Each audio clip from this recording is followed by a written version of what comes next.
Dorothy has a full list of names and numbers, including yours, to call in the event of an emergency. Roman and I have been spending time with Dorothy for almost 6 weeks now. She's not a random stranger. She's a nursing student and an EMT. I'm completely confident in her ability to keep our son safe and act appropriately in an emergency. Are you dating her? So we're done here. Good. Thanks for calling, Jules. I back out of the parking spot and drive home, organizing my thoughts to tactfully find out why the hell Dorothy had Roman at the farmer's market. When I pull into the garage, the car seat is next to the back door. I stop at the car seat, bending down to inspect it closer. The straps look dirty, and when I feel them, they're sticky with white smudges like adhesive. What the hell? I mumble before going into the house. Dorothy looks up from the sofa and holds a finger to her lips. "He's asleep," she whispers. But he isn't asleep in his bed. And he isn't in his pajamas. He's asleep on the sofa, with his head on her lap, food on his face, and a pile of books around him. She smiles, stroking his hair. I ease into the chair opposite the sofa and rest my arms on my legs, dropping my head for a few seconds to rake my fingers through my hair. "Dorothy," I whisper, shaking my head. "What were you thinking taking him to the farmer's market?" When I glance up at her, I expect guilt and remorse. Nope. Instead, she twists her lips to the side and releases a slow breath as she eases Roman's head off her lap. Without looking at me, she shuffles her socked feet to the kitchen, so I follow her. Dorothy turns toward me and leans against the counter. "You talked with Dr. Hathaway?" She scrapes her teeth along her upper lip while nodding slowly, contemplatively. "Yeah, that was really awkward. She wanted to take him home with her. I figured that would be fine. I mean, she's his mom. But he didn't want to go, and it just escalated. And I kind of felt bad that I couldn't remember where you said you were going. Sometimes I space off certain details. Anyway, she just kept asking over and over. I'm not used to seeing her so on edge. Boss bitch usually shows such authority and control. Like, I felt really sorry for her." She shrugs. "What was I supposed to do?" I cough sarcastically. "Maybe not take him to the farmer's market? Get him to bed on time in his pajamas and with his face washed. Basically follow the instructions I left for you to follow." "I glean on Thursdays." "I understand that, but I asked you to watch Roman instead tonight." "You begged me to watch him, and so I did. You never told me I couldn't take him with me." "You didn't ask." "I didn't know I needed to ask." "I don't buy it. That's why you wanted the car seat." "I wanted the car seat for emergencies, too. I wasn't lying about that." "Just about going to the farmer's market." She shakes her head. "I didn't lie." "Have you ever heard that omission of the truth is the same as a lie?" "Nope, never heard that, and it makes no sense." "Dorothy." Resting my hands on my hips, I drop my head and ease it side to side. "I have photos of him in my little red wagon, riding with all the sacks of leftover food. Want to see? He told everyone we passed that we were cleaning. Oh my God, it was so cute." She pulls her phone out of her pocket. "No, I don't want to see pictures of you doing something you weren't supposed to be doing with my son. And I don't want to think about you driving a vehicle with my son in it. You drive way too fast, run red lights, and completely get distracted when you're driving. I'm not just upset that you took him to the farmer's market. I'm upset that you took him anywhere, and I'm upset that you put me in a really uncomfortable position with Julie." "Daddy?" Roman stumbles into the kitchen, rubbing his eyes. "I pee-peed." Sure enough, his pants are soaked. And I suspect my sofa cushions are too. "I'll clean everything up." Dorothy pushes off the counter and heads toward Roman. "Just go, please. I'll get him cleaned up. Thank you for—" I shake my head again, feeling a headache coming on. "Watching him." I will. I'll clean him up. Like it didn't happen. I'll just clean it up. She takes Roman's hand. Dorothy, are you listening to me? Please just go home. I think you're mad, so I'll clean him up. Problem solved. Dorothy. She jumps, wide eyes unblinking at me. Roman's lower lip pushes out and tears fill his eyes. Daddy, why are you mad at Dorothy? Fuck. Okay, so... Dorothy stutters and surveys the room like she's looking for something. I'll just... go. Bye, Romeo. Bye, Dorothy. He murmurs, blinking several times without releasing any actual tears yet. As she passes me, I grab her hand to stop her and blow out a long breath. I shouldn't have asked you to watch him tonight. You had plans, and I didn't respect that. So all of this is on me, not you. She keeps her gaze at the door and says nothing. So I release her hand because I don't have time to deal with her and get Roman cleaned up and in bed. No time for patience, no time for reflection, no time to plan how I will handle Julie in the morning. So I act on impulse and do the things that need to be done first, starting with my soaked child. The door clicks behind Dorothy. Let's get you cleaned up, buddy. I remove his clothes over the tile floor in the kitchen. Daddy, I rode in a red wagon. Oh, yeah? I force a little daddy enthusiasm, even though I feel none. I did. And Dorothy pulled a wagon and I go, wee! And we got food. Lots of food. We were cleaning. That's great, Roman. I pick him up and carry him upstairs. Are you going to shower with me? And Dorothy and me gave all the lots of food to people, Daddy. Uh-huh. I set him down and turn on the shower to warm up while I undress. Let's see if you have any more pee-pee. I set him on the toilet, and sure enough, more pee. He giggles. It's lemonade. Me and Dorothy had lemonade. Purple lemonade. Lavender lemonade? Yes, lavender lemonade. It was yummy. I usher him into the walk-in shower. As I shampoo his hair, he glances up at me. Daddy, some people have no food. I pause my motions for a few seconds before returning a slow nod and resuming the sudsing. That's true. It's sad, Daddy. Dorothy say it's sad. But me and Dorothy gave people food. All the lots of food. Dad make people happy. I'm an asshole. When you meet someone who is essentially a better human than 99% of the population, it's hard to not occasionally show your asshole side. By default, their selflessness will be misread as selfishness. Tonight, I thought Dorothy was being selfish with her insistence on going to the farmer's market. I was wrong. She was being completely selfless in her actions, and at the same time teaching my young child a very valuable lesson, and me as well. Chapter 18. She's Mine. Dorothy. Good morning. Mom smiles, cinching the tie to her white bathrobe. Thanks for this. I mumble over a mouthful of leftover fried rice. You mean my lunch that you're eating for breakfast? Oops. I grin. How was the market? Good.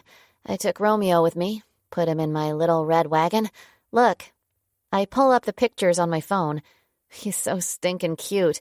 He also kept eating the food we were gathering. The vendors went crazy over him, and I got us lavender lemonade, and he tried to eat the sprig of lavender but spit it out onto the leg of a lady passing us. That was a little embarrassing. She laughs. I'm sure. Did Eli enjoy the market? Oh, I shake my head, shoveling in more food. He didn't go. He had an appointment. I was babysitting Roman for him. I also ran into Dr. Hathaway. She seemed a little confused or worried about me being there alone with Roman. When she tried to get him to go home with her, he was all, "No, I stay with Dorothy." Oh my God, it was just crazy. I didn't know what to do. So, did he finally go with her? No, because this police officer came over and basically asked me if my son and I knew her.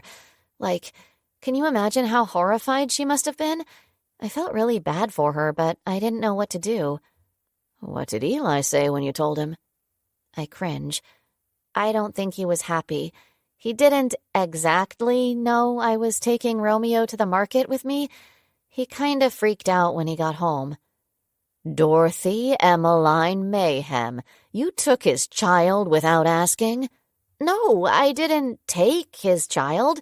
He begged me to watch Roman, no big deal, like his son was fine. Yes, he wasn't in his jammies and his face was a little dirty, but he was safe and sleeping on the sofa. I mean, isn't that what should be important to parents?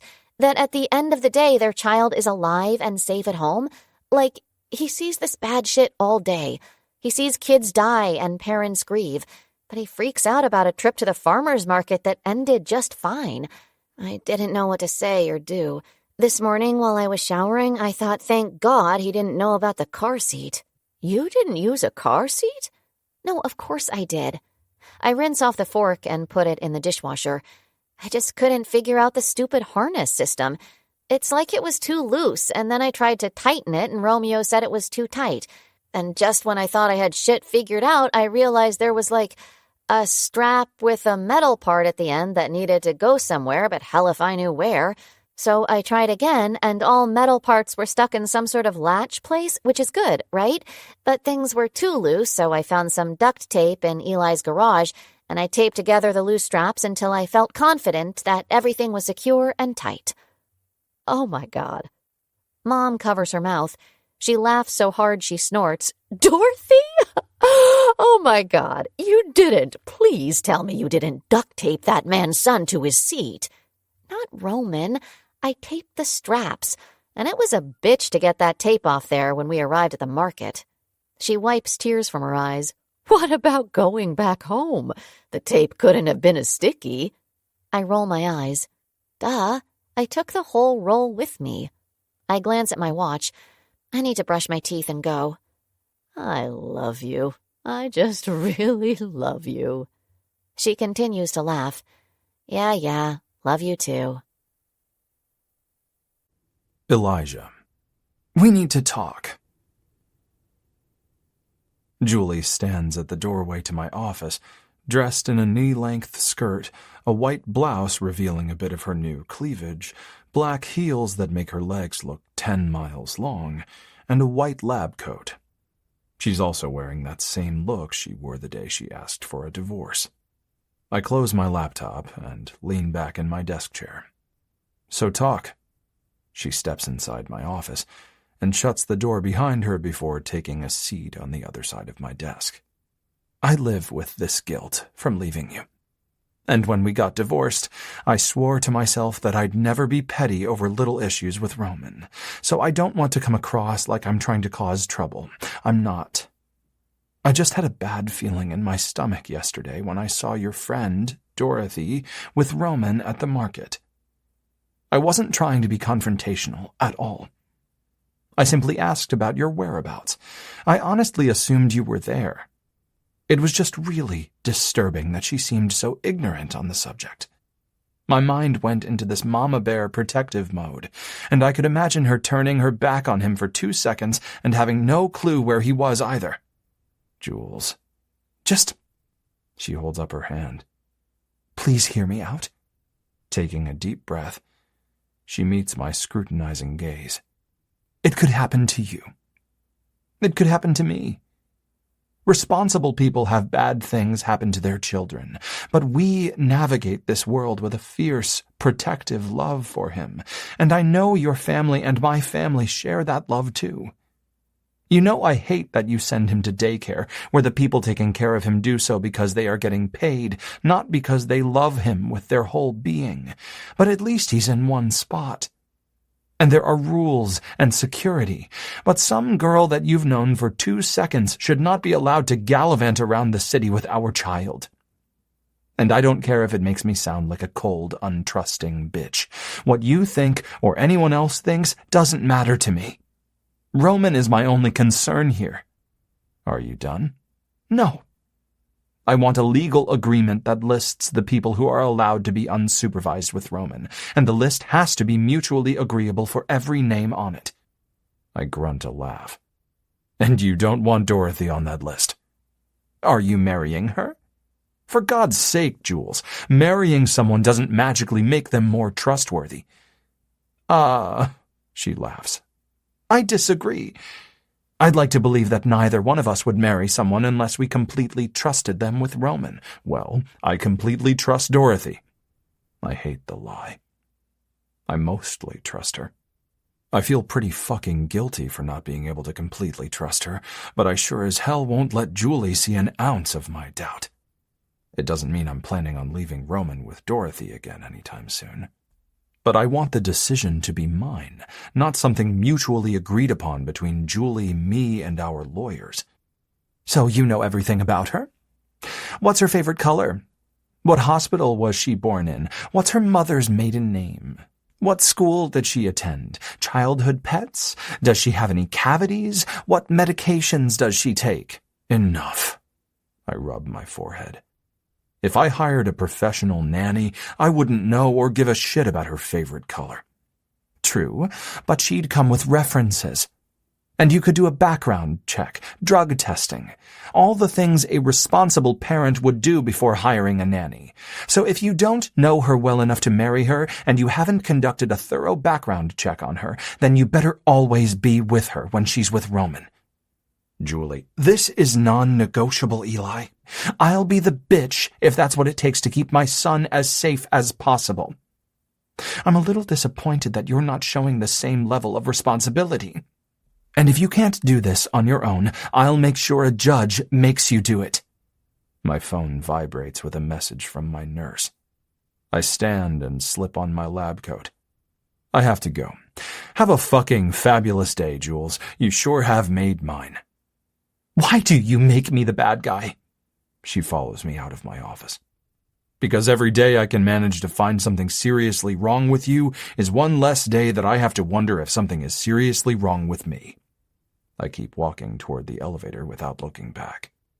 After checking in on a patient who was readmitted earlier this morning, I make my way to the lab to check on Warren and review some test results. How's it going? I ask, walking into the lab. Warren pushes his chair away from the counter to let me look at the computer. I think it's going really well. It is. We're seeing massive destruction of cancer cells without major side effects. We still have a lot of testing to do, but small victories matter. Willow said she saw Dorothy mayhem with your son at the farmer's market last night. Is she babysitting for you now, too? Man, that girl can juggle a lot. Has she by any chance said anything about me? She's taking the whole hard-to-get game to a ridiculous level. Great. There were witnesses. I hope that doesn't get around to Julie. I know she'll start pulling people into her office to interrogate them. I had an appointment. She watched him for me. It's not an actual job for her. Don't you have like 1 million family members always fighting over who gets to watch him? Yes, I do. But I didn't need a babysitter. I needed Dorothy naked in my bed. But that all went to shit. I question if I'll ever see her naked again. Is my only answer as I inspect a few slides. He leans against the counter a few feet from me. I wonder if she's a flowers kind of girl. I mean, at first I thought she might be a fun time, you know? But the more she dismisses me, the more I want her. And I think she's hell-bent on busting my balls until I treat her the way she thinks she deserves to be treated, you know? Like an intelligent woman with morals and high standards. Warren laughs. Sure, something like that. So, what do you think? Flowers? Chocolates? Cookie bouquet? Singing telegram? I tell myself there's no reason to not tell Warren the truth. But the real truth is that there's a million reasons to not tell Warren about me and Dorothy. I don't need rumors going around because rumors always escalate to the most ridiculous stuff. And the last thing I need is Julie catching wind of something that isn't true about Dorothy. Maybe she's legitimately not interested. I realize that's not what your ego wants to hear, but you can't be a god to every woman. If you're a Christian who believes in one God, then it's possible I can be a god. The God to every woman. In that case, send her a cookie bouquet from Bloomin' Bakery. Oh, yeah, those are the best. They really are. I wonder if it's too late to get one ordered for today. I'd love to get her thinking about me today. That leaves 2 more days to seal the deal. And by deal, you mean politely ask her out on a date, not make her an on-call room conquest, right? Sure. He smirks. I want to punch him. Why does my instinct to protect Dorothy make me rabidly violent? Around 4 o'clock, Dorothy knocks on the door to the lab. Warren lets her in. A large cookie bouquet hides her face. I can't accept these. I mean, I ate one, but only as payment for my time to deliver them to you. He takes the bouquet from her. Why not? She shoots me a nervous glance before tipping her chin up and addressing Warren again. I get the sexual innuendo. These cookies in exchange for my cookie. Well, I don't want to share my cookie with you, so nice try. While they work out their cookie issues, I sneak one out of the cellophane-wrapped bouquet and take a bite. They are my favorite cookies in Portland. Damn it. Warren looks at his phone. I have to go.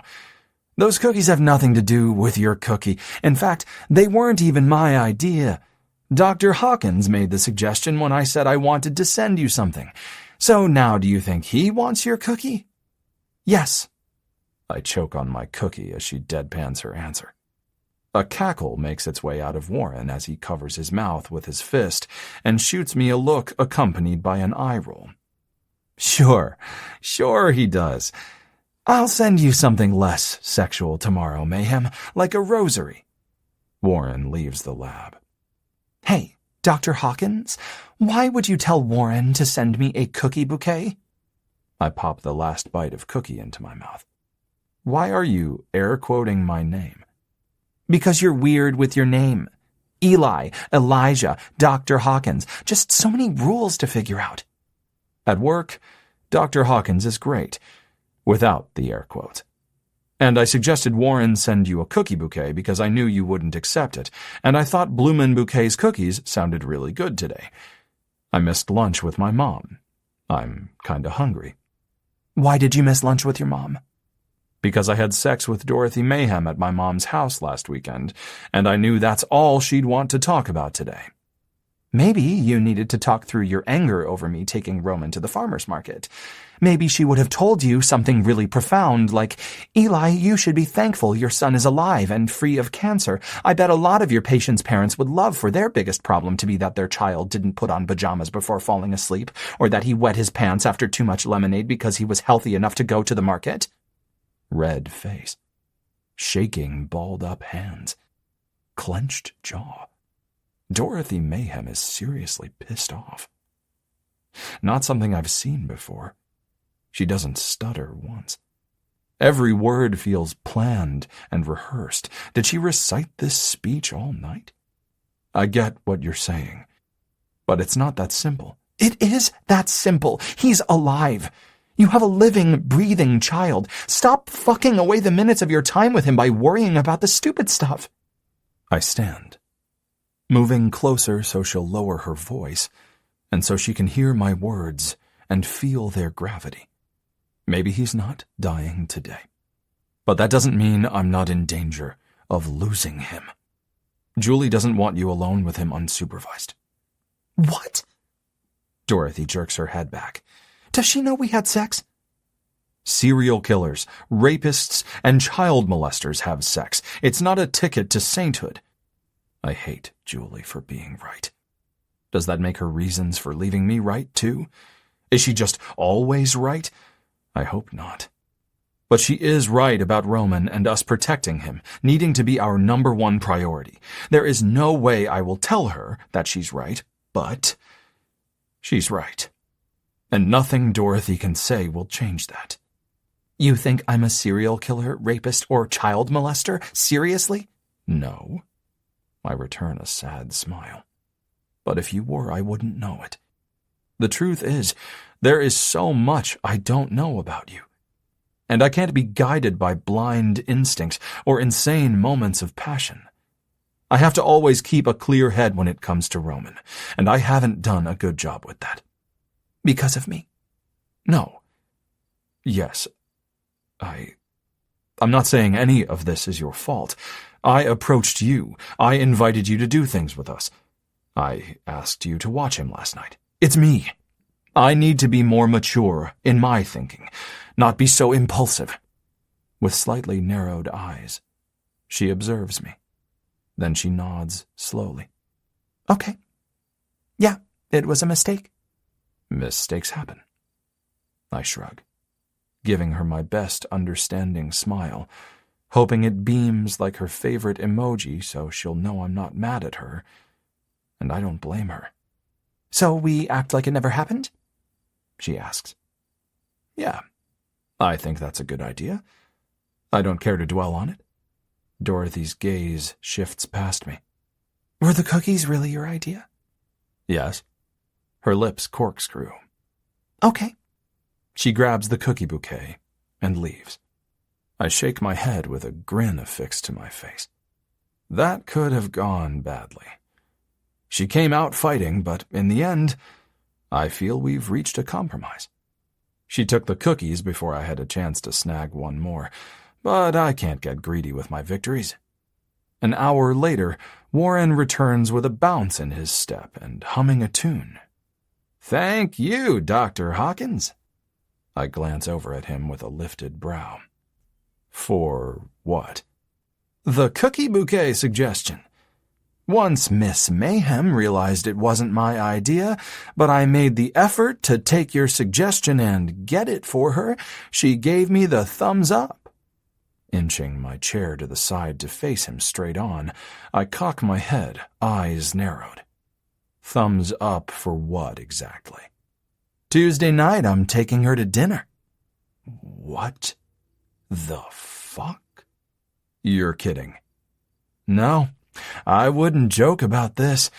That girl has been a brick wall for weeks, then out of nowhere, cookie bouquet equals date for Dr. Warren. Booyah! I glance at my watch. I'm going for coffee. I can get you one. No, I don't want you having anything to do with my coffee. I push through the door. Dude, he laughs. That's a bit harsh. Harsh? Harsh will be when I beat the living shit out of him for not backing the fuck off Dorothy. Harsh will be losing my job for said beating. Harsh will be trying to keep custody of my son with an assault conviction on my record. I message her. Me. Where are you? She doesn't answer in a timely manner, and by timely I mean within seconds. So, I call her. No answer, but my phone vibrates with a text. Dorothy. Working, not allowed to take calls on the clock, not really supposed to be texting either, shrugging emoji. Willa, how would I find Dorothy Mayhem? She glances up from the desk outside my lab. The transporter? Yes. What do you need, Dr. Hawkins? I need Dorothy Mayhem. I have a few minutes. I can help you. Great. Tell Dorothy Mayhem to come here. Her eyebrows snake together. 2 words, Willa. Dorothy Mayhem. Can you do that for me? She nods slowly, pulling her phone from the pocket of her scrub top. What do you want me to say to her? I don't know. Request something. For who? I shrug, jaw clenched with irritation. Doesn't matter. I think it does. You see, you order something like a scan, and she comes to transport the patient, or equipment. Do you need an ultrasound or something? Fine. A CAT scan. For who? I grumble. It doesn't matter. But it does. I have to enter the order into the system under a patient's name. Jesus. I run my hands through my hair. No one is getting an actual scan. But you just said, never mind. I stomp off. I'll find her myself. It's not easy tracking her down, but eventually I catch her returning a patient to their room on the second floor. What the? She stumbles as I back her into the wall, hovering over her without actually touching her. I need a word with you. I'm working. I'm not asking. A word, now, or I make a scene. Do I need to make a scene? I'd rather you not, she says, eyes shifting from side to side. Move. I nod toward the empty room several feet behind her. Keeping her gaze on me, she backs into the room as I move toward her, a slow dance of distrust. I shut the door and lock it behind us. She stares up at me with unblinking eyes. You have a date with Warren? She dips her brow in confusion and nods once. Why? I partially yell because I don't appreciate being blindsided like this. Her eyes shift side to side. Because he asked me and bought me a cookie bouquet, and I thought he might be a good way for me to get over us. Over us? What does that mean? Wow. She clears her throat and swallows hard. When you said you didn't want to dwell, you really meant it. Well, you kinda ended whatever it was we had, she checks her watch, an hour ago. So I figured I could spend weeks journaling and obsessing over exactly what went wrong, or I could move on quickly to distract my thoughts. So I chose to move on quickly. What are you talking about? I didn't end us. You did. You called us a bad decision. I said, mistake. You said, mistakes happen, and you said you didn't want to dwell on it anymore. I was talking about last night. She jumps. I don't mean to scare her, but I hate feeling so out of control. I hate the idea of losing her. But she acts like everything is already lost. This makes me so fucking angry with myself, with Warren, with Julie, with the world. I'm pissed at the world for no other reason than it nearly brings me to my knees to think of Dorothy and Warren together. People aren't property, things to possess. But at this exact moment, my mind says, fuck that. Dorothy Mayhem belongs to me. Period. I own her awkward moments, her goofy, loud laughs, her robotic seduction, and every single inch of her body, leading straight to her G-spot, which, yes, that belongs to me as well. I was talking about last night, I say with a little less desperation and aggression. It was my mistake. I didn't need a babysitter. I have a long list of eager family always ready and willing to watch Roman.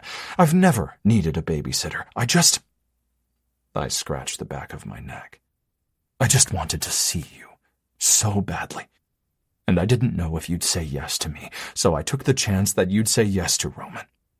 Her eyes narrow. You used Roman to get to me? Yes.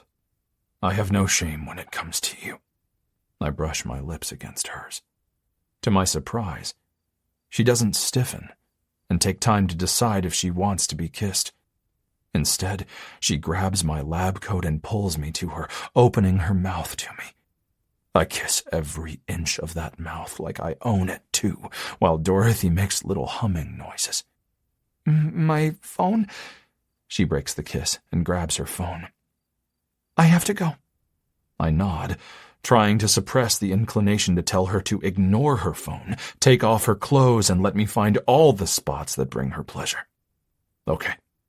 She nods, rubbing her lips that hide a tiny smile. Okay. Tomorrow, pack an overnight bag and come to my house after work. Her gaze shoots up to mine.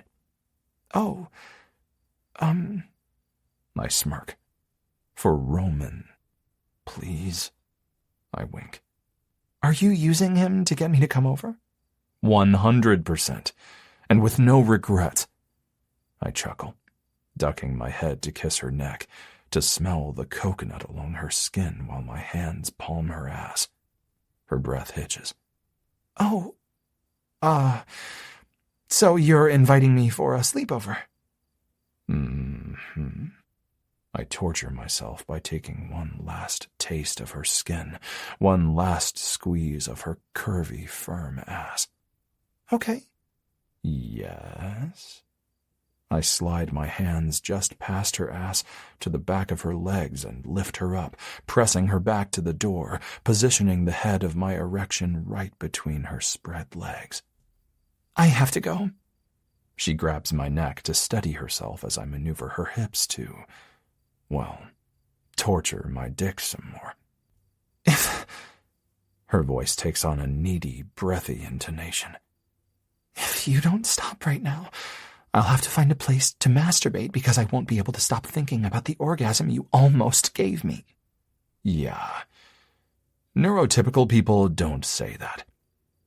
I sure as hell would never confess to a woman that her flirting and teasing will require me to go masturbate. God knows I did it after every fake playdate when I first met Dorothy. And after she leaves this room, I will grab that cup of coffee I said I was going to get, go back to my office, lock the door, shut the blinds, and rub one off. But never would I confess that to her or any other woman. My forehead drops to her shoulder. Killing me, Dorothy. You're killing me. I have to go. If we wait, someone will ask where I've been, and I won't be able to lie. Thunk. Thankfully, she lands on her feet when I let go of her, like taking a pan from the oven without oven mitts. I don't need her telling people about me groping her in an empty room while inviting her to spend the night with me. And that's how she would phrase it. I have no doubt about that. Get to work. Go, go, go. I unlock the door and give her a gentle nudge. Chapter 19. Wonder Woman, Dorothy. Instead of dealing with an onslaught of questions, I text my mom after I get to work. Me. I won't be home tonight. Been invited to have a sleepover with Roman. Love you. Come to find out, Eli isn't working today. Just as well. I have enough issues focusing on my work while my mind keeps wandering to the sleepover. Roman will freak when he sees my pajamas. I have drawers of clothes that I convinced myself I needed at one point in time, but they're far from practical.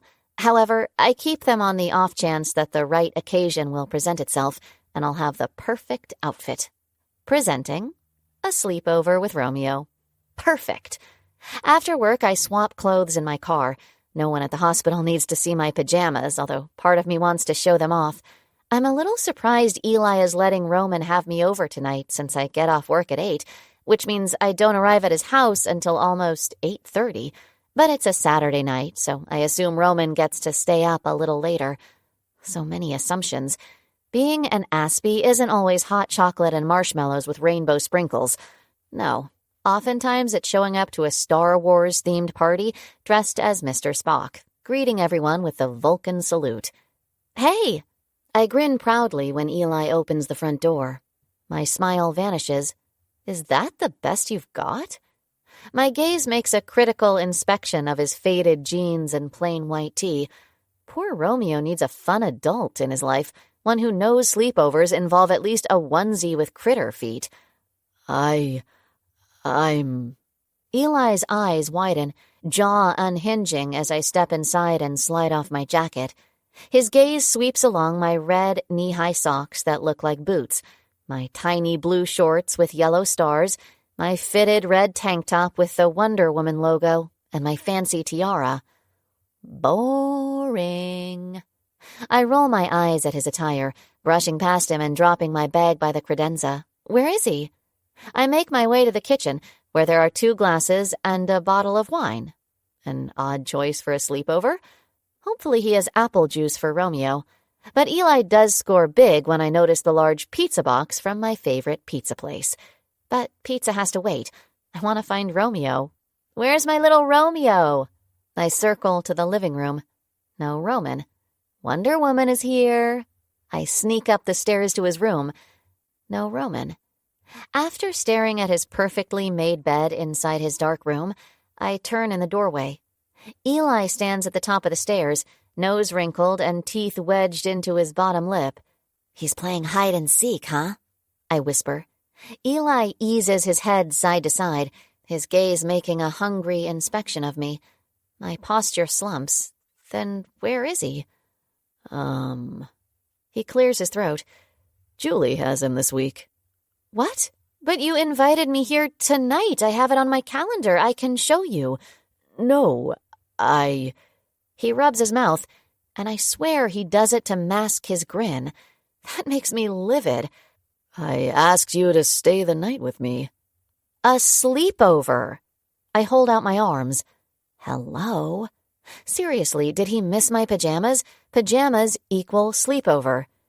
You called it that. He shakes his head.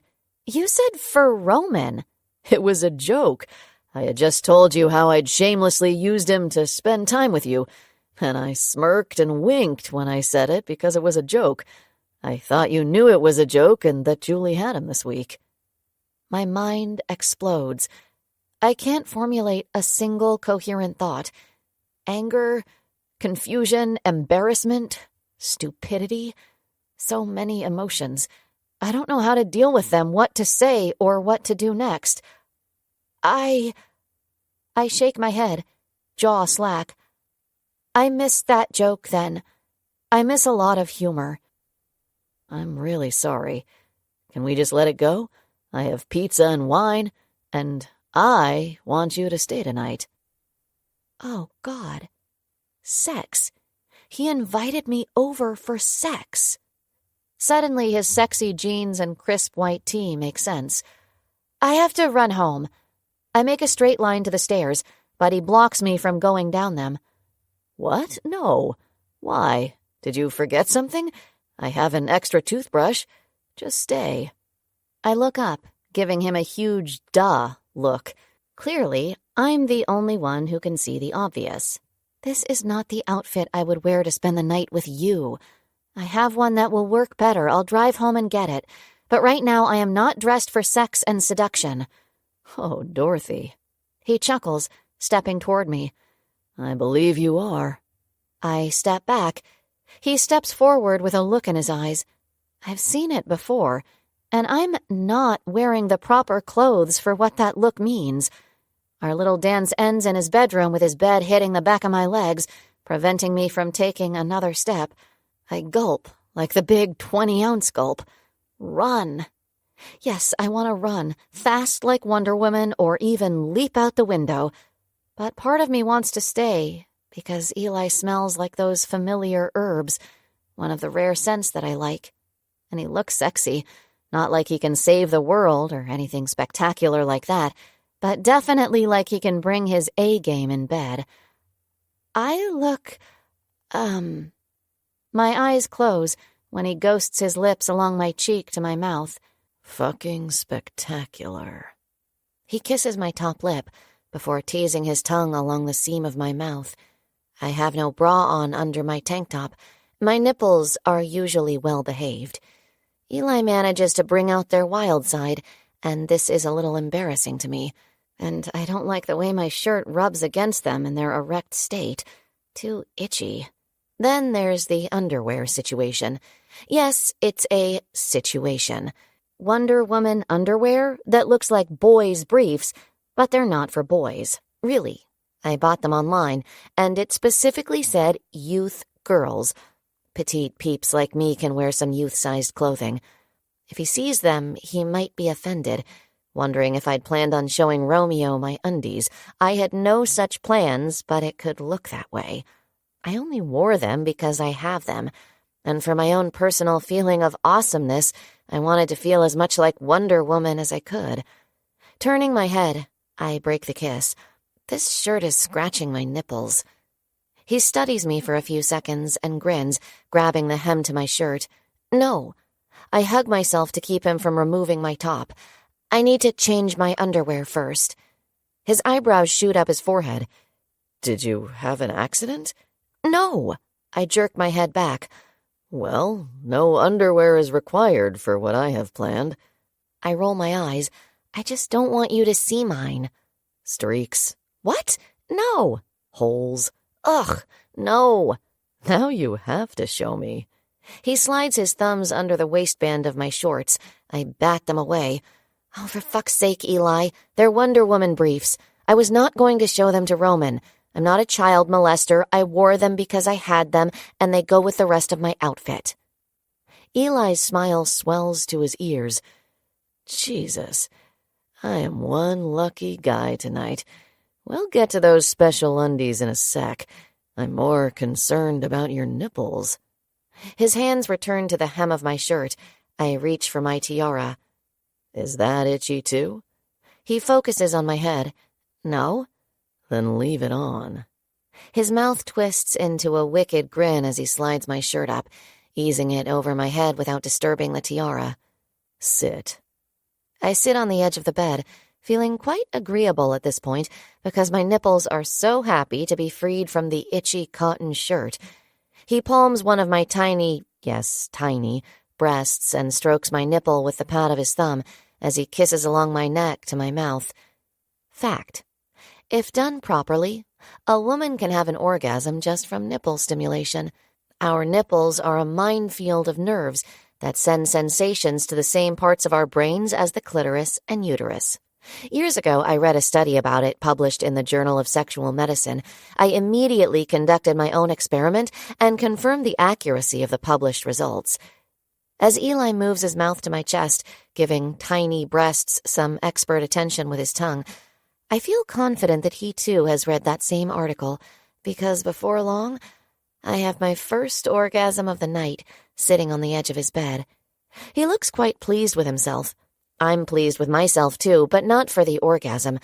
I managed to not ruin the moment by informing him that I'm very responsive like that, which means it doesn't take much to pleasure me, and it also doesn't take much to overstimulate me to the point where I want to crawl out of my skin.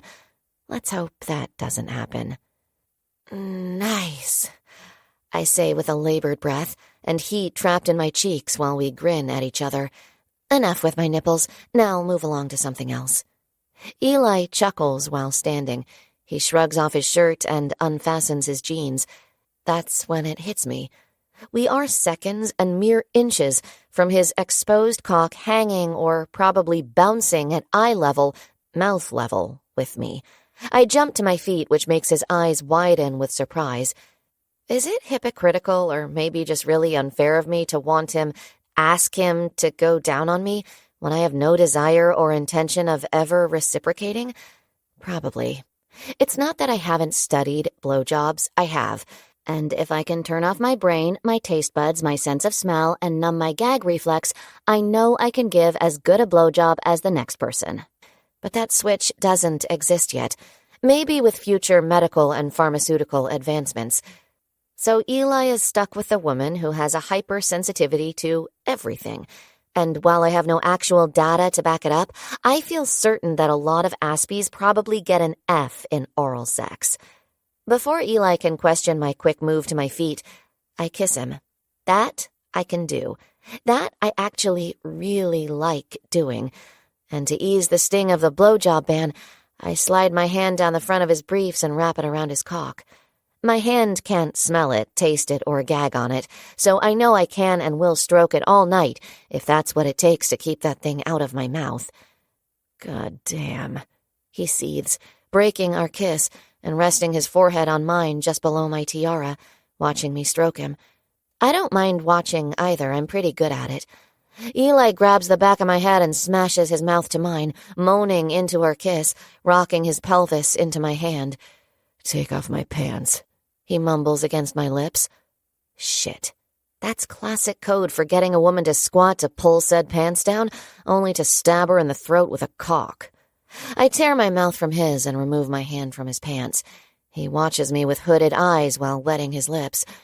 Eli looks drugged. And hot. He looks really hot. But not even the sun is hot enough for me to fall for the take my pants off trap.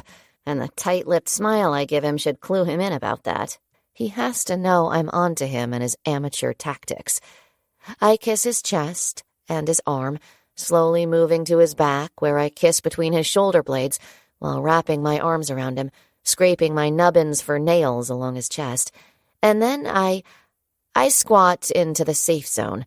My hands curl round the waistband of his jeans and briefs, pulling both down in one moderately smooth motion. As I kiss the backside of his legs and over his firm ass, he steps out of his jeans and turns toward me. A tiny smile pulls at his lips as he grabs my ass, jerking me closer to him. Why the grin? I removed your pants without swallowing your dick. I'm pretty fucking proud of myself. And that's exactly what will come out of my mouth if I'm forced to give an answer, so I raise onto my toes and kiss him instead. Hugging me tighter, he lifts me off the floor and lays me in the middle of his bed. Kneeling between my spread knees, he peels off my socks and tosses them over his shoulder, wearing a cocky grin. I fear I've wasted my whole life setting the bar too low for my fantasies, because you're the ultimate wet dream right now.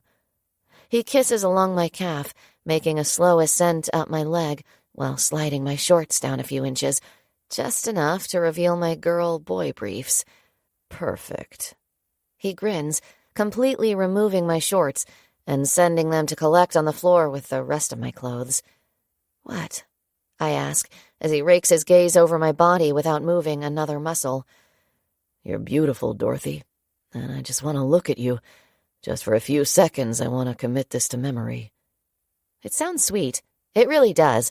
But I'm sprawled out on his bed wearing nothing more than Wonder Woman briefs and a tiara. Kinky? Fetish-like, even? Maybe. But beautiful is hard to believe, probably because I see parts more than the whole of things. Beautiful what? Eyes? Skin? Hair? Are you a little kinky, Eli? His lips twitch, eyes filled with unspoken words. I need those words. Forcing me to guess shit usually ends in disaster. Define kinky. He leans forward and kisses my abs, teasing his tongue along the top of my Wonder Woman briefs. I close my eyes as my fingers curl into his hair, urging him a bit lower. He runs his nose along the crotch of my briefs, driving me mad with the warmth of his breath. Eli. I lift my hips from the bed. Yes, I realize it's the equivalent of him stabbing at my mouth with his cock. I never claimed my reasoning was fair. Not yet. His mouth denies my request as it kisses its way up my body. If I give you that now, he brushes his lips over mine. I'll have to wash my mouth out with soap and water, and brush and floss my teeth before I can kiss you. And right now, I want to kiss you. I grin. Solid point. Eli kisses me. It feels different than his other kisses. A weird clash of patience and desperation. Maybe it's his naked body hovering over mine. Maybe it's that we're on the verge of having sex totally naked in a bed that doesn't belong to his mom. His hands explore my body. Mine rest on his arms. Eli lets things build slowly, as if he wants to draw out the moment. The journey seems to matter to him. I, on the other hand, have laser focus on the destination. I hate that I have two modes, don't touch me or give me an orgasm now. Foreplay is simply an overabundance of touching. Put on a condom. I will. He takes his sweet time working his mouth back down my body. I grimace, clenching my hands to prevent myself from reaching between my legs and getting myself off. Yes, something I would have done and often did do years earlier.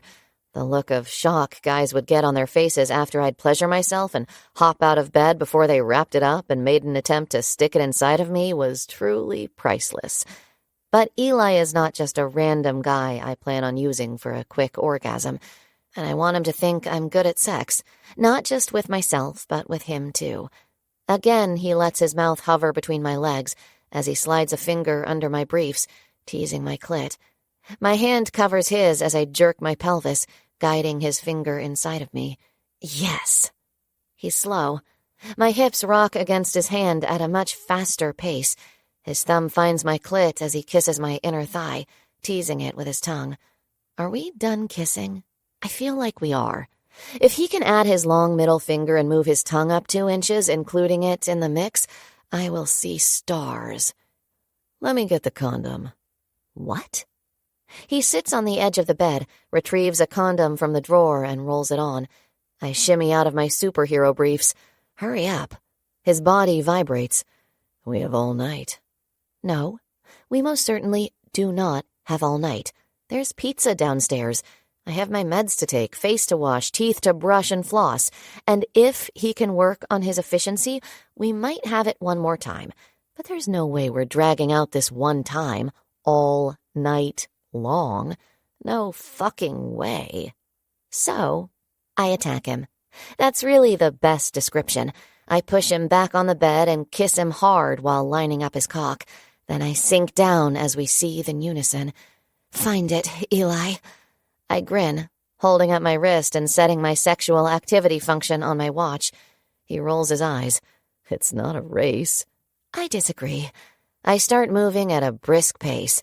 He grabs my hips to slow me down, but I keep pace, chasing that orgasm, angling forward to keep my clit rubbing against his pelvis. And as I approach the coveted finish line, he lifts me from him as if he knows. What are you doing? I protest. He flips me onto my back, pinning my arms to the bed beside my head, and settles his hips between my legs, sliding back inside of me. I'm finding it, Mayhem. Better keep up. He smirks before kissing me and seriously pounding into me. Game on. Until it's not. Eli manages to find the perfect angle that denies me the friction I need, and he has my hands pinned to the bed so I can't help myself. You're terrible at sex. I scowl at him as sweat beads along his brow while moving above me, clearly burning more calories and approaching the damn finish line that I can no longer see. I'm really not. He grins, releasing my arms. My hands fly straight to his hair. Balling them into fists, I jerk it as hard as possible. Fucker. He cuts me off with his lips covering mine, and his tongue filling my mouth as he slides his hand between our pelvises and delivers a spectacular orgasm just seconds after he climaxes. Eli just has to win. Chapter 20. Dorothy Defined. Elijah. Well, that was a first. Even the times I had angry sex with Julie, it wasn't all that angry. More like make-up sex with a bit of attitude. Dorothy Mayhem sex involves a playing field, maybe a battlefield, a time clock, and placement medals. Before I can hook an arm around her and pull her next to me, she's out of bed and back into her superhero pajamas, minus the tiara that fell off while she rode me like a true immortal. Wow. She bends down and cocks her head to look at the stack of books on the side table by the chair in the corner of my bedroom. You have a lot of books on autism. Do you think Roman is on the spectrum? I sit up and reach for a tissue, my briefs, and jeans. No. Dorothy eases into the chair and inspects the books one at a time.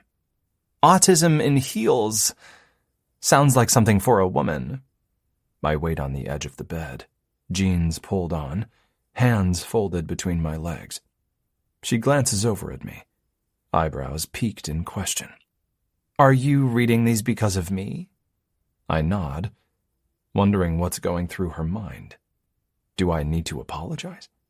Fish for some pathetic excuse? Dorothy tosses them onto the ottoman and rubs her lips together. What do you want to know?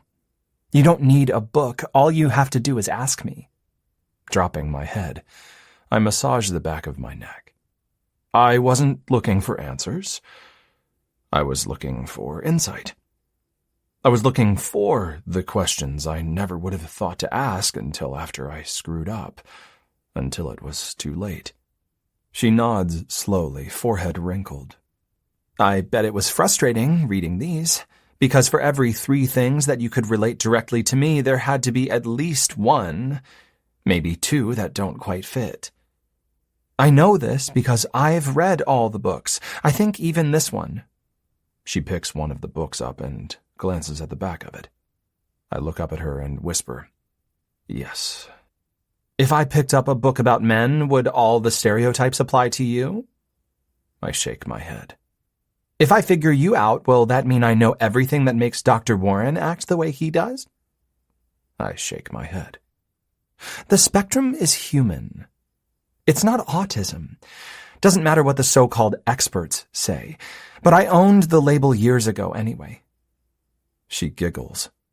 "Imagine being my parents, sitting around a table with your 10-year-old kid, after years of being told girls don't get autism, and the doctor finally says, 'Yes, the diagnosis is Asperger's,' and your kid yells out, 'Oh, great, now I have Asperger's.'"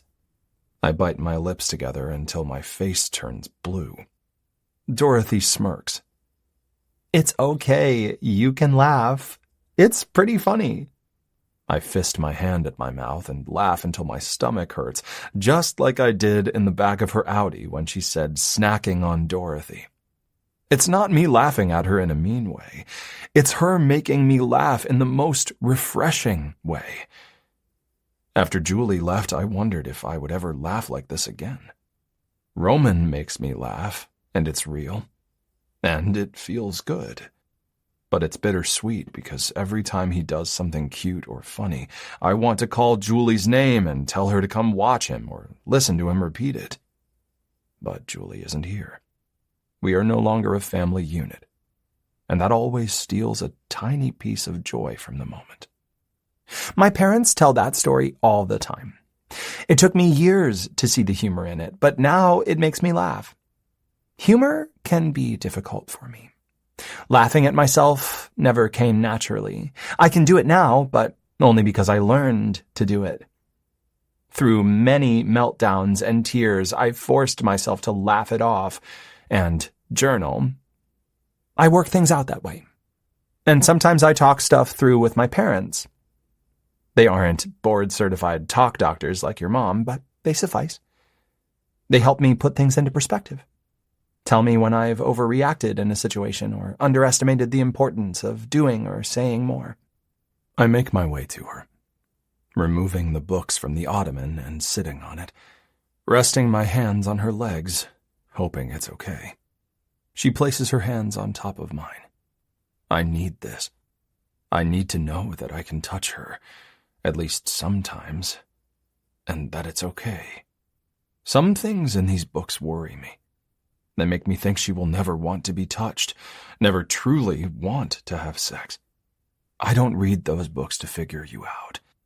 I read them to learn more about a part of the human spectrum. She glances up at me and smiles. It never hurts to study different perspectives, right? I ask. Right. Think it's too late for pizza? Dorothy's jaw drops as she gasps. It's never too late for pizza. Okay, Wonder Woman, let's eat. I stand, taking her hand and leading her to the kitchen. She piles half the pizza onto her plate. I chuckle. Worried I'm going to eat more than my share? It happens a lot to me. She grabs her bag and fishes out a pill container. Cholesterol meds for all the cheese you eat? Not yet. She smirks as I hand her a bottle of water. Anxiety pill, sleeping pill, multivitamin, magnesium, turmeric. What do you take? I grin, carrying our plates to the table. I'm going to self-medicate with this bottle of Pinot. Yuck, I hate wine. She dives into her pizza. Noted. In fact, I'd like to take more notes, if you don't mind. Dorothy glances up at me with half a slice of pizza hanging from her mouth. About what? She mumbles. For the next hour, I interview her, preparing to pass any and all Dorothy Mayhem tests should the occasion arise again. Favorite color? Red. Place of birth? Portland, Oregon. Date of birth? May 6th, 1989. High school? Riverdale. Mother's maiden name? Crowley. Childhood pets? 2 dogs, both Cavalier Spaniels. Jax and Bailey. Cavities? None. Medical conditions? Protected by HIPAA. Favorite pastime? Tie between Xbox and binging on Netflix. Favorite series? Game of Thrones. Favorite musical artist? Taylor Swift. And then there are so many things that she can't answer about herself.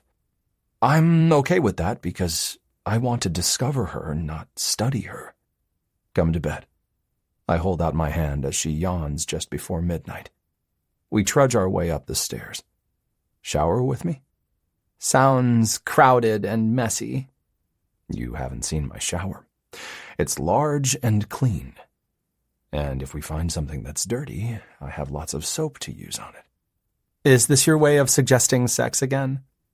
At the top of the stairs, I pull her to me. Would that be so bad? No foreplay. Said no woman ever. I laugh. Well, I'm a woman and I'm saying it. I feel like you're just using me for quick orgasms. She walks toward my bathroom, pulling me behind her by nothing more than her index finger clasped to mine. Would that be so bad? She shoots me a flirty grin over her shoulder. Dorothy. Dorothy, Dorothy. Chapter 21. Missed Goodbyes. Dorothy. Worst night ever. Plot twist. Great sex ends in restless sleep. At least for me. The firm bed, the itchy sheets, the nightlight from the hallway, the extra body heat. It doesn't work for me. By 4 a.m, I give up. Why torture myself any longer? Eli? I say. No answer. Eli! Jesus! He jumps once from my slightly elevated volume, and a second time when he opens his eyes and sees my face an inch from his face. Whoa. He jerks his head to the side and sits up in bed. What's going on? Why did you yell at me? What time is it? He looks at his watch on its charger by the bed. I'm going to go exercise. What? It's 4 a.m. on a Sunday. Yes, but I have to work. Not until 8. He replies in a raspy voice as he rubs his eyes. I can't sleep, so I might as well go exercise. I'll go with you. No, I'm going to the gym. You're not a member at my gym, are you? No, he murmurs on a yawn. Okay, see ya. He grabs my arm. We're not going to kiss. Morning breath? He laughs. Yes. I wrinkle my nose. How about an awkward hug? Why does it have to be awkward? It doesn't. It's just a high probability. He pulls me into his body and hugs me. I try to mold my body to his without falling on top of him. But with him leaning against the headboard, I don't know where to put my arms. So I just stick my butt out and let him hug my torso while my cheek smashes uncomfortably into his shoulder. He releases me. What do you mean? Nothing. He grins. Drive safely, okay? Okay. Dorothy? I turn at the doorway. Yeah? I'm flying to San Francisco tomorrow morning for a 2-day conference. I'll be back Wednesday. Okay. Should I tell Warren about us? Because right now he's expecting me to go to dinner with him Tuesday night. Probably not quite yet. I have to work with him, and he asked you out just days ago. I'm not sure how well he'll take the news. Maybe give it time. Act normal? Eli chuckles. Sure. You're laughing because I'm not normal. Dorothy, I lost all sense of normalcy before you came along. No judgment here. Okay, bye.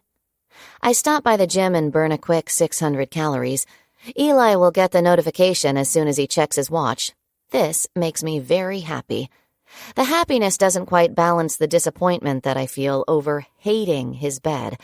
I know he will ask me to stay over again, and I also know I will say no. Unfortunately, I have bigger problems. Warren. Good morning. He slithers up beside me as I pay for my coffee in the cafeteria. Dr. Warren. I smile. Okay, it's a grimace I try to sell as a smile. Thankfully, Dr. Warren is so full of himself he buys it.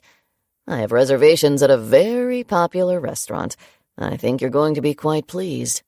Act normal. Don't tell him. Easier said than done. Only if you tell me the name of it. Nope, it's a surprise. I don't like surprises. I take quick strides toward the elevator. He stays hot on my heels. You're going to like this one. Nope, I won't like it. I'll just make sure to eat dinner before going out. By the way, I turn after stepping into the elevator. He follows me, bringing his overpowering scent with him. Yes? He flashes me his expensive smile. We won't be having sex on our date.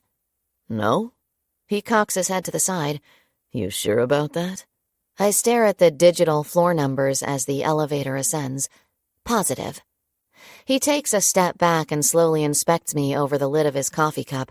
After a few seconds, his face morphs into something like recognition. Oh, I get it. He does? How can he so quickly tell that I had hot, pounding, multiple orgasm sex with Dr. Hawkins? Am I glowing? I'll wait. He winks, stepping off the elevator a floor before mine. Message me your address, Dorothy. See you Tuesday. Elijah. Monday morning, I fly to San Francisco for the 2-day conference. When I messaged Dorothy Sunday night to tell her goodbye, she gave her usual okay goodbye reply. She needs her space. I respect that, but it doesn't make me crave time with her any less. I tell myself I'll be cool and not text or call her while I'm traveling. But I can't lie. I'm a little disappointed she makes no effort to communicate with me. Again, I have to remember Dorothy is not Julie or any other woman I have ever known. So while this is 90% a really great thing, I have to deal with the 10% that sucks. And her lack of need for regular contact with me is that sucky 10%. It makes me feel needy, and I'm really not a needy person. Welcome back. How is the conference? Warren asks Wednesday morning before rounds as he sips his coffee in the lounge. Fine. I glance at my tablet. Brandon's last day of chemo. God, I need this to work. He breezes through everything. I see him getting back on the field next year. Warren stands and pulls on his lab coat. I nod, opening a bottle of water. I hope so. So, any suggestions for a second date? What are you talking about? I ask without glancing up from my tablet. I took Dorothy to dinner last night. I'm thinking a play or something like that for our next date. I lift my gaze slowly to meet his smirk. There is no way I heard him correctly. Say that again. Which part? All of it. I took Dorothy to dinner last night. Dorothy Mayhem? He laughs. Yeah. Dude, you were here last week when I sent her the cookie bouquet that you suggested, remember? I nod slowly, clenching my tablet with an iron grip while gnashing my teeth. Where are you going? He asks as I pivot and exit the lounge. Dorothy has school, but I have to text her even if she doesn't respond.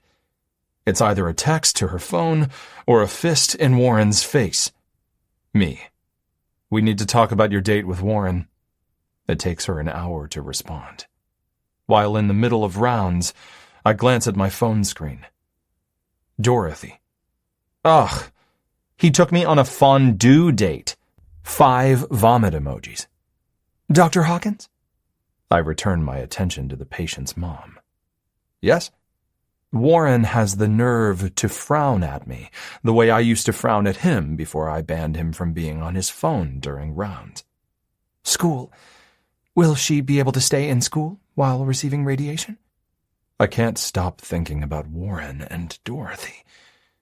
Even as I spew off my answer to the mom, a woman who deserves my full attention, I can't shake the anger. Dorothy. After class, I respond to Eli's last text, which was, Dr. Hawkins. I'm either coming to your house or you're coming to mine, but we are talking tonight. Me. I'm taking Gemma to car wash dog wash night. Water emoji, dog emoji, car emoji. Dr. Hawkins. Gemma and your dirty car can wait. I can't. Me. The free dog wash is only on Wednesdays. Shrug emoji. Dr. Hawkins. I don't give a shit.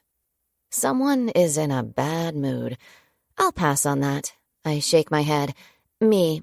Call me tomorrow after the market. See? I'm letting you call me. Smiley emoji. High five emoji. Dr. Hawkins. I'm going for a run. After I shower, I'm coming to your house. Deal with it. He really needs to add some emojis. In my head, I imagine angry emojis, but he has no reason to be angry, at least not with me. Maybe he has issues at work or with Dr. Hathaway and needs someone to talk to. Me. Okay. Smiley emoji. High five emoji. After a car wash and dog wash, I take my routine walk, eat dinner, shower, and play Xbox, waiting for Eli. At 10:20 p.m., my phone chimes. Stomach flu Haley from the ICU messages me. Well, it's actually a group message. I hate group messages. Haley. OMG, Dr. Hawkins is seriously injured. I stare at my screen, not fully believing what's popping up. The long string of responses from everyone else in the group text. I have nothing to say because my brain is stuck in denial. WTF, what happened? Is he going to live? When? What happened? OMFG, are you serious? Deets, we need all the deets. He fell off a ledge on a trail, had to be airlifted, took 2 hours to get him out. Really fucking steep cliff. They're taking him to surgery now at General. I'm off at 10. I'm going straight there to find out more. I'll update soon. After reading all the texts from the group, I run straight to my parents' bedroom and throw open the door. They look up from their adjustable bed, illuminated by the TV screen. Grey's Anatomy. Always Grey's Anatomy. What's wrong? Mom asks. Dr. Hawkins is going into surgery. He was jogging, fell off the steep ledge of the trail. Haley sent out a group text. He was supposed to come see me tonight. I've been waiting for him. I don't know what to do. Stay? Go? I'm not family. I know they won't tell me anything. Haley will give better updates to the group text, but his parents will be there. Oh my God. Poor Roman. He's with Julie, but still, she'll take him to the hospital, right? Or maybe not. I mean, if it's bad, it could scare him. He's 3. Oh God. I blink and feel a lot of tears fall down my face all at once. What if he doesn't live?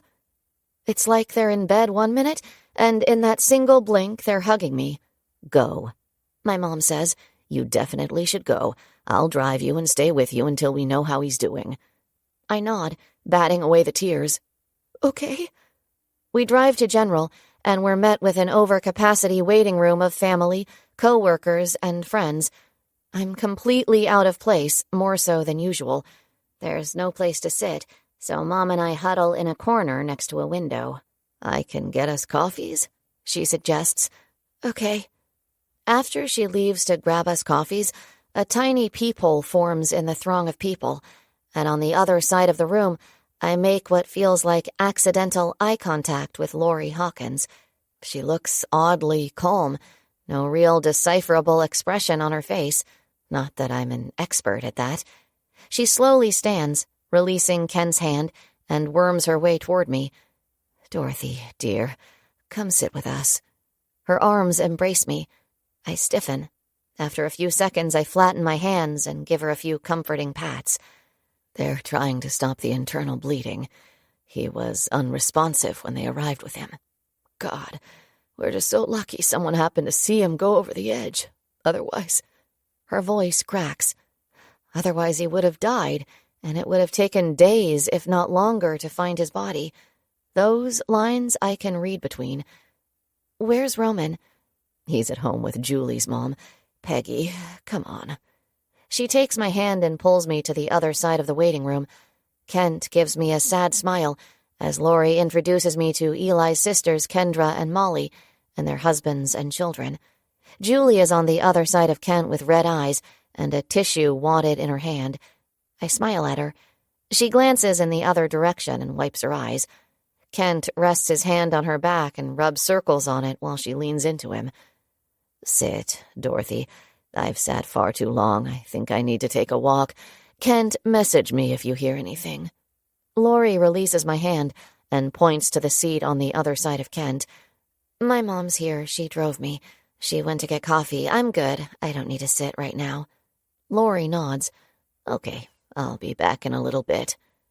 Here I stand, in front of Eli's family and Dr. Hathaway, who is either really sad about the accident, too sad to even smile at me, or she's still upset about the farmer's market incident. I can't blame her either way. Hey, here you go. Mom hands me a cup of coffee. I turn toward her and take a few steps back to distance us from Eli's family. I guess you're not going to introduce me, huh? Mom gives me a look, the "you have poor manners" look. Lori took a walk. Dr. Hathaway is on his dad's right, crying.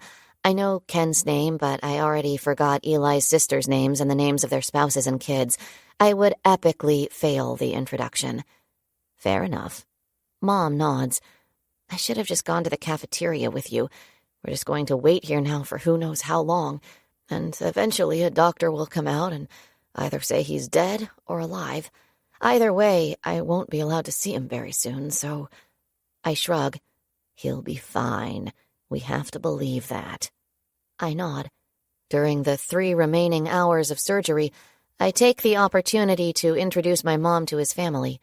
After Lori comes back, we grab an early morning breakfast sandwich and a Dr. Pepper and take a long walk around the block. Then 2 doctors come out to let his family know that they stopped all the bleeding. He has 2 fractured ribs, a broken fibula, a multitude of cuts and puncture wounds, and cerebral edema. It's a miracle he survived the fall. At least that's the chatter going around the waiting room. And as bad as the list of injuries sounds, in the larger scope of things, they are minor injuries. He doesn't need surgery for the fractures, and as long as the swelling in his brain goes down without any complications, he should make a full recovery. The doctor said it will be another hour before family can see him, and even then he probably won't be conscious. I'm going home. I have school. I'm here if you need me. Just let me know. I can help with Roman or whatever. I nail my exit speech after practicing it during the last hour of surgery because I knew I wasn't staying. In fact, I'm dying to get out of this waiting room. You should come back with us. Lori gestures toward the ICU. I'm not family. Dorothy. I'll check in tomorrow after school. Lori frowns. Okay, we'll make sure someone contacts you if anything changes. Great, thanks. I power walk straight out of the hospital. I noticed Dr. Hathaway was next to Eli's dad, getting ready to go back with them to see Eli. Is she really still family? Mom asks. I don't know. I don't care. He probably won't wake up while they're there. No need to stand in the corner of the room watching a machine help him breathe. Why was he planning on visiting you so late? She follows me out the door. He wanted to talk. At first, he made it sound like he wanted to talk about my date with Dr. Warren, but I don't know why that would be. I think it must have been something else, because his messages seemed urgent. I get in Mom's Ford Escape. Wait, you went on a date with Dr. Warren? She closes her door and starts the car. Yes. I lean my head against the headrest. I was going to tell you about it, but you were asleep, and then I just forgot about it, more like blocked it from my memory. He took me for fondue. I just couldn't. It was so gross. I can't believe those restaurants are even legal. It's just a melting pot of nasty germs, a haven for chronic double dippers. I'm not going to lie, my stomach hasn't been right ever since. I think I caught something. Tomorrow I'm going to request blood and stool tests. Legit, I ate 1 bite the first one, but you know they don't wash those pots between customers. They just pour in more milk and cheese, crank up the heat, and assume it will self-decontaminate from the heat. Wrong. Wait, did you and Eli break up? Wow, she doesn't seem to care about my fondue distress at all. No, I mean, I don't know what we are or were. It's not like we talked about it. We have sex, good sex, but I'm not sure mutually sharing autonomic nervous system responses necessarily makes us a couple. Autonomic what? Orgasms. We have sex. I told you last Sunday that staying the night was a complete disaster. We're not spooning and whispering I love yous. It's like hooking up, but with food and sometimes a play date with Roman. And he didn't want me to tell Dr. Warren about us, and Warren had already asked me out, and I had accepted. So what choice did I have? I went on the awful fondue date, but I told him with plenty of notice that we would not have sex. I'm not interested in having sex with anyone but Eli right now. Yes, Dorothy. Mom laughs. Sex with only one person. It's called monogamy. You're in a monogamous relationship with Eli. You're a couple. You're his girlfriend. I wrinkle my nose, not really believing her reasoning, even if it does kind of make sense when I repeat it in my head. Whatever. Chapter 22. Could it be love? Elijah. Lights. Way too bright. Beeping. Way too loud. Pain. Way too excruciating. Fuck. Everything hurts. Even my eyelids protest, especially my left eye. It takes me a little bit to realize I can't open it. My throat. Something's in my throat. The sounds. My eye. My throat. I'm in the hospital. What happened? The echo of voices thwarts my attempts to think back, to remember what happened. Jesus, am I even alive? My head. Yeah, I'm alive. Dead people don't feel this kind of pain. Death doesn't exactly sound terrible at the moment. Eli? Fucking hell! You mind not shining that light in my eye? Eli! Mom. My mom is here. I force my right eye open a little more. The room dims a bit like someone dimmed the lights or shut the shades. The tube down my throat prevents me from thanking whomever did that. But I'm nonetheless thankful. Mom. Her pensive face comes into focus. Eli, they're going to remove your breathing tube. That's great. Except I know from my medical training that removing tubes is not exactly the best experience for the patient. I like being the doctor. The patient? Not so much. I follow the instructions as if I don't know them plenty well. Suction, deflate, remove. I cough a few times before they put an oxygen mask over my mouth and nose. Mom smiles as Dad comes into my line of sight. My one-eyed line of sight. Do you know what happened? Mom asks as a medical team mills around my bed, checking vitals, monitors, reflexes. My head eases side to side. It's stiff, but it moves, so that's a really good sign. You fell while out on the trail. It was a long fall. You're going to be fine. I don't remember that. Maybe that's for the best. I just remembered Dorothy and Warren and their fondue date. Date? How could she have sex with me and go out with him 2 nights later? Ha! I don't like that memory, but it sure as hell feels good to know I have memories. So my head injuries can't be that severe. How long? 2 days. Mom smiles again. Of course she smiles. I'm alive and only have been in a coma for 2 days. Good news indeed. It could have been 2 years. 2 years for Roman to forget me. 2 years for Julie to remarry. 2 years of not saving young lives. 2 years for Dorothy to fall in love with Dr. Warren. Kendra and Molly will be here soon. Julie was going to get Roman dinner and take him to Peggy's, but your dad just texted her, so she's on her way now with Roman. He hasn't been to the hospital since your accident. We didn't want him seeing you unconscious." "Good," I say in a hoarse voice. "Dorothy said she'd check in on you after the end of her shift. I messaged her and she sent a string of emojis. She seems pretty excited to know you're awake." "Okay." I inwardly smile, because it's hard to actually form one on my face. My lower lip hurts. It's probably cut or stitched or ripped off. I'm not sure. While we wait for the rest of my family, they remove my oxygen mask and give me some ice chips. Mom continues to quiz me on my accident, but I can't remember it. I remember everything else she asks me, which seems to please her and the other doctors.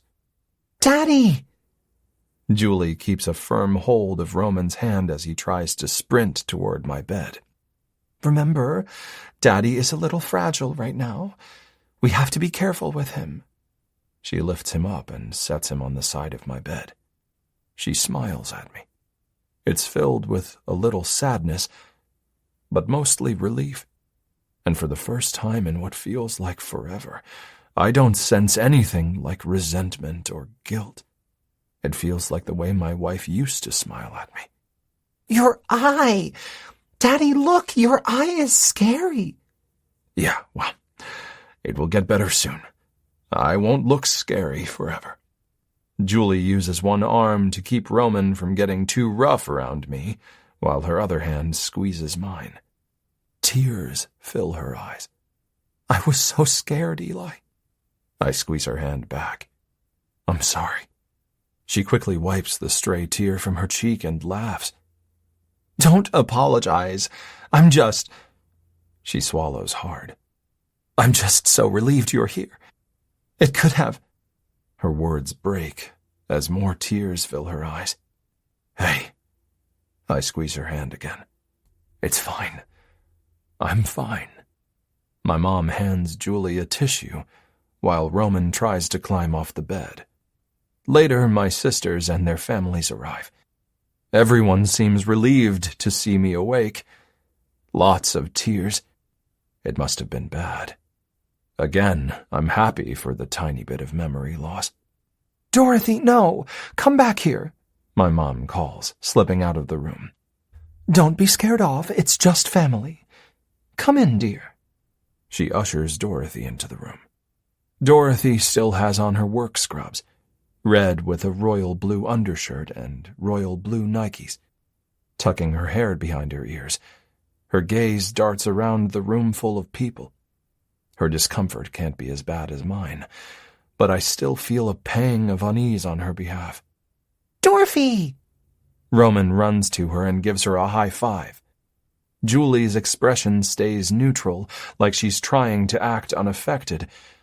But even with only one working eye at the moment, I don't miss her tiny flinch. "Little Romeo, I've missed you." Dorothy smiles at Roman before finally giving me her gaze. I need those honest eyes on me. They tell me everything she's afraid to say. "I fear we're going to get in trouble for having too many people in here. Why don't we grab dinner?" Mom suggests. Everyone says goodnight to me, while Dorothy backs into the corner of the room like she's trying to disappear. "Come here." I hold out my hand after the door to the room closes, and it's just us. "Thanks for not dying." She laughs nervously while taking my hand. "You're welcome." I ease my hand up so our palms are flat against each other. She stares at our hands as I lace our fingers together. "I love you." Her gaze shoots to mine, eyes wide, lips parted. "I do. And I tried to die without saying it. And that was just stupid on my part. So in case I throw a clot or take some unexpected turn, I just want you to know. I love you, Dorothy Mayhem. It's not that I intend for my declaration to be a surprise, but clearly it's quite the shocker. I chuckle, then grimace. My ribs aren't ready for laughter. It's not a question, okay? It requires no answer, no acknowledgement. She nods slowly, returning her gaze to our interlaced fingers. I bring them to my face, gently brushing my lips, kinda swollen lips, over her fingers. Dorothy has a way of taking away my pain, and I feel certain she has no idea the effect she has on me. I fear I could fall behind with closing my rings for a while. A smile forms along her perfect lips. You think? I'm glad you came over the other night. I might need those memories to make it through the healing process. Her cheeks bloom red. I was reading about orgasms. Yeah, I love her. And I feel certain I will die a happy man if she starts every conversation with, "I was reading about orgasms." She continues. You know the Lazarus reflex? Yes. Well, did you know that if you were only being kept alive by machines, so basically dead, that as long as your sacral nerve is being oxygenated, you can be stimulated to have an orgasm? Like giving a dead person an orgasm, that'd be the way to go out, right? It all hurts so bad, but so very good at the same time. My grin pulls at my swollen lip, and my laughter pulls at my fractured ribs, but I welcome the pain because Dorothy Mayhem makes life pretty fucking amazing. Do I want to know how this all came about? She shrugs. Just something I thought about when they didn't know if you'd wake up. Were you going to suggest I get one last orgasm before they unplugged me? Please say yes. If you do, I think I'll make sure you're legally responsible for making all final decisions for me if I go under again. Dorothy giggles. I've seen ultrasounds of babies masturbating in the womb. It's only fitting to go out with the same simple-minded pleasure with which you came into this world. The question begs to be asked. Why was Dorothy so thoroughly researching orgasms? But I don't ask the question, because it's Dorothy Mayhem. I expect the unexpected from her. It's one of the things that made me fall so fast and so hard for her. You should sleep. And I haven't been home yet, so lots to do before work tomorrow. Like masturbate? What? No. She releases my hand and curls her hair behind her ears again. Rumor has it I could be in this joint for another week. Think you could smuggle in a pizza some night? There it is. That smile. God, it's oxygen. Maybe. Drive safely, Dorothy. She nods, lips twisted as her gaze makes a slow inspection from my toes to my head. Then she leans over and kisses my cheek. Good night, she whispers. I take a slow breath as she walks to the door and close my eye when she disappears around the corner. Eli? I open my eye again.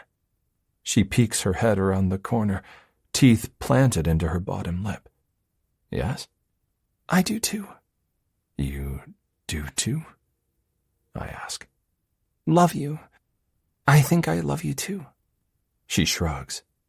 So now you know, just in case you don't wake up in the morning. How incredibly morbid and perfect. 3 words don't fit Dorothy. A simple "I love you" would not feel right coming out of her mouth in this moment. Nope. It has to be 6. 6 is infinitely better than 3. I think I love you too. Chapter 23. Homebound. Dorothy. I keep my routine for the most part. I need routine, especially with Eli in the hospital and his family visiting at randomly different times. Several times I consider suggesting we make up a schedule so his room isn't stuffed to the limit with visitors, but they seem to enjoy the large gathering, and so does Eli, so I never get the nerve to say anything. On his last night in the hospital, I stop by after my shift, hoping the later hour will grant me some alone time with Eli. No such luck. Instead, his parents and Julie are here, discussing his home care. They smile when I slip into the room. Even Julie's smile looks a little more genuine. Hi, sweetie. Lori smiles. They continue discussing who will take care of Eli until he can get around on his own. As I take a seat in the corner of the room, Eli winks at me before returning his attention to his mom. I'm taking off 2 days a week to be with you. Your dad will take a day off too. Molly is going to see about taking one morning, but she's not sure yet. I really think we should consider an in-home nurse just during the day, and I'll stay over during the nights. His mom brushes his bangs away from his face. I can do 2 days, and I'll do nights and weekends too, Julie announces. Jules, Eli starts to speak. It's fine, I've already arranged for 2 of my colleagues to cover some days for me until you've recovered. Then my mom can have a break from watching Roman. She and my dad have been wanting to take a vacation anyway, and Roman can take a break from daycare. Julie rests her hand on Eli's arm. As for me, I want to slink out of the room before anyone looks in my direction. Too late. Eli studies Julie with an unreadable expression before sliding his gaze in my direction. Know any good in-home nurses? Oh, I do. I know several. But Julie cuts me off. Eli, don't be ridiculous. Why would you want that? I'm giving you more time with Roman, quality time. It's the perfect solution. But you'd rather have some stranger help you to the bathroom, in and out of bed? Yes. I indeed need to get out of here. I like Boss Bitch. I love world-renowned Dr. Hathaway. But Julie, Eli's ex-wife, doesn't make my favorite people list with her offer to help him to the bathroom and in and out of bed. His parents and Julie follow his gaze, which happens to be on me like I'm the one with a decision to make. I don't even want to be here, let alone weigh in on decisions. Thoughts, Dorothy? Eli asks me. Wow, no pressure.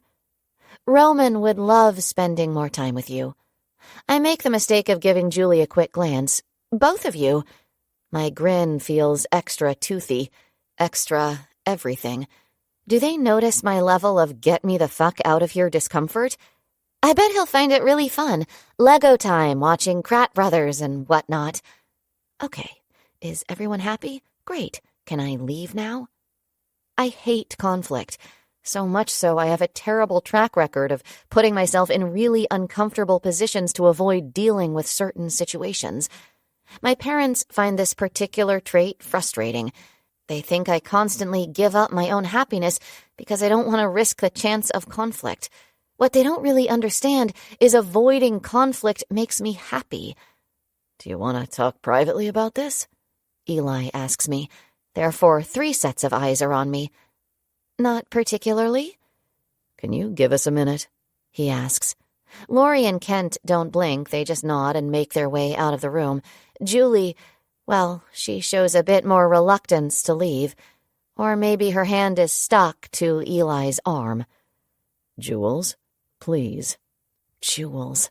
I kinda hate that he has a nickname for her. No nicknames for me. Nope, just Dorothy. Some people try to call me Dot or Dottie. Those choices don't sound as smooth or as cool as Jules, and I just hate Dot and Dottie, so I have to stick with Dorothy. Jules squeezes his arms and nods. I'll be right outside. Thanks. He watches her leave the room before giving me a solid grin. Did you have a good day? Did you clear the room just to ask me that? I shuffle my sneakers toward him, sitting on the edge of his bed. He rests his hand on my leg.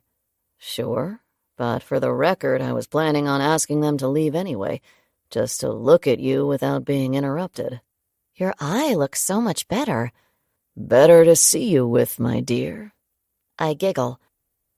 I wouldn't be okay with your ex-husband staying with you if you were unable to take care of yourself. I don't have an ex-husband, never been married. His mouth quirks up a bit on one side. What I'm saying is, it's okay for you to not want Julie to stay with me and take care of me. I'll hire an in-home nurse. You'll get to see Roman every day if she stays with you. True, but at what cost? I shrug. Sounds like no cost. I don't think she's going to charge you. You know what I mean. What will be the cost to us? My life won't change. I have school and work, and you'll get to see Roman every day. I'd think you were crazy for passing up this opportunity. I'm jealous you'll get to hang out with him every day. He's way cooler than my classmates or anyone at the hospital. You're sure? About Julie? I laugh. She's my idol. I'd choose her to watch me if I were out of commission. Gee, thanks a lot. Anytime, Dr. Hawkins. He rolls his eyes. You'll come over, right?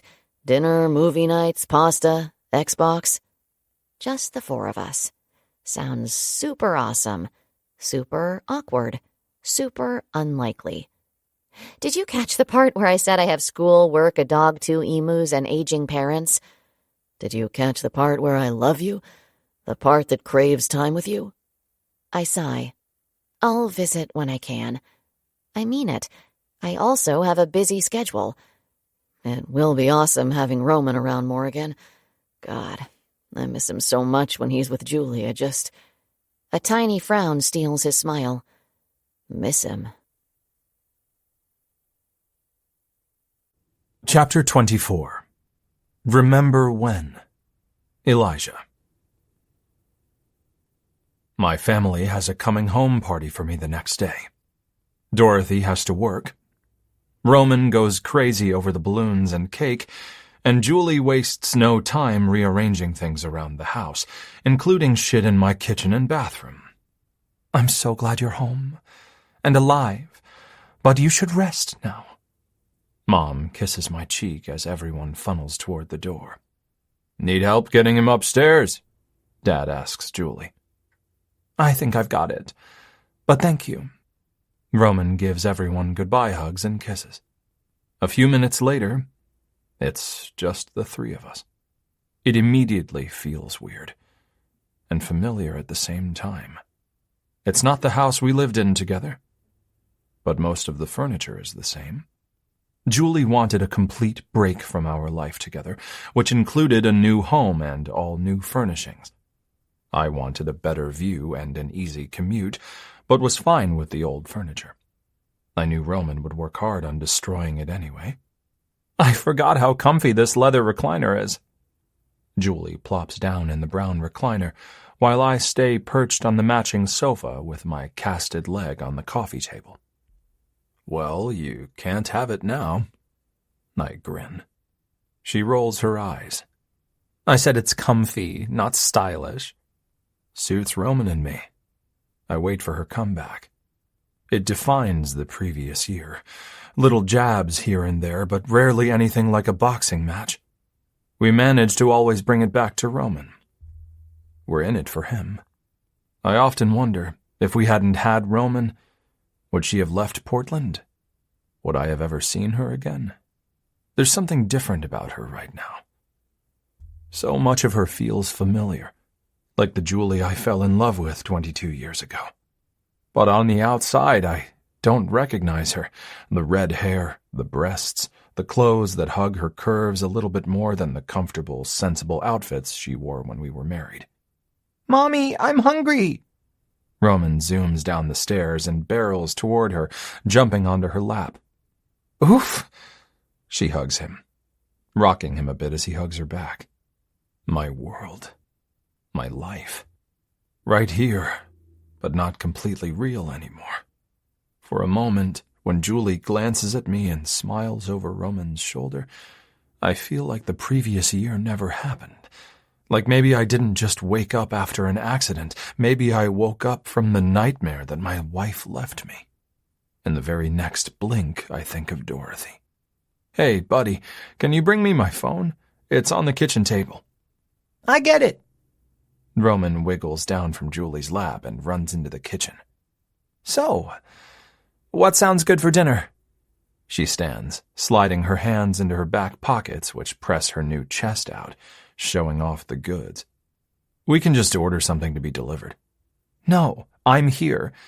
I fully intend to make meals, clean house, maybe knit something. She winks. When she was pregnant with Roman, she took up knitting. That Christmas, everyone got scarves and mittens. As I recall, the last time you took up knitting, the house never got cleaned and we always ordered delivery. True? An easy laugh bubbles from her chest. I'll try to show a little more restraint this time. Here, Daddy. Roman brings me my phone. Thanks, buddy. You going to help me make dinner, mister? Julie ruffles Roman's hair as they both head toward the kitchen. Dorothy has 3 more hours of work, but I can't resist texting her on the off chance that she might break the rules and text me back. Me. What are you wearing? She doesn't respond right away. That's fine. I have nowhere to go and all the time in the world. 20 minutes later, she texts me. Dorothy. Scrubs. Shrug emoji. Me. What's the color combination today? Dorothy. I'm working. Me. 2 words. I know you're wearing 2 colors. Be quick and sneaky. Type 2 words to me. Folded hands emoji. Dorothy. Green, white. Me. Grass green, grass emoji, or surgical green, stethoscope emoji. She doesn't answer. I frown. Kudos to Dorothy for taking her job seriously. While Julie and Roman make dinner, I lean my head back and close my eyes. I dream of jogging along my favorite trail, the windy, narrow paths. Nothing but miles of trees, deep ravines, and the trickling of tiny waterfalls. Daddy! I jump, cringing as my wounds protest. Don't scare Daddy, silly. Remember, we have to be really, really nice to him. Julie hooks Roman around the waist with her arm and kisses him on the cheek as she scoops him up into her arms. Let me get the wild man his food. Then I'll help you to the table. Unless you'd rather eat on the sofa. The table is fine. If I eat out here, Roman will want to eat out here too, and that will turn into an unbreakable habit. Julie nuzzles Roman's ear as he giggles. So very true. I'll be right back. We eat tacos. I think of Dorothy and her love of tacos. And all food, really. After dinner, Roman sits between me and Julie on the sofa, my leg propped up on the coffee table, and we take turns reading him his favorite stories. At 8 o'clock, Julie takes him upstairs to tuck him in bed. Dorothy. Surgical green. I smile as my phone chimes. Me. How was work today? Dorothy. Same as every day. How are you feeling? Me. Like I fell into a steep ravine. 3 rolling on the floor laughing emojis.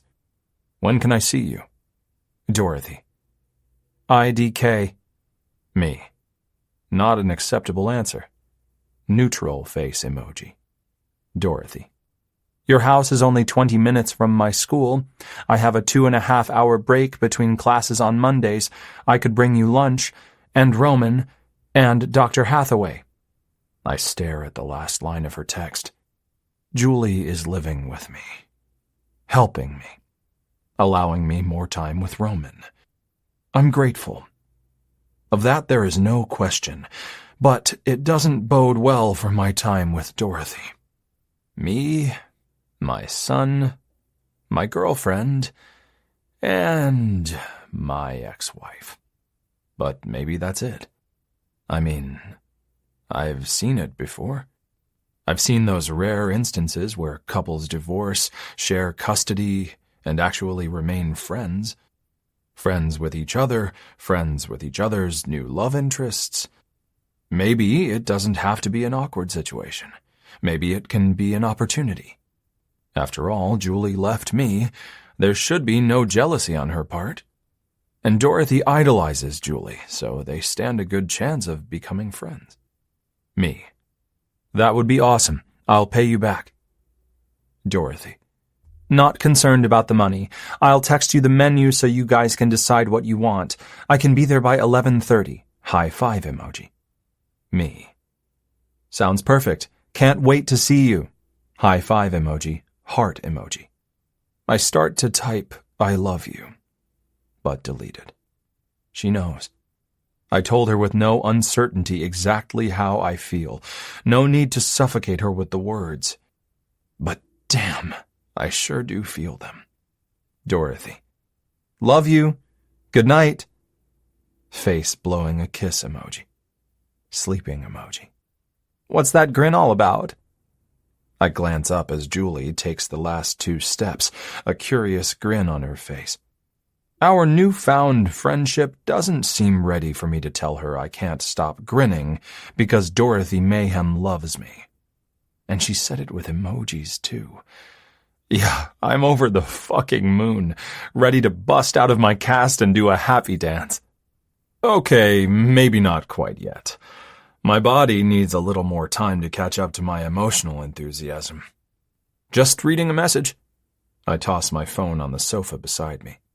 From your mom? Julie sits on the opposite end of the sofa, hugging her knees to her chest. It's hard not to stare at her.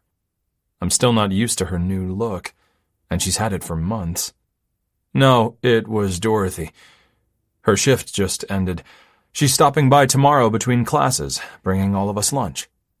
Oh, and she loves me. Julie rolls her lips together and nods. That's sweet. I ignore the way she makes it sound like Dorothy is a neighbor girl bringing by a Mayday basket for Roman. As grateful as I am for what you're doing, I can't help but wonder if it won't put a kink in your personal life. I hope you know that my family can help, definitely on the weekends. If you want to make plans or even stay at your place on the weekends, I'll be fine. You know my family would take care of me and Roman. Wow, I haven't been here a full day and you're dismissing me? Julie's eyes widen. No, I chuckle. I'm just thinking ahead is all. I feel like we all agreed to this arrangement without giving it thorough consideration. Well, her lips twist as she averts her gaze to the coffee table. My personal life isn't as exciting at the moment as what you probably imagine. I try not to imagine your personal life. She ignores my jab. I was seeing someone. I didn't tell anyone. Never introduced Roman to him. She glances at me with a flat smile, as if to make me feel guilty for Dorothy's and Roman's relationship. Fuck you. Dorothy's amazing. It's your own fault you're not finding people who adore our son like Dorothy does. He went back to his family. Is that code for you had an affair with a married man? She jerks her head back and shoots me a scowl. No. Really, how was I to know? In all fairness to me, Julie's favorite line is, "You just don't know me anymore." They were divorced, and now they're back together. She nods, resting her chin on her knees. And for the record, as I've said before, even if you didn't believe me, I never cheated on you. I didn't leave you because I was having an affair. There was no one else. I didn't leave you for another man. I left you for me. I nod. I forgive you. For leaving you? No. I narrow my eyes. I don't think leaving me requires an apology. I mean, we apologize for things we regret, right? I've never felt that you regret leaving me, but I have always felt you regret for hurting me, and for that, I forgive you. As I shift my gaze to meet her teary eyes, she quickly wipes them. You don't know how much I've needed to hear you say that. Well, I'm sorry I couldn't say it sooner. She leans back and runs her hands through her hair. I was struggling in ways you didn't know. What do you mean? She shakes her head. Nothing. It's not the time to discuss it. Look at me. I'm a pretty captive audience at the moment, completely dependent on outside help to even make it to the toilet, which, by the way, I'll need to get to one soon. Oh, she jumps up. Sorry. Geez, of course. You drank tons of water with dinner, and your pills. Of course your eyeballs have to be floating. It's fine. I think I'm good if you just hand me the crutches. You still need help because of your ribs. I'm a mess, and still really fucking weak, so I don't protest. She walks right beside me as I hobble to the main floor bathroom. Do you need help getting your pants down? I give her a quick glance. Is she blushing? I'm starting to think I should have hired someone, professional. I'm a doctor, in case you didn't get the memo. That makes me a professional, and I've seen it all. That's why you turned your back on me when I undressed to put on a gown after the coffee incident. You didn't need my help undressing, so it wasn't helping, which meant I would just have been watching you undress. You know the difference. I have to pee. Badly.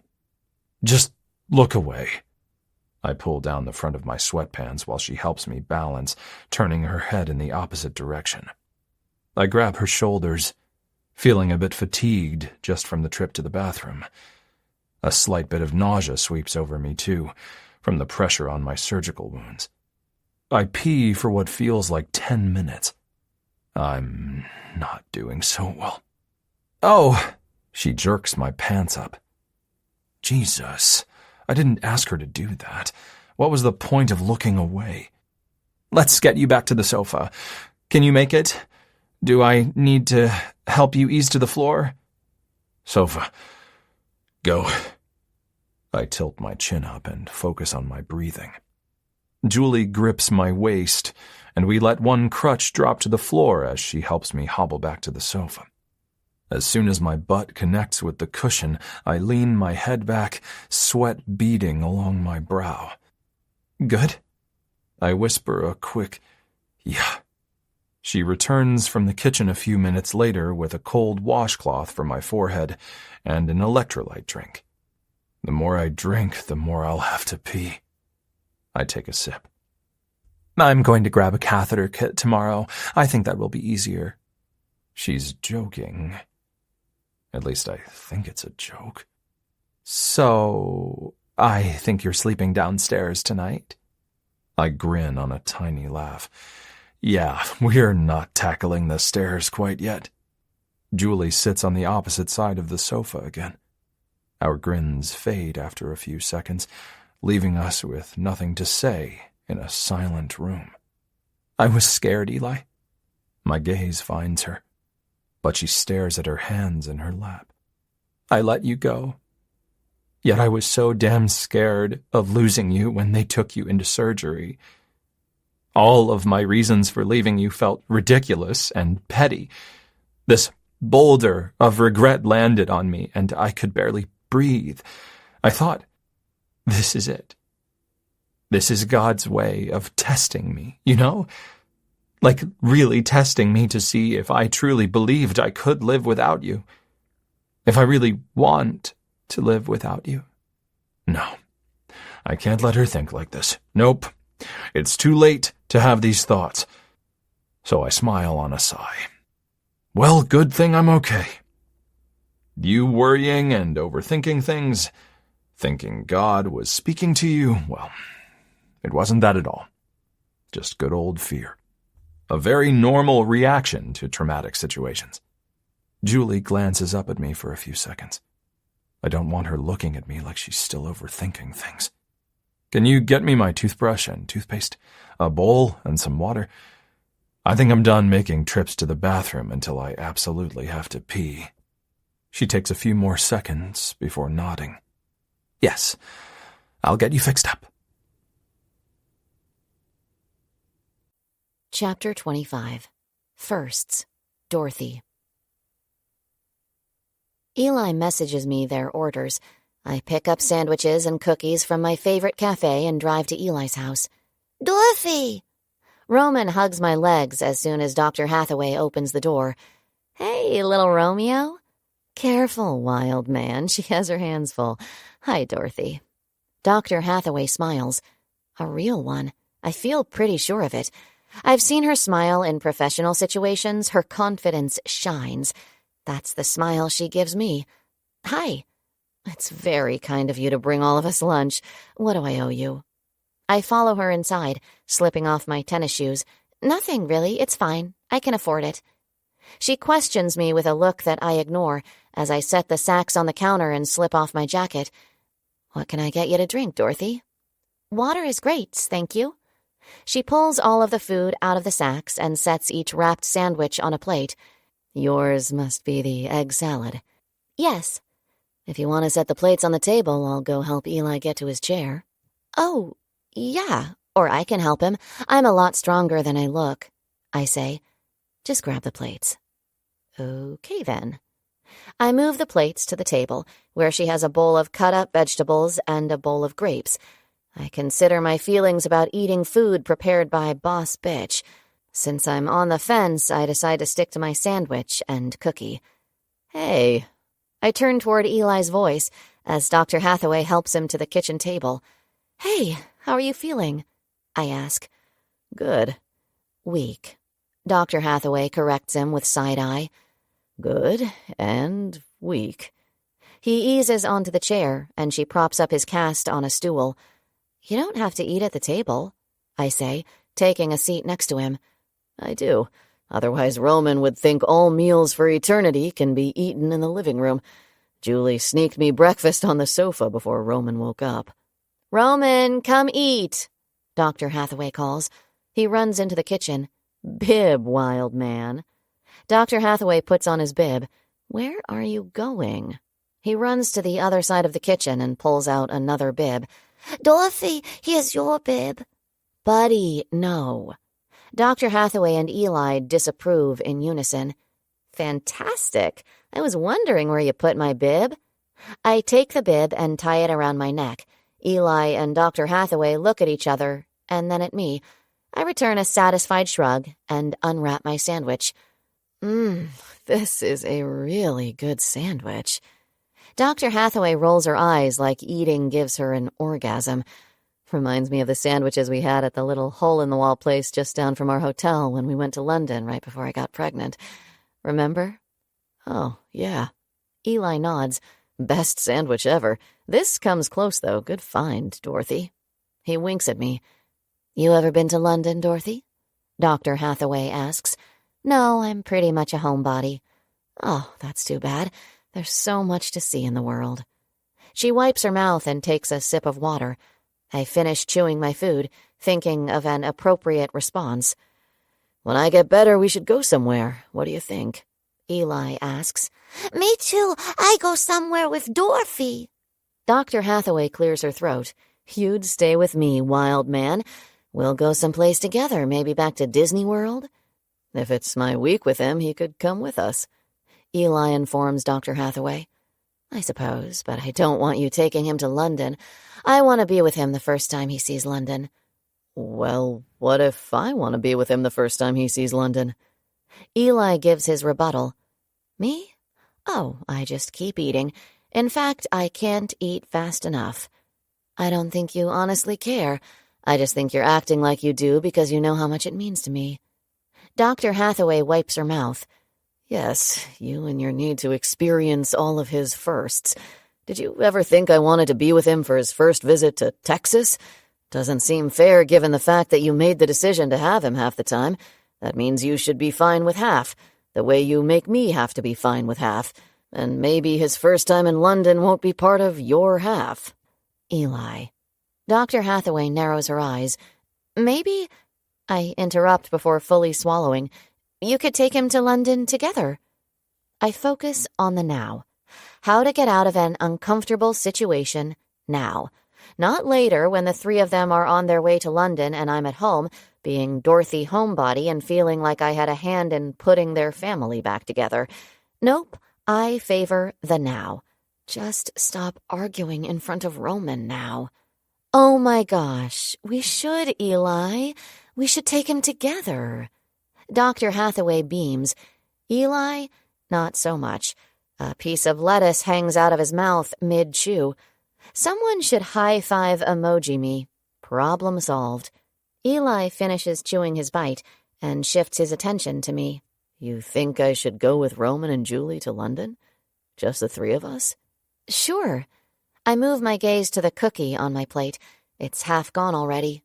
You both seem to like it, and I hear they have great sandwiches there. I glance up. Seriously? No one laughs. I perfectly timed that joke. How could they miss it? Eli grunts and returns to eating his sandwich. You really wouldn't mind? Dr. Hathaway asks me, with big eyes and a tiny grin. Why would I mind? No reason. She shakes her head. Roman steals the conversation with why he wants to be a honey badger, and that gobbles up the rest of lunchtime. Why don't you take Roman outside to play for a bit? Eli asks Dr. Hathaway. She looks at Eli and then at me as she finishes wiping Roman's face and hands. Yeah, sure. I can take him out to play for a bit. I have about 30 minutes before I have to head back. No. Eli pushes his plate away from the edge of the table. Julie will do it. If his face were an emoji at the moment, it wouldn't be a favorite of mine. I prefer happier emojis. Dr. Hathaway and Roman go outside while I sit at the kitchen table under Eli's bad emoji gaze. I don't want to go to London with Julie and Roman. I want to go with you and Roman. Okay, but I don't care as much about seeing London as Dr. Hathaway does. And she's Roman's mom, so it makes sense that she should see London with him instead of me. Maybe that's the problem. Maybe I want you to care. I want you to care enough to not go on dates with Dr. Warren. I want you to care that my ex-wife has moved in with me for the next couple of months. I want you to care that I'm officially dependent on her for my basic needs. I want you to care that she pulls down my pants to get my cock out so I can take a piss. I curl my hair behind my ears. I didn't know she did that for you. Well, he coughed a laugh. Now you do. So, do you care? Yes. Well, you have a terrible way of showing it. Different, I whisper. What? He asks in a clipped tone. Nothing, I murmur while looking at my watch. I, should go. 5 minutes ago you said you had 30 minutes, but now you need to go? I don't know why you're so angry. I'm sorry. What did I do? Tell me what you said. About what? I said you have a terrible way of showing that you care, and you said something after that. What did you say? I said different. I have a different way of showing that I care. Not a terrible way. Just because I don't act like you or every other neurotypical person out there doesn't mean that my actions are wrong or terrible. It just means they are different. Can I go now? Dorothy, I need to know where your head is on this, where your heart is on this, because I get this feeling that Julie is having regrets about us, regrets about leaving me, and while at first I thought it was just shock from the accident, I'm not so sure anymore. Regrets? As in she wishes she wouldn't have divorced you? Eli shrugs. A few seconds later, he nods. Okay. Okay? Really? That's your response? Eli, I close my eyes, but it doesn't stop the pain in my head. I'm going to play the Aspie card here. I didn't know what that meant 5 years ago, but I get it now. It's when I feel like everyone is waiting for me to get or see something that's so obvious, but I don't see it. And it's not because I'm not smart. I know I'm a smart person. I have the grades to prove it. It's that I've missed a cue or failed to make an important connection. And everything after that point is, well, pointless. So if you're beating around the bush, then you need to stop. You need to be very specific and very direct. He studies me under his scrutinizing gaze for several seconds. Fine. Literally until the moment I stepped onto that elevator with you, I've wanted my life back. I've wanted Julie to wake up and realize what a terrible mistake she made. And maybe that makes me pathetic, but I don't care. I don't regret loving someone so deeply. I don't regret having a child with her. And I don't regret thinking that 15 years of marriage and a child is worth fighting for until you know without a doubt that there's absolutely no hope. More direct. I glance at my watch. He sighs. I love you. I know. And I choose you. Okay. He grimaces. But if 6 months from now you don't feel like I'm the one for you anymore, I'm going to look back and wonder if I blew my last chance to have my family together again. Is there a question? If so, you should ask it now. Am I it for you? Could you see yourself with me 20, 30 years from now? I laugh, shaking my head. We've known each other for less than 2 months, and you're asking me about 20, 30 years from now? I've changed professions 3 times in 8 years, but after 6, 7 weeks of knowing you, I'm supposed to make a 20, 30-year projection? No, he whispers, staring blankly at the middle of the table. That's a relief. I'm going back to school. I have a test this afternoon, and now I have a headache, so I'm going to go take something for it so I can focus on my exam. I'm sorry. His gaze lifts to meet mine. Your headache is my fault. Probably. I shrug. It's fine. Nothing a couple of ibuprofen won't handle. Need help back to the sofa, or do you want Dr. Hathaway to help you? I just need you to come here. He holds out his hand. I rest my hand in his. Come here. He tugs my hand.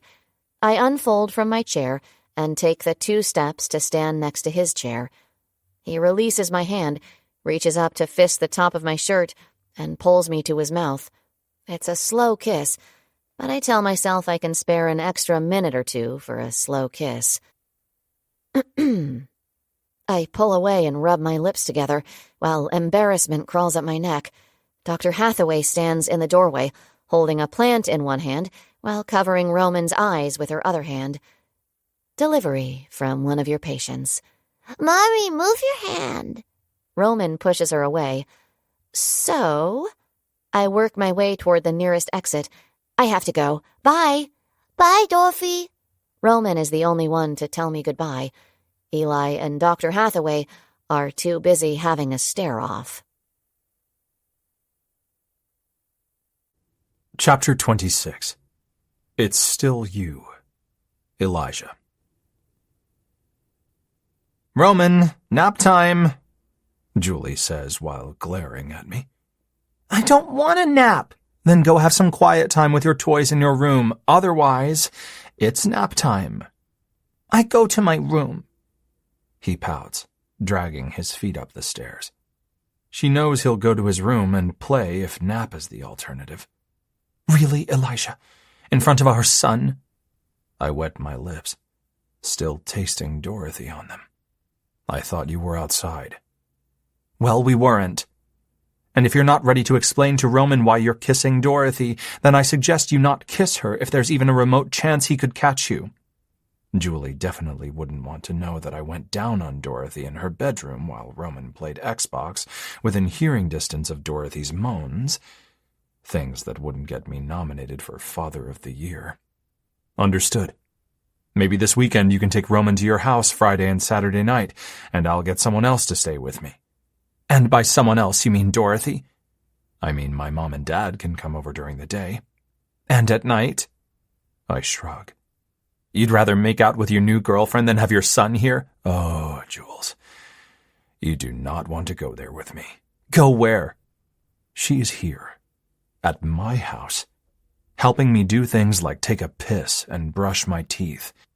I could slay her with a brutal dose of reality, but I don't. For once, possibly the first time since she left me, I take the high road. Could you please help me to the sofa? I'm a little exhausted from everything. Yeah, she says. Her expression falls into one of resignation. After she helps me get situated on the sofa, she checks on Roman. He fell asleep on the floor. She grins, coming down the stairs. Like literally in the middle of his Legos. So I covered him with a blanket. I knew if I tried to move him into bed, he'd wake up. Julie picks up the dishes from lunch and brings me my medications with a glass of water. She calls you boss bitch. Julie pauses for a second. After a few blinks, she hands me my pills. Who? Dorothy. I'm pretty sure it's a good thing. She nods. Usually. You're smirking. You know it's good. You know it's a compliment. It's a nice compliment. Yeah. She knows your stats, listens to you give talks. She pretty much idolizes you as a doctor. How does that feel? How does it feel to know your girlfriend looks up to me? At least professionally? She sits on the sofa, angling her body to face me. It feels good. And a little weird. Does it make it harder for you to dislike her? I don't dislike her. You dislike her with me. Julie presses her lips together and flips her long red hair over her shoulder. I didn't say that. You didn't have to say it. I can see it. Why? Is it Dorothy in particular, or would it matter who kissed me? I don't know, she whispers, averting her gaze. I don't know about anything anymore. What do you mean? The definition of hell. Having everything you should ever want and still wanting more. She runs her fingers through her hair, drawing in a shaky breath, then blowing it out slowly as emotion turns red in her eyes. I wasn't happy, and I didn't know why. She quickly wipes away a tear. We had a baby. A baby, Eli, and it wasn't enough. What? She clears thick anguish from her throat. What kind of person throws away everything because it's not enough? I actually had tests done, hormone tests, brain scans. I honestly thought something was physically wrong with me to feel so incredibly dissatisfied, so angry. Still, after all the pain and anger, I still break inside watching Julie grasp for that invisible thing that tortures her. Everything irritated me. I constantly felt on the verge of either starting a fight or having a complete breakdown, and you were the recipient of all of it, even when you didn't realize it. For 2 years before we separated, I resented the way you combed your hair, the way you laughed, the childish voice you used when talking to Roman, the scent of your cologne, the rhythm of your words, that stupid pause you take before answering a question like your mind is always on a 2-second delay, the way you slurp your smoothies and stir your coffee. Just every damn thing about you drove me to the verge of insanity. And without one single shred of reason. I think regaining my memories from falling into the ravine would hurt less than her words. And yet I know she isn't saying them to hurt me. Still, they rip open old wounds, ones that can't be repaired by the expert hands of surgeons. I hold on to my words and mask my reaction. I hated myself. I just hated myself for hating you. I hated myself for wanting out. I felt like the worst mother, the worst wife and daughter, the worst friend. I felt like the worst human. Her words fall apart. And I just needed out. But I didn't know how to tell you that. You were perfect. And I wanted nothing to do with you. What does that say about me? There were times I actually hoped you'd cheat on me so I could have an out. But not Elijah. Nope. You would never do that. And even that irritated me. Who thinks that? What sane human being hopes their spouse will cheat on them? I don't know. Maybe that means I'm sane. But I refuse to make that wager. After all, I've done some mildly insane things with Dorothy in the past few weeks. So I pulled the plug on our marriage. And I changed everything I hated about myself on the outside, but it didn't change how I felt on the inside. I signed up for classes like pole fitness, and I tried speed dating. Then I went through 3 different psychiatrists, tried healing touch and meditation. When that didn't work, I downloaded an app for hooking up, and I fucked 10 strangers in less than 2 weeks. I flinch. Even with the rumors, it still knocks the air from my lungs hearing her confess everything to me. I much prefer the I was a butterfly, you were my cocoon analogy. Still, her blank, glassy-eyed gaze remains affixed to the window, or maybe the wall. I can't tell. I didn't feel better. I just simply felt alone. But alone felt numbing. And that lack of feeling was better than hating myself. And then one day I met Nick at a yoga class. I didn't care for the class, but I liked his smile and the way he looked at me when he didn't know I was watching him. Julie chuckles. So we started dating. The good kind of dating where you leave all your baggage behind. We didn't ask each other about our jobs or siblings. I didn't tell him about Roman or my failed marriage. He didn't tell me about his 3 daughters and his ex-wife who was diagnosed with cancer 2 months after he asked her for a divorce. You see, we lived in the moment. Moments filled with questions like, what do you think of that waitress's purple eyeshadow? Or where should we go for ice cream? Should we get a tattoo? Do you think anyone could hear us if we fucked in that bathroom? Christ, Jules. I close my eyes. I never smoked a joint or shot up or even got a prescription for an antidepressant. Yet I felt high all the time with Nick. He gave me what I needed before I even knew myself what that was. And I gave him a life without questions or guilt.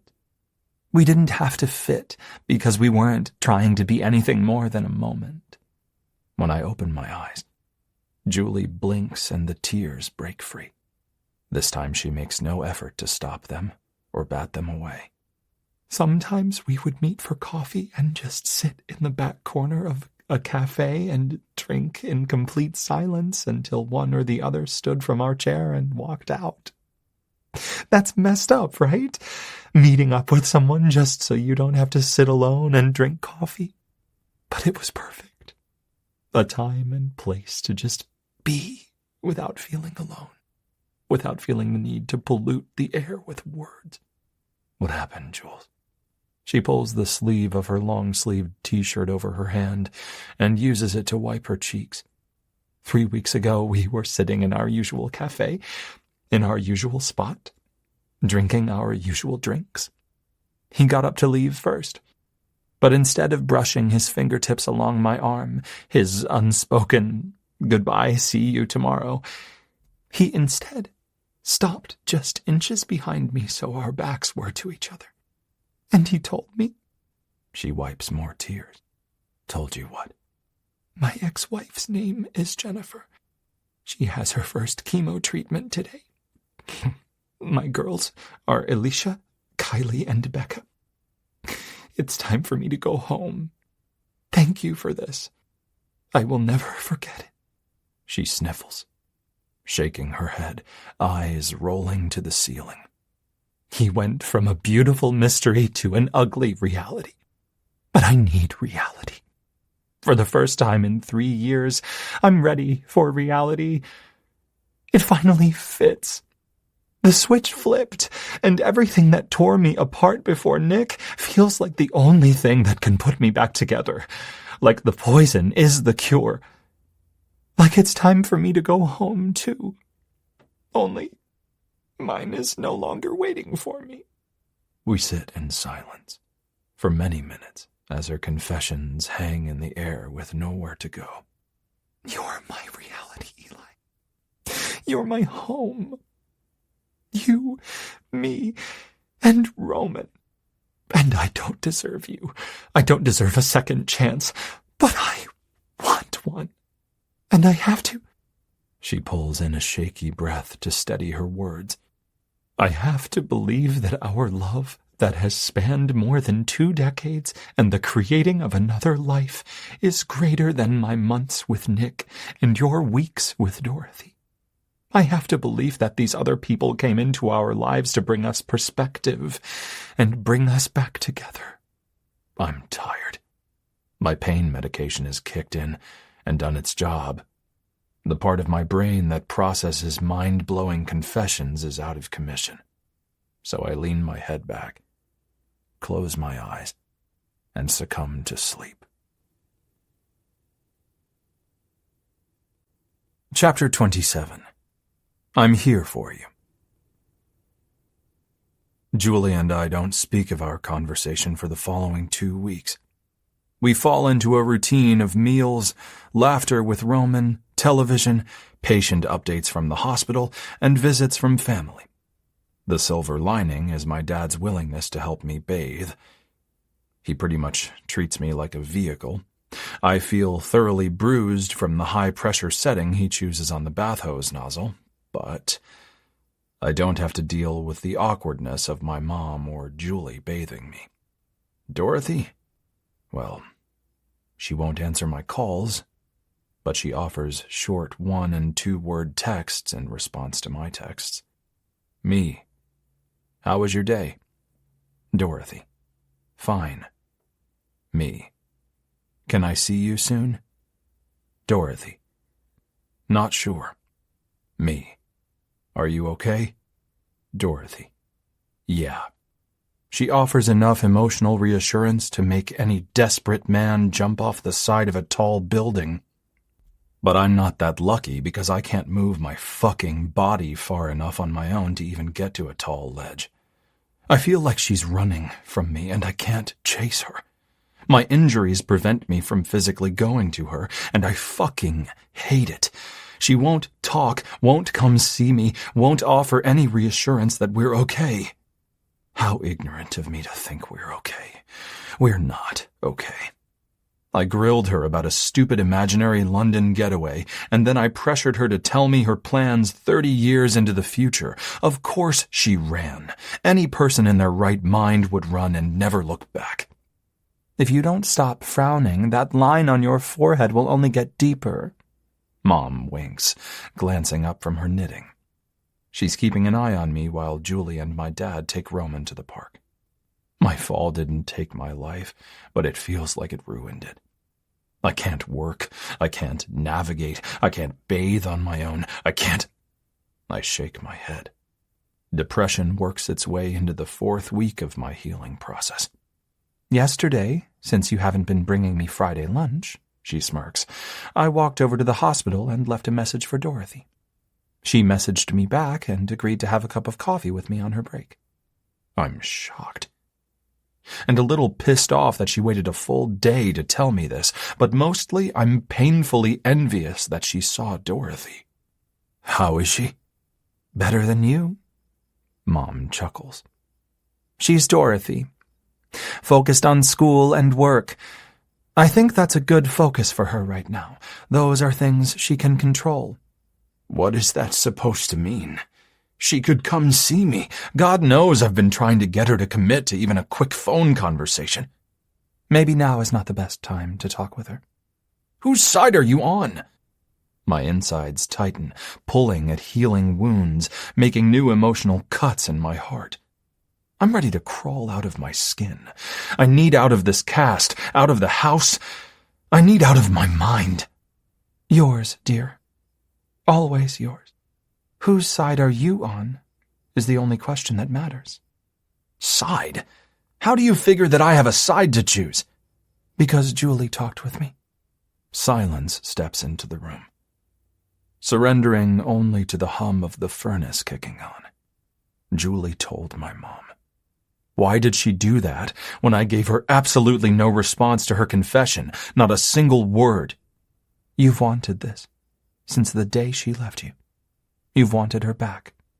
Yeah, I sure have. Even when I've hated her, I've still loved her. That speaks volumes. She sets her knitting to the side. I fiddle with the drawstrings to my gray hoodie. It really does. It proves that I'm an expert doormat, a crippled, lovesick man who refused to accept reality and move on. Well, yes, those would be your sister's words. They'd try to disown you if you took Julie back. I nod. I've hated the pain you've held on to by trying to hold on to her. But it's one of the most incredible qualities about you. Your love is so unconditional. Your wedding vows meant something to you. And the way you fought for your family broke my heart, but it also gave me unfathomable pride. It's easy to love someone when they love you back, when they want you, when they need you. It's not near as easy to have that same deep love when they seem to despise you or when they kick you out of their life. Do you think it's Dorothy? Is this jealousy Julie's feeling? I don't think so. I think this was going to happen with or without Dorothy. I'm sure seeing you with Dorothy makes Julie feel anxious, like she needs to do something quickly before she loses you for good. I lean my head back, rubbing my hand down my face on a grumble. Oh, man. Fuck my life. What can I do? What do you need from me? Your mom. I need to get out of here. Where do you want to go? You're nervous. Mom shuts off the car. I stare at the front door to Dorothy's house. No? Maybe. Well, it's because she lives with her parents. If they're here, they'll answer the door. Then I'll have to explain myself to them. That part makes me a little nervous. For what it's worth, I'm out of my comfort zone here as well, since I'm the mother dropping off her injured 38-year-old son with an overnight bag. Hi, could you look after my boy? He needs help getting around, going to the bathroom, and cooking food. Here's my number. Call me if he's a burden. I laugh. Yes, this is crazy. Hopefully my patient transporter EMT nursing student girlfriend will show up and demonstrate her caregiving skills. Maybe I should stick around. That would be safe. But I don't want to be safe.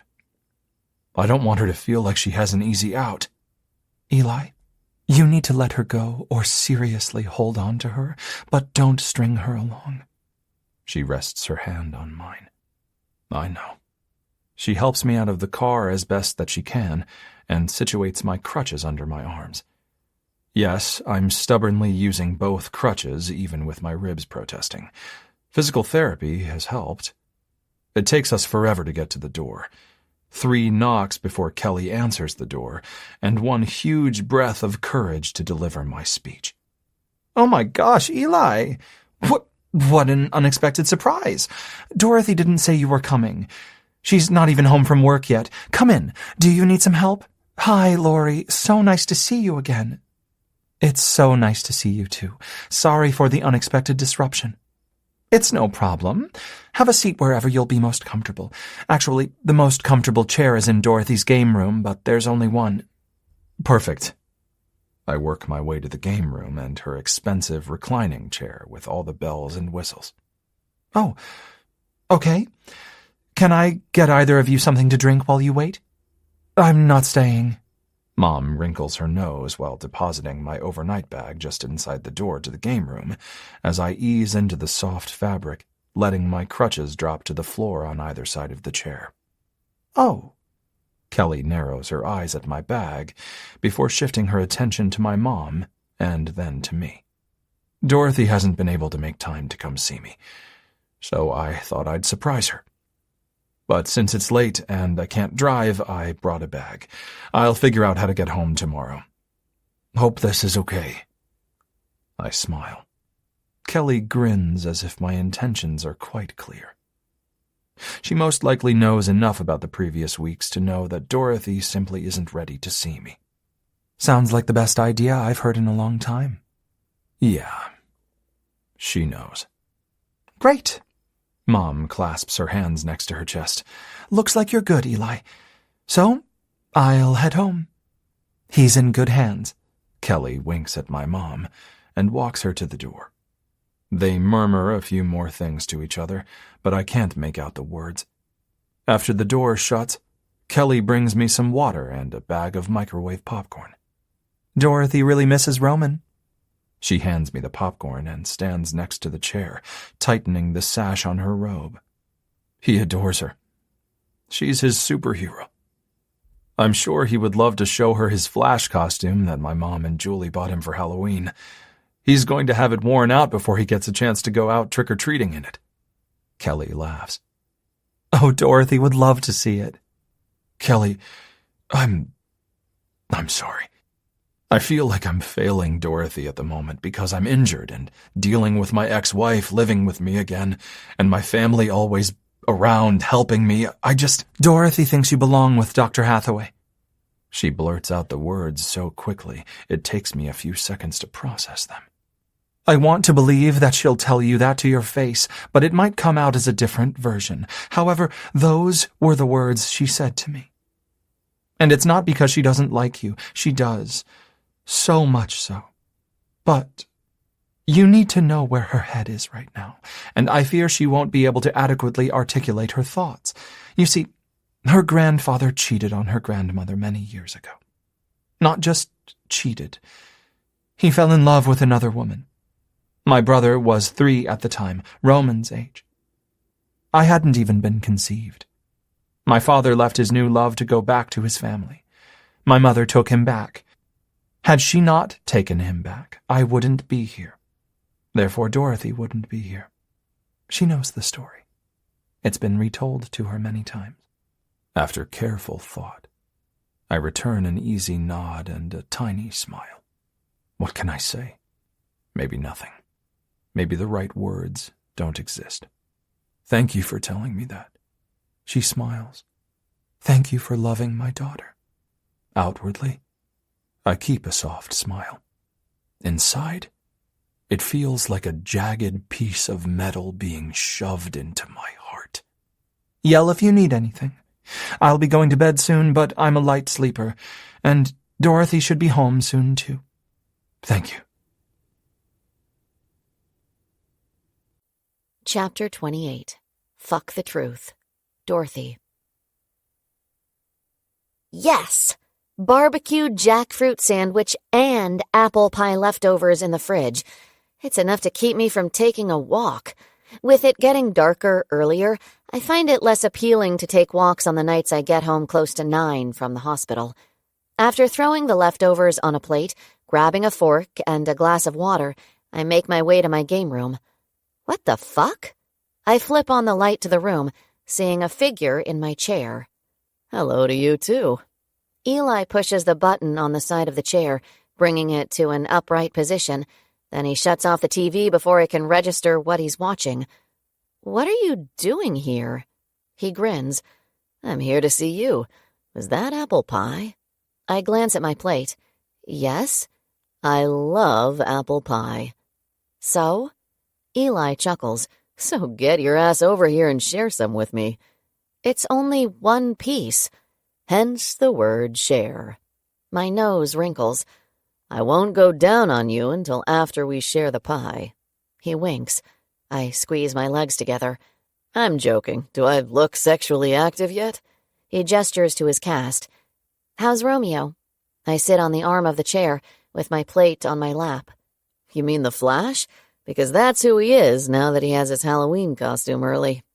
Eli brings up a photo of Romeo Flash on his phone. Oh my God, he's so adorable. I tap the prongs of the fork against my lower lip while grinning at the picture. Eli sets his phone down on the other arm of the chair and exhales an audible breath. Julie wants me back. Ugh, my appetite begins to wane. Not because I wasn't expecting the conversation. I just thought he'd wait until I ate my sandwich and made him beg for pie. She's smart, even if it took her unusually long to come up with the right answer. I shrug. All that matters is that she did. The right answer? He asks. Duh, you and Roman, choosing your family. Of course it's the right answer. For whom? Eli's eyes narrow. For Roman. And maybe for you, and maybe for her too. But definitely the right choice for Roman. And what about Dorothy Mayhem? What about me? I take a bite of my sandwich. You said you thought you loved me too. So? I mumble over cold barbecued jackfruit. And Roman likes you. A lot. I swallow and nod. True, but I'm not his mom. Dr. Hathaway is his mom, and she should get to see him every day. So should you. And now that she's back in the game, it's kind of a no-brainer. What if I choose you? Then you're an idiot. Why? I hate his line of questioning. It's stupid and completely pointless. Because you have the chance to be with Roman every single day, nights too, all the weekends and holidays. But I want you. I stand and slide the plate onto my entertainment console, making a loud clank. You are a stupid fucking idiot! I grab the back of my neck with both hands, digging my fingers into the muscles along my neck to ease the tension.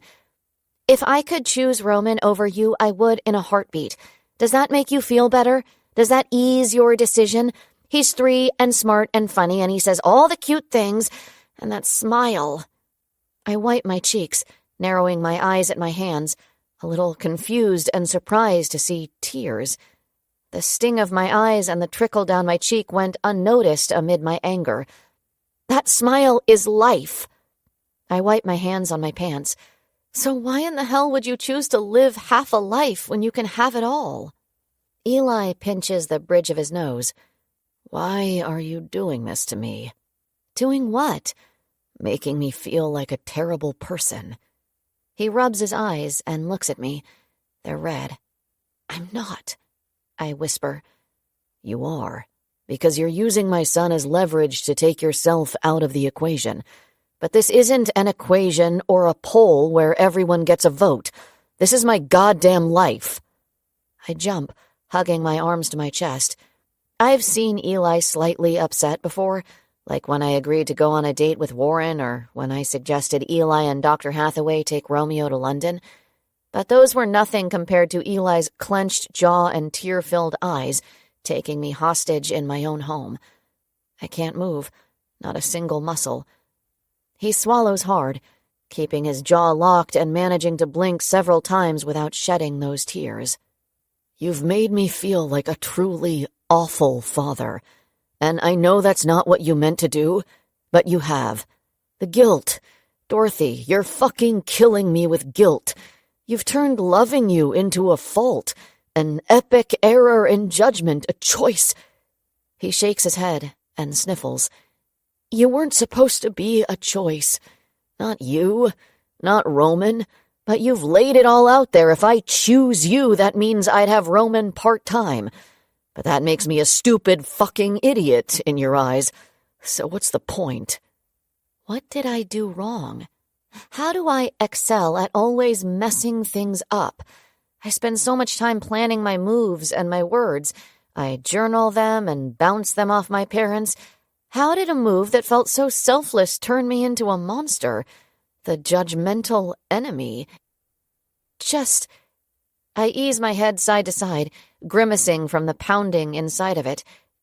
Just tell me what you want me to say. What you want me to do.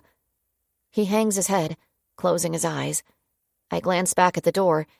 Eli brought a bag, but who brought Eli? I look at my watch. It's almost 10 o'clock. What would a neurotypical person do? I'm not sure. This exact scenario hasn't played out in the movies or my novels quite this way. I mean, given his complete demeanor, I assume he might want to storm out, get in his car, and squeal his tires. But he can't storm anywhere. I'm not sure he can even stand on his own. No car. My drive is gravel, so no pavement for squealing tires. That leaves me in uncharted territory with only one question. What should I do? Pie. You can't go wrong with pie, especially apple pie. I slide the plate from the console and kneel on the floor between Eli's legs, giving the table his casted leg is on a tiny nudge. He opens his eyes, sharing a lifeless expression. I think I put that on his face. Another example of my plans not at all going how I imagined they would go. So I fork up a bite of pie and hold it up to his mouth. After a few slow blinks, he takes the bite. That brings a tiny smile to my face, even if he isn't finding a single shred of happiness. Because of me. I take the next bite. The following bite includes the largest chunk of apple, the best bite of the whole slice. Slowly, I move it toward his mouth, hoping he pays attention to my offering, a peace offering of sorts. He takes the bite, but his emotionless gaze remains affixed to me. Such a waste. I might as well have taken the bite for myself. My bite. His bite. Mine. His. Yep, I take the last bite of crust, the one that's a little crunchy but sweet, with a thin, sticky layer of apple filling clinging to it. Something tells me Eli wouldn't appreciate it as much as I do. With the pie gone, things get awkward again. Nothing to say. Nothing to do. Yet a crippled man remains in my game room with his overnight bag by the door, and I need a shower and my meds, and I had planned on working a few things out in my journals, but that's all gone to hell with the addition of Eli to my Saturday night. He's about to quickly find out I have no fucking clue how to be a hostess. I don't study things I never plan on doing, and inviting people to stay at my house is pretty high on my unnecessary skills to learn list. Eli, shh. He eases his head side to side. Taking the plate from me, he sets it on the arm of the chair and leans forward enough to slide his hand behind my head and pull me forward. We meet in the middle, a breath from our lips touching. Just tell me you still think you love me too. Nothing else. Just that. I know it's a mistake to fall in love with Dr. Hawkins. I know he's bad news. Bad for my heart. Bad for my schedule. Bad for my train of thought. But I do it anyway. I think I love you too. Still. A barely detectable grin breaks through his pain-etched face just before he kisses me. Well, fuck. This isn't part of the plan. I'm supposed to step away. Yes, out of the equation. But he does this thing where he cradles my head in his large hands and kisses me with his demanding lips. For a final goodbye kiss, it feels highly inappropriate. Too much tongue for a goodbye. And then I moan. Cries, maybe even whimpers, seem more appropriate for a final kiss. Not moans. But I do it anyway. You can't choose me, I say, as soon as the kiss ends. Eli rubs his lips together and nods slowly. I won't. I'll wait for you to choose me. What? I rear my head back. I already made my choice. I chose Roman having his parents back together. I chose Roman's dad not kissing me like he'd rip off my clothes if he could. He grins, and if I wasn't so relieved to see him not looking at me like I took an axe to his heart, I would be upset that he's not taking things seriously. It wouldn't be in record-breaking time, but don't fool yourself, Mayhem. I could rip your clothes off and locate your G-spot even with only half of my body working. If a resuscitated corpse can have an orgasm, imagine what I could do with 2 fully functional hands, my mouth, and a head full of dirty thoughts. Well, gulp. Damn. Can you do me a favor? He asks. I shrug. Blind promises aren't my thing. Can you let me recover? Can you give me a few meals with you, maybe a couple cups of coffee, maybe a play date or 2 with Roman before you make your decision? I told you, he kisses me again. If I didn't love his mouth on mine so much, I'd be offended that he keeps cutting me off. I won't change my mind, I say, as I pull away. He kisses my nose, and then my forehead. Then it won't hurt to wait until I'm recovered. Besides, you can't dump me right before the holidays. That's just cruel. I roll my eyes. I'll take that as a yes. He smiles. Whatever. Clearly you don't know how my brain works, but you'll find out. I climb to my feet. Eli grabs my hand and kisses the inside of my wrist. Clearly you don't know how my love works, but you'll find out. Where did you plan on sleeping when you showed up uninvited and unannounced? Your bed? I let you sleep in mine. You owe me. My bed is smaller. Then you'll have to let me hold you so neither one of us falls out. If we zip in, that won't be an issue, but you put off a lot of body heat, so zipping in could get too hot. Zip in? What are you talking about? I'll just show you. I pick up his crutches. You can lean on me, too. I'm a lot stronger than I look. Elijah. Dorothy helps me to her bedroom via the bathroom for a quick piss and teeth brushing. I didn't get a chance to inspect her room as much during my previous time there. It's not a twin bed. No. She unzips her bed. Not a sleeping bag. Actual decorative sheets and bedspread, all in one thing that goes on like a fitted sheet, but it all zips up. It's for people who don't like to make their beds or lose their covers off the side in the middle of the night, she explains while helping me into bed. I'm overdressed for bed. Dorothy twists her lips. Did you bring pajamas? Yes, they're called underwear, and I already have them on. I just need to remove my shirt and sweatpants. You mean me? You need me to remove them for you? Yes. She eases my shirt over my head. Did Dr. Hathaway do this for you at your house? Undress you? Yes. Humph. Did you just humph my answer? No. She slides my sweatpants down my leg, over my cast, and then pulls off my socks. Jealous that someone else has been undressing me? No. She folds my clothes and sets them on top of my bag. Do you need extra pillows for your leg? An extra one for my leg would be great. She positions a pillow under my leg and zips my side of the bed. Let me repeat, zips my side of the bed. I'm going to shower, brush, and floss, and take my pills. You good? I'm zipped up in Dorothy Mayhem's bed. The only way I could be better is if you tied me to it and had your way with me. Gently and with utmost caution for my injuries, of course. Dorothy returns a blank expression.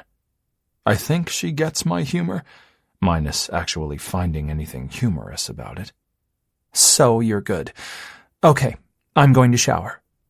By the time she makes it through her nighttime routine, I start to drift off to sleep. I can unzip just the bottom if you need air on your feet. I blink open my heavy eyelids, bringing wet hair Dorothy Mayhem and her oversized Taylor Swift Reputation t-shirt into focus.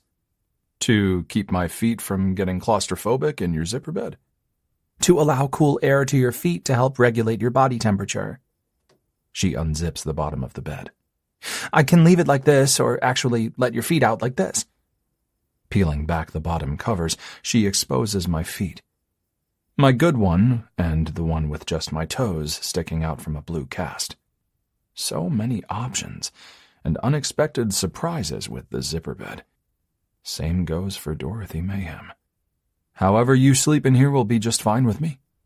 Oh, she shakes her head. I don't actually sleep inside it. I sleep on top of it, so it's always made up. If I get chilly, I grab a blanket. I just hate dealing with making beds. I never let on to her just how much emotion I feel right now. She'd interpret it as me getting emotional over a zipper bed. It's not that. Well, it is that. It's everything. The 20-year-old version of me might have found zipper beds a hard limit. I might have run away from a zipper bed girl without looking back. I mean, she has a zipper bed. Just imagine what other oddities rule her life. Right now, it crushes me to imagine the day might come where nothing fantastical like Instagram emus, chickenless soup from a can, and zipper beds won't be part of my life. That she won't be part of my life. Because she chose my son. Dorothy put Roman above everyone else. And in doing so, she made me love her in a way that rips the air from my lungs, shackles my heart, and claims my soul. So you don't care? Quelling my aching emotions, I grin. Just get in bed. Okay. She shrugs, flips off the light, and slips onto the zipper bed next to me, pinning me in since she's on top of the bedding and I'm zipped inside of it. I have her exactly where I want her, and I can't really touch her. So I close my eyes and just find comfort in her proximity. I love you, I say after several minutes of her fidgeting, hoping it distracts her from the discomfort of sharing her bed with me. Maybe calm her nerves a bit. Okay, she replies in a breathy voice. Are you okay? I try to pull down the covers, but I'm zipped in tightly and her weight beside me thwarts my attempts. Yes. She swallows so hard I can hear it. And I can hear her shallow breaths slowly quickening. I turn my head toward her, squinting to see her face in the darkness, jutting my chin to get as close as I can. Her face comes into enough focus that I can see her eyes close, her bottom lip trapped beneath her top teeth. You have got to be kidding me. Are you? I squint a bit more, nudging her body with my elbow to get her attention. Getting yourself off? Yeah. Pant, pant, pant. No. Pant, pant, pant. Maybe. Oh, God. This is not happening, I mumble. Fuck! Eli! She grabs my thigh, holding it for dear life as her pelvis lifts from the bed. I realize she doesn't want me to read books on autism and generalize her into the typical stereotypes, but the part about some Aspies struggling to exhibit appropriate behavior in certain situations seems to fit Dorothy to a T, and I think I realized it the day she casually got naked in the back of her car at the pizza place. It feels like weird timing. If I were going to masturbate in bed without including my partner, I think I would wait until they're asleep. After her hold on me relaxes, along with the rest of her body, she releases a contented sigh. Why? Just why? I whisper, staring at the dark ceiling, praying that it won't take all night for my erection to die down. It helps me relax so I can get to sleep easier. I usually journal before bed, but I didn't figure you'd want the light on. Well, I adjust my uncomfortable erection. You thought wrong.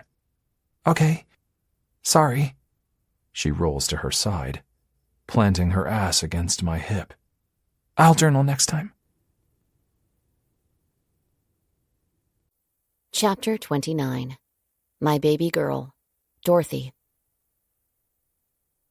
Oh, crap. The alarm on my phone chimes. Shit.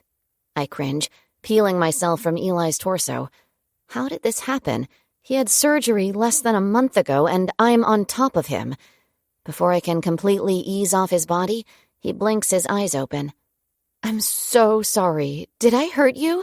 I don't remember crawling onto your chest. It's not like me. It happened early on. Oh, geez. I wrinkle my nose, leaning over to shut off my alarm. So I woke you up? Yes. He grins on a small yawn, covering it with his fist. Did I hurt you? No. He chuckles. You're a featherweight. Did you get back to sleep easily? No. Eli, I'm so sorry. I'm not used to sharing space. I've never shared my bed with someone else. He runs his fingers through his dirty blonde bedhead, leaving his arm resting behind his head, flexing his muscles. God, he's so hot. I struggled to stay awake. I shake my head. You mean fall asleep? No, I could sleep forever with you on me like that, much like I can with Roman, but I didn't want to go back to sleep. I wanted to smell your hair, absorb the warmth of your body, feel your heart close to mine. He offers a sad smile. I wanted to make a memory that time can't erase. I let his words swirl around in my head, finding a way to make sense of them, finding a place to keep them. But they don't fit in my mind, so I tuck them away in my heart, because that's where they landed when he said them. For the record, I grab workout clothes from my closet. Loving you has been unexpectedly good. Good? He chuckles. Perfectly adequate. Doesn't get any better than that. He pushes to sitting. Let me help. I'm good. Well, if you could unzip the bed, I'd be good. I just need to make my way to the bathroom. I unzip his side of the bed. How are you getting home? Don't you have brunch today? Mom is bringing brunch to my house. My sisters and their families are coming over too. This is really the day for you to skip work to come to brunch. I help him get up and situated with his crutches. Sounds like the perfect family gathering. Roman should be pretty excited. And Dr. Hathaway, I assume, will be there. So, that's good. Oh, was she at your house last night? I mean, how did you coming over here go over with her? I don't know. His words are a bit strained as he takes his first few steps toward the bathroom with the crutches. I didn't tell her I was coming here. It was a spontaneous last-minute decision. They were at the park, but my mom went back there after she dropped me off here, so Julie found out eventually. I bet she was pissed off. I hope not at me. I didn't invite you over last night. Eli glances back over his shoulder. If you didn't look up to Julie, at least on a professional level, Would you still think I should be with her? If you could love each other, then yes. For Roman, absolutely. Jesus, he mumbles, continuing toward the bathroom. What? I follow him around the corner. If you're not going to let me be with you, then stop making it so easy to love you. He pushes the door shut behind him. I leave. He seems a little upset. I thought we were okay, but maybe we're not. When I get to work, Mom messages me to let me know that his dad picked him up. I really should not have fallen in love with Dr. Hawkins. What was I thinking? Elijah. I need a shower. Instead, I receive the Sunday brunch welcome wagon as soon as my dad helps me inside my house. I feel like an errant child who just got dragged home from a friend's house after breaking curfew. Except my mom took me to Dorothy's house, so I have no reason to feel guilty. Hey, I give my family a tight-lipped smile as I enter the family room filled with my sisters, their families, Mom, Roman playing with his older cousins, and Julie. Julie. She shifts her gaze to the floor as soon as I look at her. She makes me feel guilty, which is insane. Julie has no right to make me feel guilty for anything. But this voice in my head, Dorothy's voice, keeps scolding me for pining after another woman when I have the opportunity to put my family back together. For Roman. Anything for him. Mom and my sisters have smirks on their faces like I got away with something, and they're dying to know the details. The details? Ha! That's easy. I poured my heart out to Dorothy, and she rejected me. The apple pie was good. And from the way it sounded, her orgasm was too. That pretty much sums up the previous evening. I'm starving, I say, instead of explaining my absence. Yes, let's eat. Mom herds the gang into the kitchen until I'm left alone in the living room with Julie. How was the park? I ask. He had fun. Wet the bed, probably from too much water. I already have it cleaned up. Thanks. She nods. Are you going to avoid looking at me all day? She lifts her gaze, wearing a forced smile, a mask that does little to hide her anger or disappointment. I can't tell which one. Good morning, Elijah. Hurt. She's hurt. Julie has no right to be angry. I know this, and I can tell by the somber expression on her face that she knows it too. But heartache is immune to reason. That I know all too well. Good morning. She clears her throat. How is Dorothy? An instant smile comes to my face, in spite of the immediate pain. She's good. Julie presses her lips together and nods. That's good. Her words carry no bitterness. The women in my life have a knack for being their most amazing selves when I really need them to show me their dark side, their anger, their jealousy and selfishness. She thinks I should try to put my family back together. For Roman. Julie's gaze snaps up to meet mine as her lips part. What? She shakes her head like she can't believe what I said. Well, what do you think?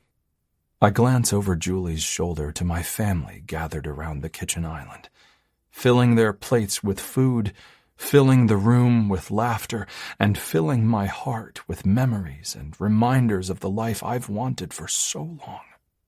I think life is pretty fucking complicated.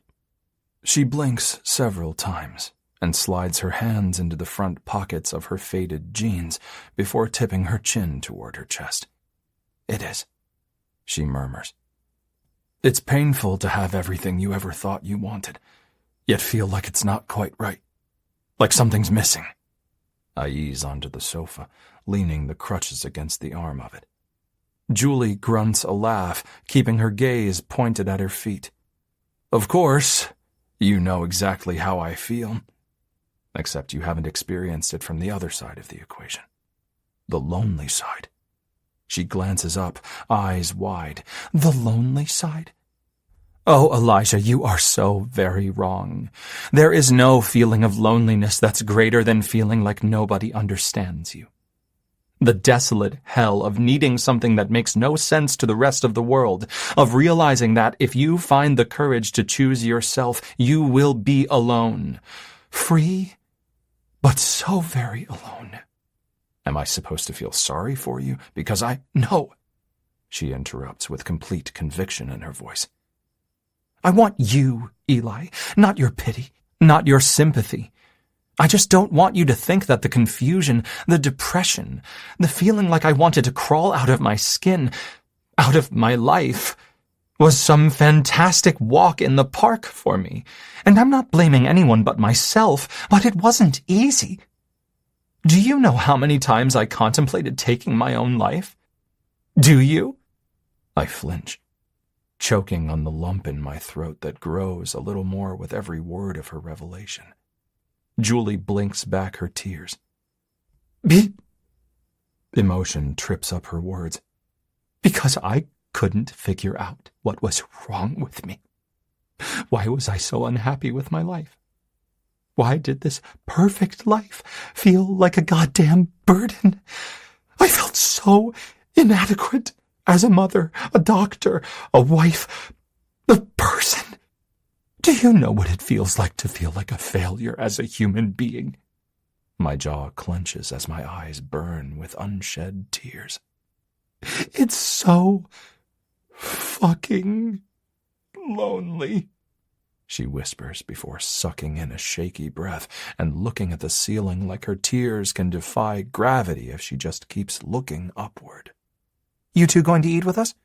Mom stops as her gaze ping-pongs between me and Julie. You know, your dad turned the porch heaters on. We are all going to sit out there and eat. You both take your time. She rests her hand on Julie's shoulder for a breath before disappearing into the kitchen. You should see someone, I say with resignation. My mom. Julie, you could talk to my mom. If you're depressed, don't. She brushes off my efforts to show concern. I've already seen someone. I'm already taking medications, mood stabilizers, antidepressants, and I hate it. I hate them and what they mean. I hate that something is wrong with me. But I'm taking them for Roman because he deserves to have a mom who is present and reliable. And I've been going to therapy. Granted, it's only been a month, but I'm doing the work. I rub my forehead. Bipolar. She's bipolar, and I didn't see it. How did that happen? How the hell did I miss that? Why didn't you tell me before now? I didn't want you to feel responsible. Until I realized I did in fact want you. But I don't want you to come back to me out of some feeling of responsibility. It's not your problem. Not your responsibility. Jules, asking me to come back into your life makes it my problem, which makes it my responsibility too. If you come back. I nod slowly. If. Julie studies me for a few seconds. Do you love her? Yes, I whisper. Because I do. I unapologetically love Dorothy Mayhem. I wait for Julie's next question, readying myself for what will be my difficult answer. Julie will ask me if I still love her, and I will say yes. In spite of everything, the blindsided abandonment, losing my marriage, losing time with Roman, the jagged words. I love Julie Hathaway. For over 20 years, I honestly felt I was put on earth to love her. It's just that simple. Or so I thought. But Julie says nothing. And that's fine. I don't need her to know at this point that I love her. Just like I don't need her to know that I spent the year after our divorce hating her to the bone, but somehow still loving her right down to my soul. It's complicated. Can I bring you a plate of food? She smiles. Not a great smile. More like her dog died, but he'd had a good life, so all will be fine eventually. I know that smile too well. It's the one I wore on my face for months after she left me. Thank you. that would be great. Chapter 30. Dorothy. Did I do something wrong? Warren follows me to the elevator from the cafeteria after my break. He grins as if he can do no wrong. It's been 6 weeks since the fondue date from hell, 6 weeks since Eli's accident, and 3 weeks since I've seen Eli. Not that he hasn't made ample attempts at calling and texting me. He has. I've just been busy. Busy with school, busy with work, busy biding my time until he heals. Then I will once again tell him to go back to Dr. Hathaway, and that messy lust and love chapter, and by chapter I mean a dozen or more journals, can be stamped complete. The end. Yeah, I answer, staring at the elevator doors while rolling my lips between my teeth and drumming my fingers on my arms hugged to my chest. Go away, go away, go away. Well, are you going to tell me exactly what I did that has earned me the cold shoulder? What I did sounds singular.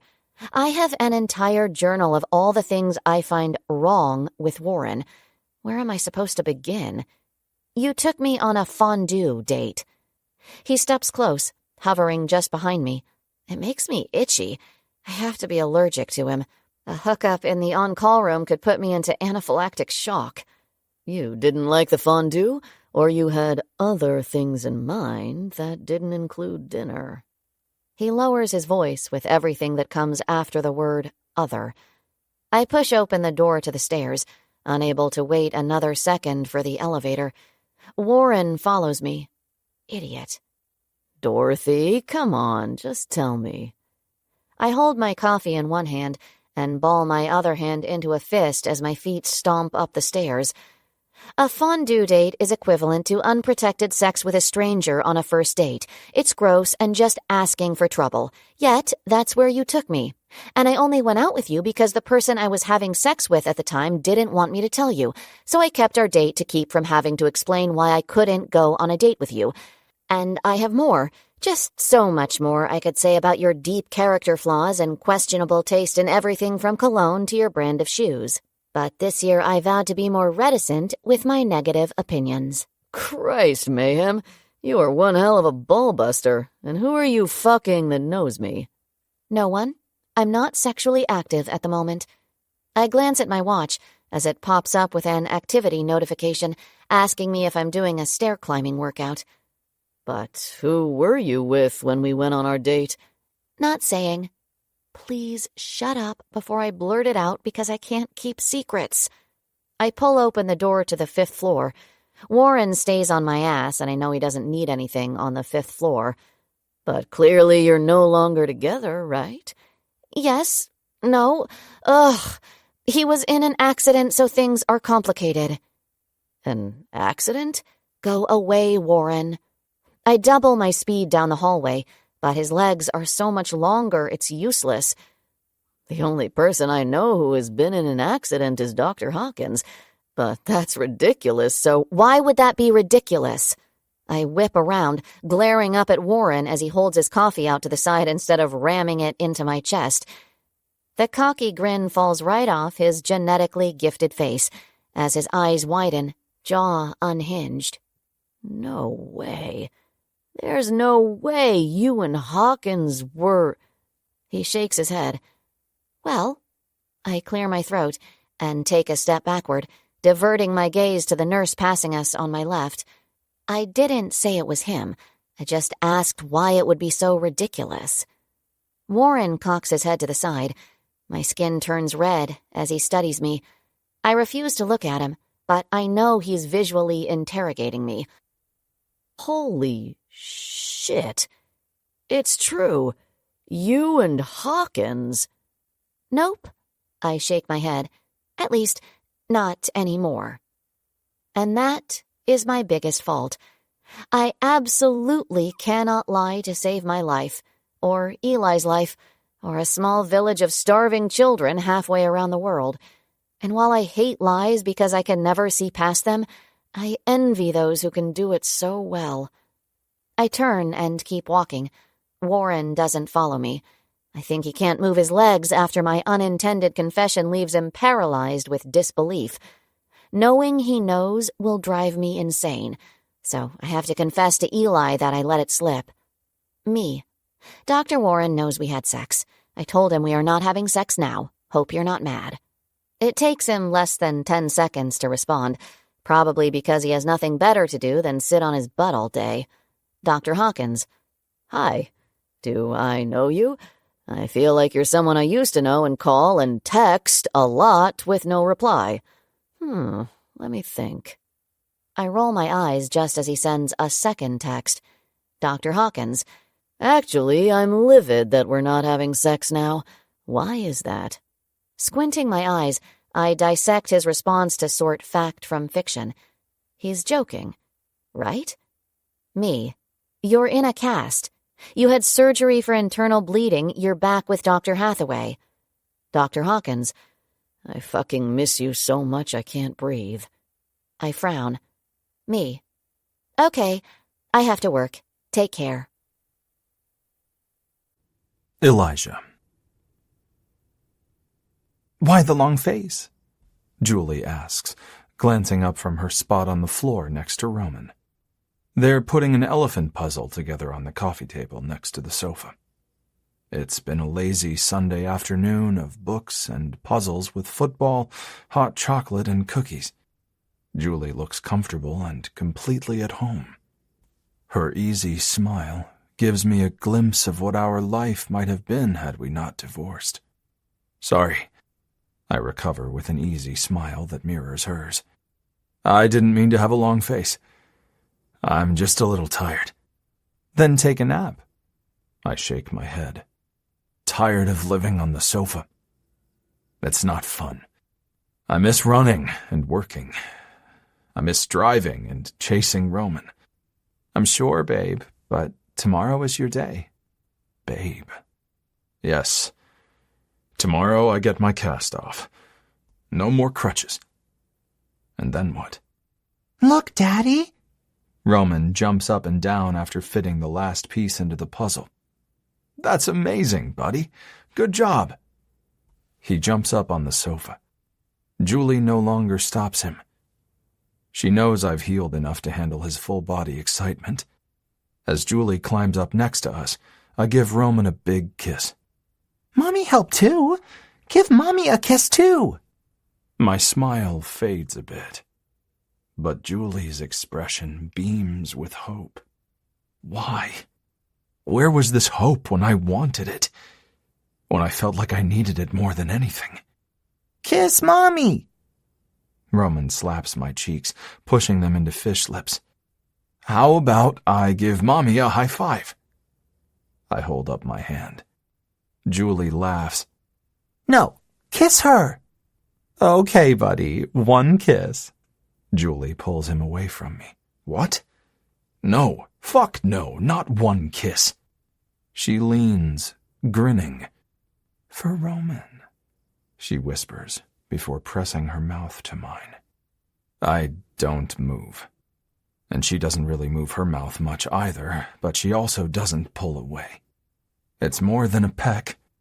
It's as if she's waiting to see if I take the bait. My head jerks to the side as Roman claps. Yay! Kisses for Mommy! He jumps off the sofa. Julie looks at me, keeping her face right next to mine. Eli, she whispers. Put him down for a nap.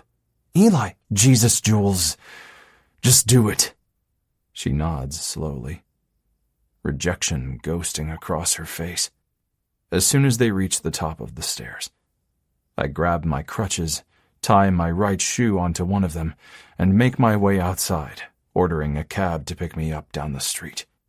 If it doesn't show up by the time Roman goes to sleep, I don't want Julie seeing me waiting in the driveway.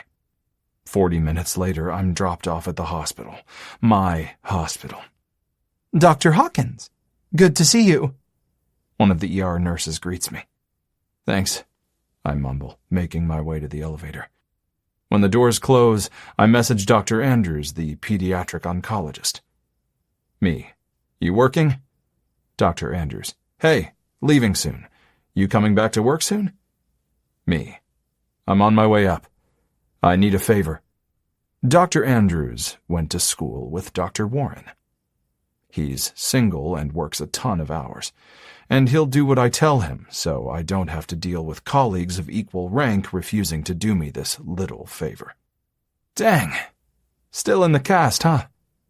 Dr. Andrews greets me at the elevator. I work my crutches toward the nearest vacant room. Yeah, but not for long. I'm scheduled to have it removed tomorrow. That's great. So, what's the favor? I ease onto the table. I want you to remove it now. He laughs. But you just said it's coming off tomorrow. I'm not your doctor, and what's one more day?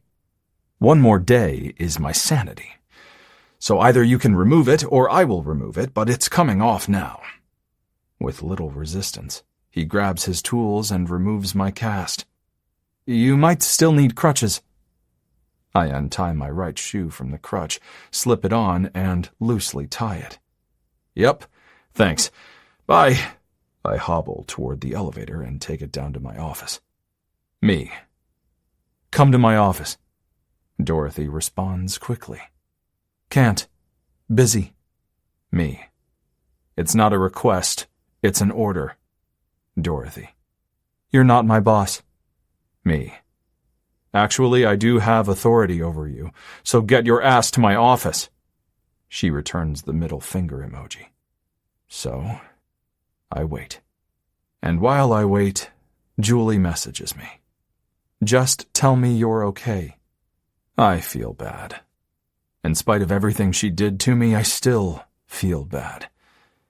Julie is bipolar.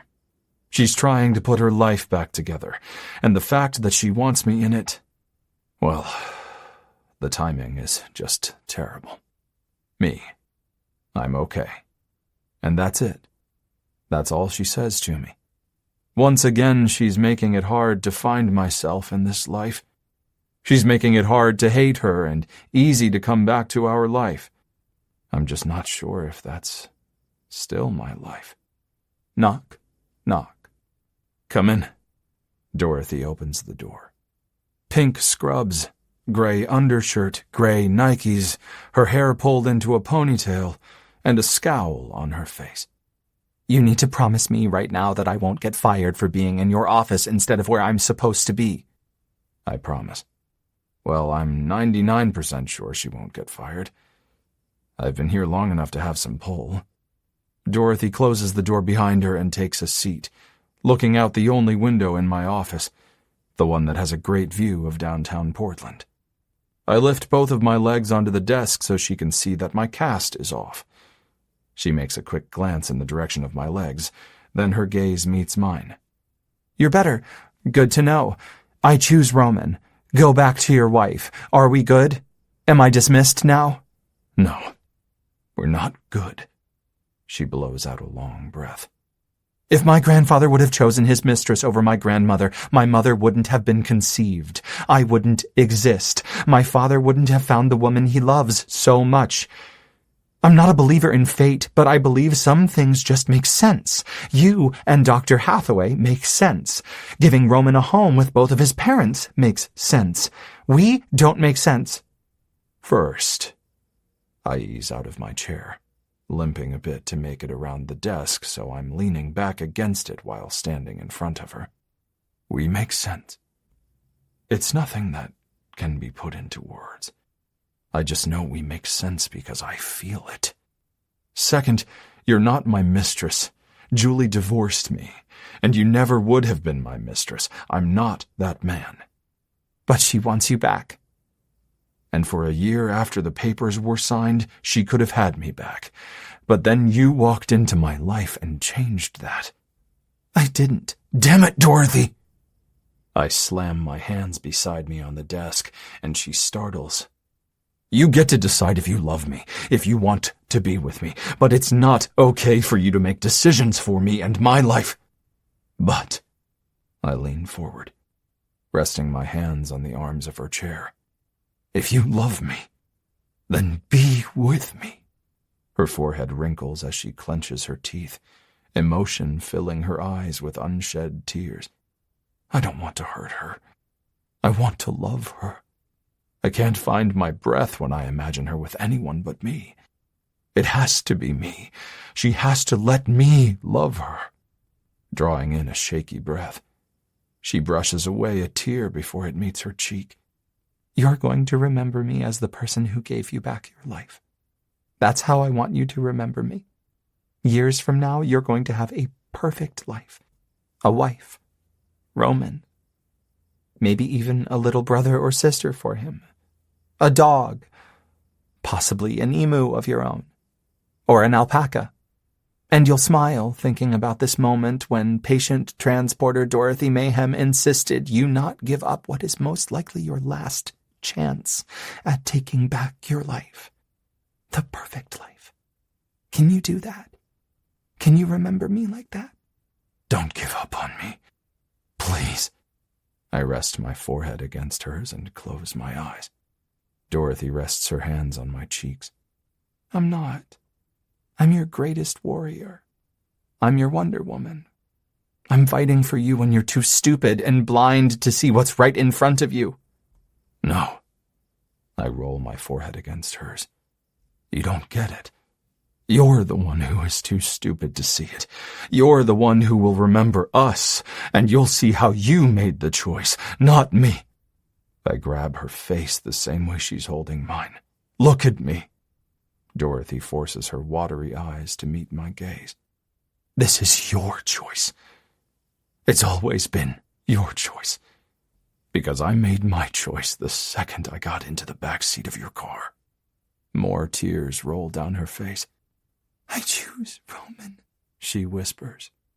I press my lips to hers, holding her firmly to me, committing this feeling to memory. He's not yours to choose, I whisper, releasing her and tearing my face from her grip. She chokes on a sob as I grab my crutches and leave my office. Chapter 31. Dorothy. Wow, really, Dorothy? Where have you been? I know you're an adult, but we've been... Mom's hand covers her face when I look up, letting her see my swollen eyes from crying. All the tears. I left the hospital at 8, worked out for 2 hours, then sat in my car outside the gym crying for 2 more hours. Dorothy. Mom scuffs her slippered feet across the floor and pulls me into her arms. I don't even cry. Everything feels numb, like all my feelings resided in my tears, and I have no more tears left, and no more feelings. Not joy, not love, not anger, nothing. What happened? He hates me. Who? She pulls back, holding me at arm's length. Eli? No. Mom shakes her head. I nod slowly, still feeling no emotion. No tears, no smiles, just nothing. Why do you think that? I chose Roman instead of us. How is that wrong? I manage to furrow my brow, because I still don't get it. I'll never get it. It's not wrong, baby girl. It's brave. It's honest. It's kind beyond words. And Eli can't understand because he loves you. And speaking as someone who loves you very much, I know he's hurting, because the idea of living without you is pretty unbearable. I turn toward my bedroom. Good night. Dorothy. She follows me to my room. He said it was my decision, and I chose Roman. Then he said Roman wasn't my choice to make, and he blames me. But it should have been his choice. Julie and Roman, or me and part-time Roman. But he kept trying to make the wrong choice, and I can't live like that. That's too much pressure to not screw up and make him regret choosing me. Too much pressure to be something good enough that he doesn't miss Roman when he's not with him, when he only has me. And what if he doesn't have me someday? I could die, or move, or be spectacularly me like I've been with all of my relationships, all of my failed relationships. Then what? Dr. Hathaway is not going to wait for him forever. Mom gets a clean nightshirt out of my drawer and one of my favorite pair of practical, boring white panties. Go shower, get some sleep. Clarity will come with time. Forgiveness will come with time. So don't watch the clock. Do your thing, live your life. Then, one day, you'll realize that this was nothing more than an experience to help you deal with something else down the road. Eli is extremely lucky to have had you in his life, even if it was only temporary. I nod, taking the shirt and panties from her. I hope so. Elijah. Hi. Julie sits up, rubbing the sleep from her eyes. The blanket falls from her body and off the sofa onto the floor. She checks her phone on the coffee table. 1 a.m. Are you okay? Her gaze lands on my leg as I limp into the room without my crutches, slipping off my hoodie. No, I'm not okay. I ease into the chair across from the sofa. She retrieves the blanket from the floor and wraps it around her again, nestling into the corner of the sofa, red hair messy from sleeping. Want to talk about it? No. I stare blankly at her. How did you get home? Cab. I scratch my forehead, pinching my dry eyes shut for a few seconds. I guess you don't need to get your cast removed tomorrow. I shake my head.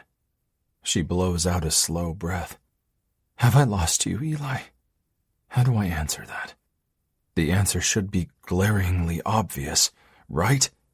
I mean, she divorced me.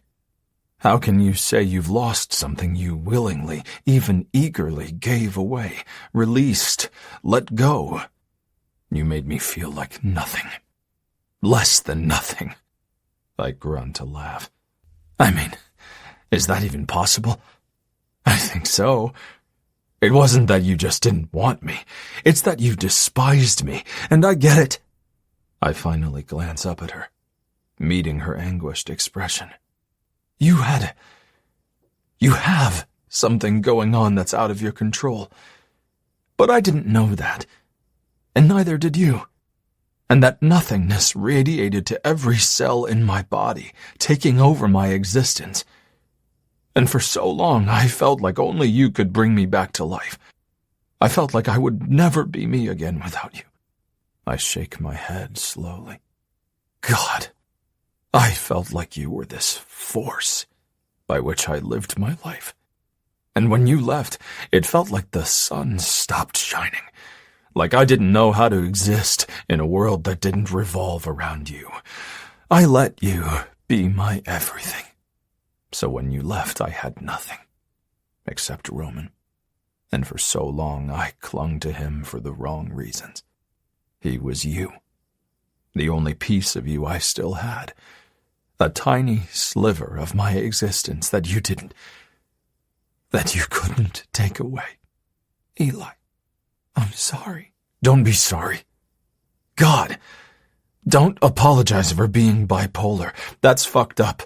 It would be like my patients apologizing for having cancer, apologizing for suffering, apologizing for dying. What happened tonight, Eli? She whispers. My gaze affixes to the coffee table. I lost Dorothy. Pushing out the chair, I hobble to the stairs and climb them, slowly and awkwardly, but I do it by myself. After a long shower, I floss and brush my teeth, crawling into bed around 2 a.m. Just as I start to drift off to sleep, the other side of the bed dips. Julie slides in next to me, wrapping her arms around me, her front to my back. I close my eyes again and fall asleep. The next morning, I wake up a little after 6 to an empty space next to me.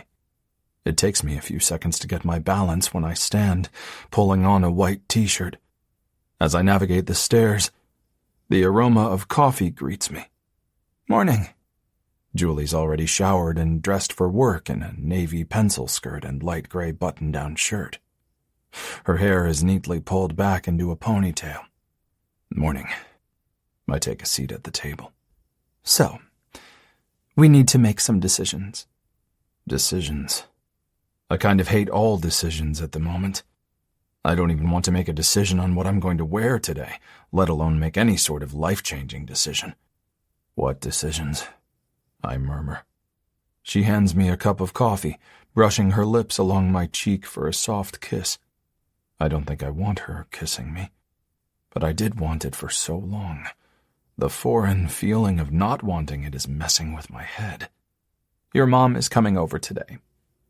So if you decide to come into work, she'll be here with Roman. But we need to set a schedule.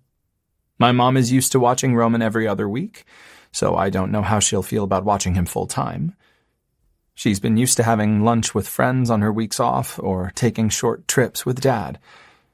But what I'm really thinking is we should consider scaling back our schedules like we discussed doing right after Roman was born. Well, she sits across from me. I adjusted my schedule, and you just made sure you didn't work more than 40 hours a week. But what if we tried to each work 4 days a week? I could take Thursdays off. You could take off Fridays. If your mom is willing to watch Roman on Mondays, then my mom could do Tuesdays and Wednesdays, and he wouldn't have to go to daycare. Also, my mom will still have days off to do other things, including her getaways with my dad. What do you think? What do I think? I take a sip of my coffee. Well, I think I miss Dorothy. I can't do this now. I bow my head, scratching the back of it while closing my eyes. Oh, well, okay. We can discuss this later when you're not so groggy. Do you want to ride into work with me? I used to. I used to want her next to me in bed. I used to want her good morning kisses. I used to love commuting to work together, especially on the days that we couldn't keep our hands off each other during the early years, right after we both got our jobs at the children's hospital. The reckless behavior. I used to drive 75, 80 miles per hour with Julie's head in my lap, her mouth on me. Sometimes I had to pull over behind an old building or along an empty trailhead because we just couldn't wait, because we needed each other in every way possible. The feeling of needing Julie has consumed my entire adult life. I don't know how long I'll be there today, since they're not expecting me until Wednesday. So I'll drive. I try so hard to sound normal, to sound okay, but I'm not okay. Dorothy. Everything with her is okay. Beautiful, exhilarating, heart-stopping, soul-reaching. Okay. Okay. I'll check in on you. Maybe we can grab lunch if my schedule allows. No. Julie isn't allowed to say okay. It's not her word. It loses all meaning coming from her lips. Maybe. I force a smile before taking a sip of my coffee. Oh, your mom is here. She sets her coffee cup in the sink. Since you're driving, I'm going to take off. Kiss Roman for me. I nod. How is this happening? How is she standing in my kitchen, acting like we're a family, giving me exactly what I've wanted forever? How is it possible to feel so suffocated by my dreams? Good morning, Lori. Have a great day. Julie's cheery voice grates along my nerves. Someone's in a good mood. Mom lifts an eyebrow in surprise after Julie shuts the door. We haven't seen this Julie in a long time. It's great, right? I mean, it should be everything. But it's not. Yep. I take another sip of my coffee, resting my elbows on the table. Your cast is off. Yet your appointment to get it off is today.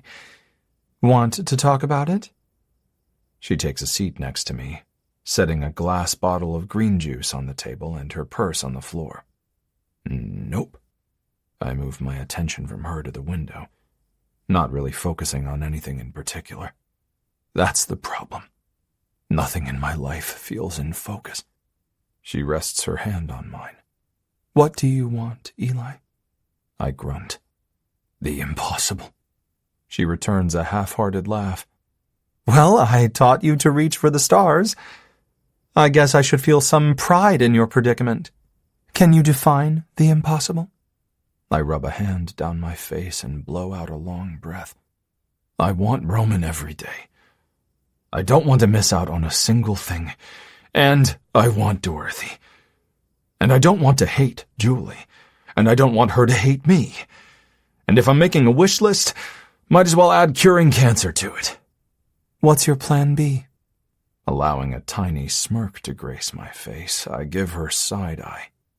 That's what I'm trying to figure out, since Dorothy removed herself from the equation. I'm sorry, Eli. Yeah. Me too. So where does that leave you and Julie? She seemed pretty happy a few minutes ago. Yes. She crawled into my bed last night and wrapped her arms around me, releasing this content sigh like all is right again in the world. This was after I told her Dorothy left me. I just lay there wondering how my life got so messed up. And I feel like something is wrong with Julie for wanting to be with me when she knows I'm in love with Dorothy. But then I laugh a crazy man's laugh. But then it hits me. I've been the one for the past year, silently begging her to come back to me, love me, need me, raise Roman with me, while knowing all along that she didn't want me. Yes, it's ironic and painful, and I wish I had a brilliant answer for you, but I don't. However, if Dorothy is truly out of the picture, then you need to decide where to go from here. You need that plan B. Chapter 32. Goodbye. Welcome back. Dr. Warren glances up from the computer in my lab, giving me a faint smile. Thanks. I planned on arriving a little earlier, but Roman woke up and I decided to have breakfast with him and my mom. Warren's gaze lands on my leg and my slight limp. Sure you're ready to be back? More than you can imagine, I murmur, swiping through a few charts and lab results on my tablet. Must have been hell. You know, being nursed back to health by Dr. Hathaway and sleeping with Dorothy Mayhem. I blow a laugh out my nose while glancing up from my tablet. All right, I suppose this is as good of a time as any. Yes, I was involved with Dorothy, but I'm not now, and I apologize if you truly had real feelings for her that went beyond getting her under you in the on-call room. Warren crosses his arms over his chest and nods once. What happened? An apology. That's the most I owe you. I'm not telling you what happened between me and Dorothy. He shrugs. She'll tell me. I'm not sure she can keep a secret. Leave her alone. Warren holds up his hands. Whoa, I'm leaving her alone. He glances over my shoulder and nods. Speak of the devil? I turn toward the window. Dorothy's talking to Willa. She grins at something Willa says. It makes me smile. I love seeing Dorothy happy. But her smile falters as her attention gets pulled toward something past Willa. Julie passes them, giving Dorothy a wide grin and a nod before she makes a quick left, coming into my lab. Doctors? She hasn't lost a bit of her early morning cheeriness. Keisha Eldridge's biopsy came back. It's malignant melanoma. She shows me the results. After looking over them, I hand them to Dr. Warren. Julie smiles and runs her fingertips along my ear, messing with my hair. You could use a trim, Eli. My eyes find Dorothy. She drops her gaze, tucking her hair behind her ears as she brushes past Willa like she can't get out of here fast enough. Let's take Roman shopping next weekend for a new Halloween costume. He's already worn out his superhero costume. I knew he would. We should get costumes too. Remember we always talked about doing that? Warren glances up from Keisha's chart, raising a single eyebrow as Julie messes with the collar of my shirt. I used to love her messing with my hair and my clothes. Anything to feel her touch. Where did it go? Why does her touch feel so wrong? Dorothy Mayhem ruined me. Just completely ruined me. But her words hold me accountable, like I owe it to her to give Roman the life she thinks he deserves, and he does deserve that life. Yeah, I pin the best damn smile on my face that I can muster. He would love that. Perfect. Julie lifts onto her toes and kisses the corner of my mouth. I stiffen, feeling the full weight of Warren's scrutinizing gaze. Bye, Dr. Warren. Julie tosses him a grin before sashaying out of the lab. Don't say it. She's the mother of your kid, a successful doctor, incredibly beautiful. What could I possibly say, other than, it's obvious why you're no longer with Dorothy? I take 3 painful steps toward him, grab his lab coat, and shove him into the wall. His eyes bulge from his head. Dorothy Mayhem is the fucking universe. She's what every other human could only hope to be. She's better than me, better than you, and better than Dr. Hathaway, added all together and multiplied times infinity. And even then, we don't come close to Dorothy Mayhem. So if I ever hear you say her name again, it better be in complete respect and reverence. Do I make myself clear? Warren blinks slowly before nodding. I release him. Go tell Keisha Eldridge's parents that their daughter has a deadly cancer that's very rare in children. Then I lay out her treatment options and give them very promising survival statistics while praying with them to a God that may or may not exist. Dorothy was right. My problems are small, even if in my heart they feel incredibly large and unbearable. The next 2 weeks turn into a blur as I acclimate back into working full days. I still go to physical therapy, but I'm back to walking normally. Warren and I make silent amends, focusing more on work and less on personal life. Julie and her things continue to infiltrate my house, like she's moving in without actually announcing it or renting a big van to do it all at once. And I'm letting it happen, because I don't know how to stop it, or if I should stop it. I hope one day soon I'll just wake up and everything will click. Julie will be the love of my life again. Roman will frolic around in bliss because he's back in a full-time, stable home with 2 parents tucking him in every night. My sisters will stop scowling at me during Sunday brunch because they'll accept my reasons for allowing Julie back into my life, my home, my bed, and Dorothy. Well, I have to believe that one day I will thank her.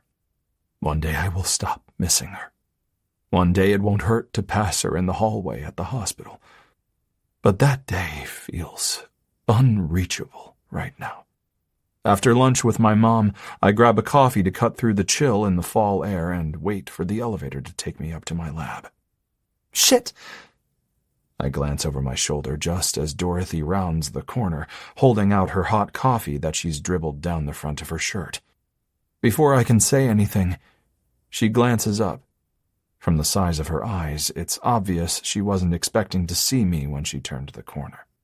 Hi. My smile reaches a new high, one it hasn't seen in weeks.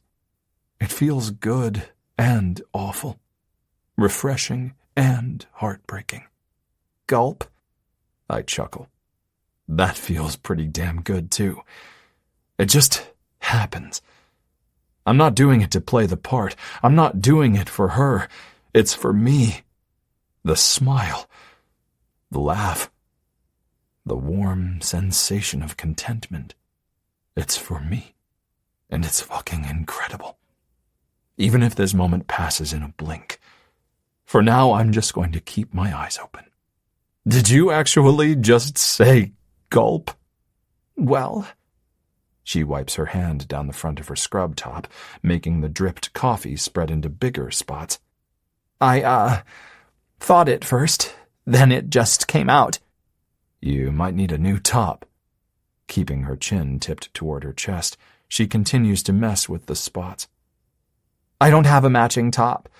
Not one that will work with my undershirt and shoes. More laughter fills my chest as my grin threatens to crack my entire face. Sometimes you have to make the alternative work, even if it feels all wrong. Easier said than done. She looks up. My words that were spoken with no great meaning take on a life of their own.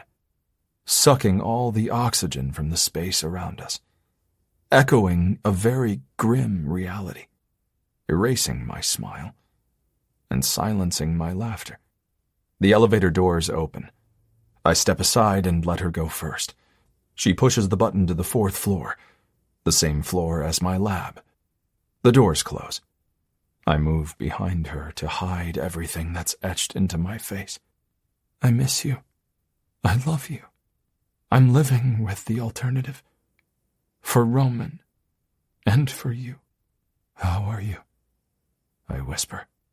She doesn't have to say it this time. I hear her gulp. Fine. She squeaks like it barely makes it past her throat. Fine. I don't like fine, Dorothy. Fine, Dorothy breaks my heart because I know her okay is spectacular, but fine feels along the lines of barely breathing. Does she know how incredibly fucking fine I am right now, too? The doors open. She bolts out. And I would let her go. I really would. But she lifts her hand and wipes her face as her feet move as fast as they can away from me. I take one more sip of my coffee, toss it in the trash, and follow Dorothy, doubling her pace to catch up to her. Don't! What are you doing? She tries to move past me when I get ahead of her and turn to stop her. I want to grab her, shake some sense, shake some more emotion out of her. But I don't physically touch her. A word. She shakes her head. I'm not asking. She bites her upper lip. But it doesn't keep her bottom lip from quivering or prevent the redness building in her eyes. I jerk my head toward the on-call room, and she leads the way, again wiping her eyes with her back to me. A groggy resident lifts his head when I open the door to the otherwise vacant room. Out! I snap, holding the door open. But I just... Out! I blow out an exasperated breath, not feeling patient enough to explain my demand with more than one word, and definitely not patient enough to listen to his reasons for not getting out right this minute. Dorothy turns like she's decided to flee as the resident slips on his shoes and slides past us with a grumble. But I step in her way again, taking several steps to force her backward as I close and lock the door. She opens her mouth to protest again. I grab her face, lowering mine to her eye level. More tears fill her eyes. I need you to be okay. I need it like oxygen. Eli, she whispers, making a solid effort to keep those tears from leaking down her face. Tell me you're okay, Dorothy. Tell me you're okay, and I'll let you walk out of here right now. I'm fine. Not the same. I grimace, feeling her pain as if it were my own. Because it is my own. I'm fine. She blinks, losing the battle with her emotions. Yeah, I whisper, resting my forehead on hers for a few seconds before ghosting my lips along her tear-stained cheek. I'm fine too. My pulse pounds so hard it's deafening. When our mouths lock, reality ceases to exist. I'm just so tired of doing the right thing when it feels so wrong. When she unties my scrub pants, I let go. I let go of reason. I let go of worry. I let go of everything that's not in this room, in this moment. We tear apart long enough to discard our tops. Then our mouths collide again while my hands work the hook to her bra. Dorothy doesn't even try to speak. This is how I know she's fine. Because okay, Dorothy would have lots to say. She would invite her conscience to come between us. Okay, Dorothy would warn me that she's not wearing the right bra or underwear to do this. I miss okay, Dorothy. But the part of my soul that's been starving without her feels some gratitude for her pain because she's giving me this. She's feeding my soul, bringing me back to life. Her hands slide into my hair, deepening our kiss, moaning into my mouth, pushing me back toward a single bed. We kick off our shoes. My hands cup her breasts. Eli, She tips her head back, eyes closed, as I add her bra to the pile of clothes at our feet.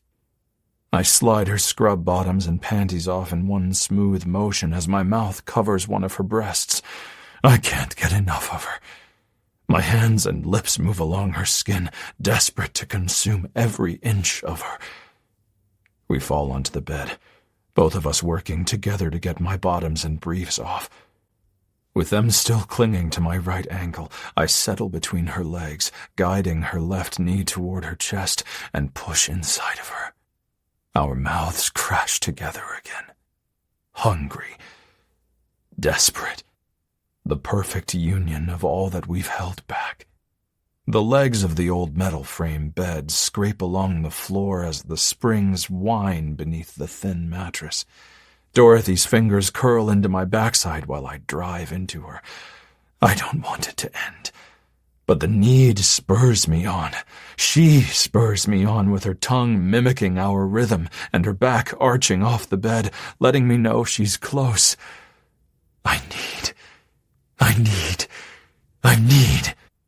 I love this woman.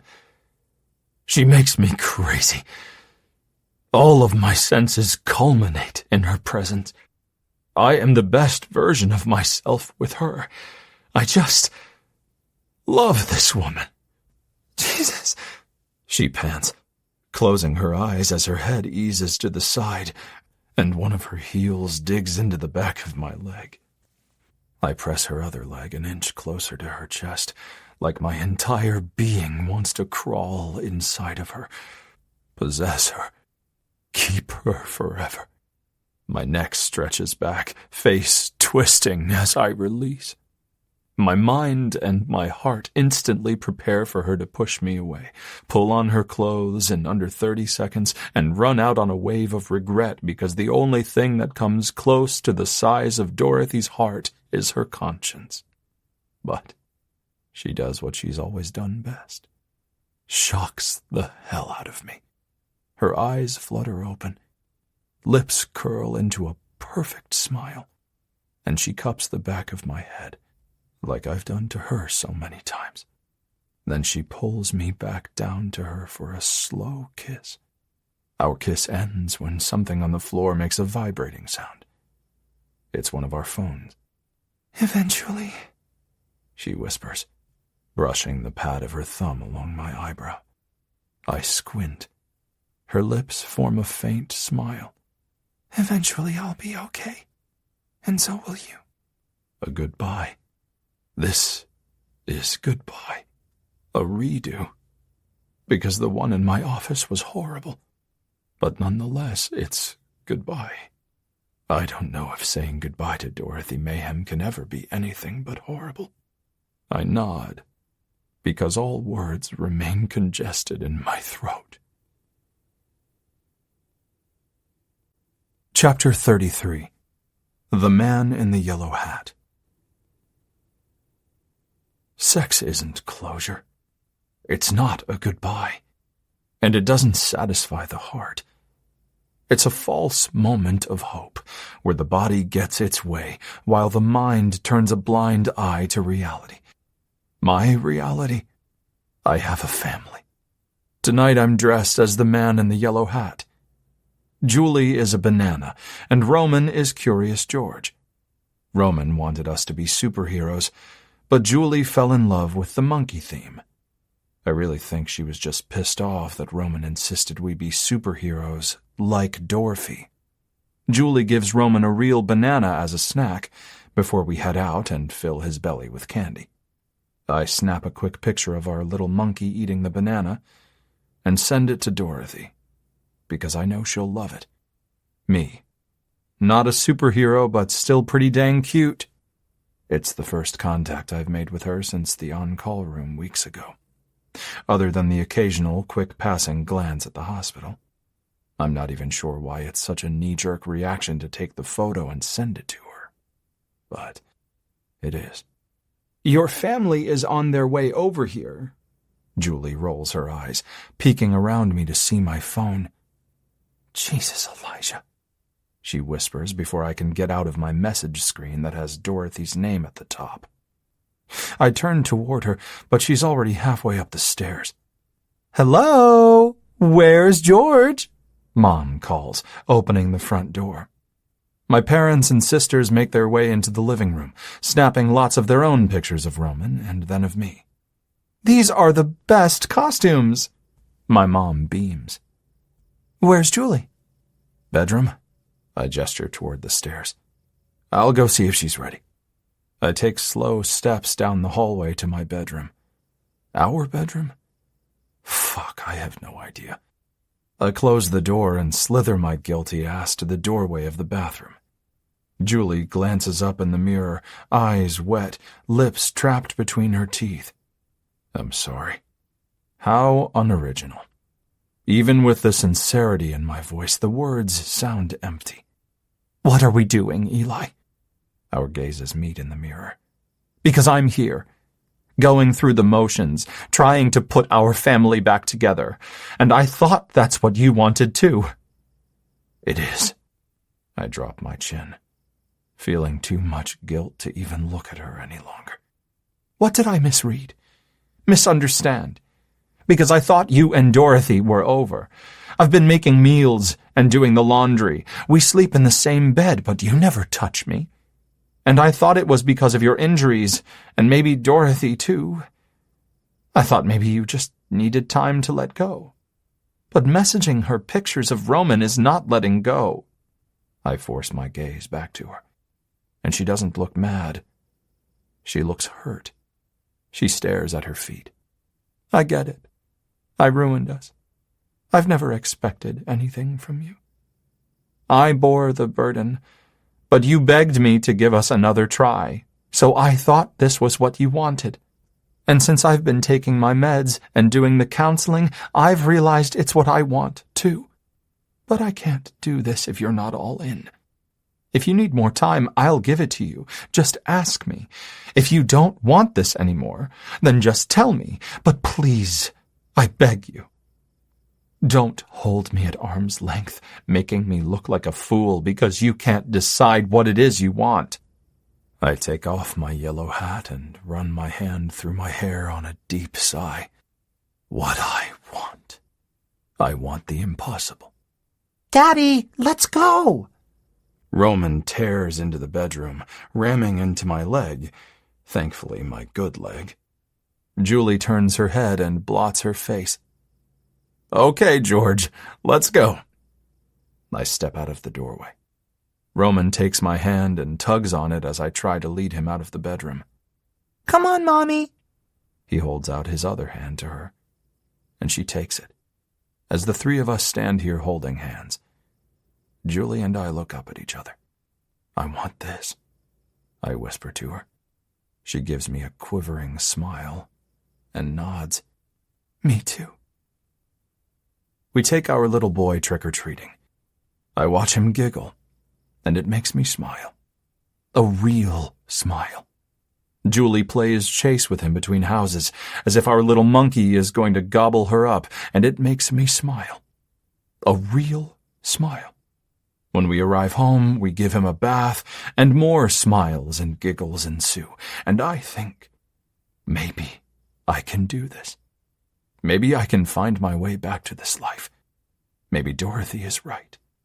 He's asleep. Julie sighs with a fantastic smile on her face as she shuffles into the bedroom, tossing her banana costume on the floor, leaving her in a black tee and yellow leggings. I rub a towel through my wet hair, freshly showered. Julie's gaze slides along my bare chest to my jogging shorts. I hate that there's a part of me that feels like she has no right to look at me this way. In or out, Eli? Make a decision. For Dorothy? The day in the on-call room might have felt like the true severing of ties, but for me, it's this moment. It's this decision to take back my life, to give my little boy everything. Julie takes away the space between us one slow step at a time. I've waited for so long to see this look in her eyes again, to feel wanted, to feel the undeniable pull that brought us together 22 years ago. But still, I think of Dorothy. Maybe I'll always think of Dorothy. She will just have to be a scar, a permanent mark on my heart because I let her inside of me. And letting her go has been brutal, and not without damage. Julie rests her hands on my bare chest and presses her lips to my sternum. I close my eyes and slide my hand into her long red hair. It's not as soft as Dorothy's hair, but the shiver it elicits in Julie is familiar. So that's what I cling to, the familiar. She feathers kisses up to my neck. My grip on her hair tightens like the suffocating pressure in my chest. Her lips pause at the angle of my jaw, and she waits for me to look at her. I do. But just as quickly, I close my eyes and kiss her so she doesn't see the pain and regret in my eyes. I have to believe someday it won't be there. Someday I will be okay. Julie doesn't smell like coconuts, but that's fine. Fine. She smells like roses. I used to love the smell of roses. I drop the towel in my other hand and grip her hip, inching my hand up to her breast. It's not familiar. It's larger than it was when I last touched her like this, and much larger than Dorothy's breasts, which I miss. Julie's fingers trace my erection along the outside of my shorts. I'm clearly turned on, and that's good for us. I just really don't know if it's Julie or memories of Dorothy. It doesn't matter. This is my life now. I will embrace it. I will love it. Blocking all other comparisons from ruining this moment, I walk us to the bed. We don't rush anything.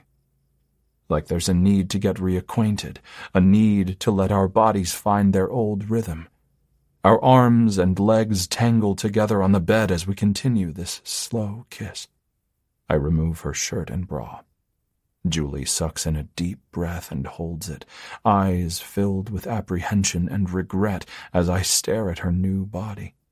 She doesn't say it, but I know she's feeling a certain amount of shame for not loving herself the way I always loved her, for thinking something about her was less than perfect.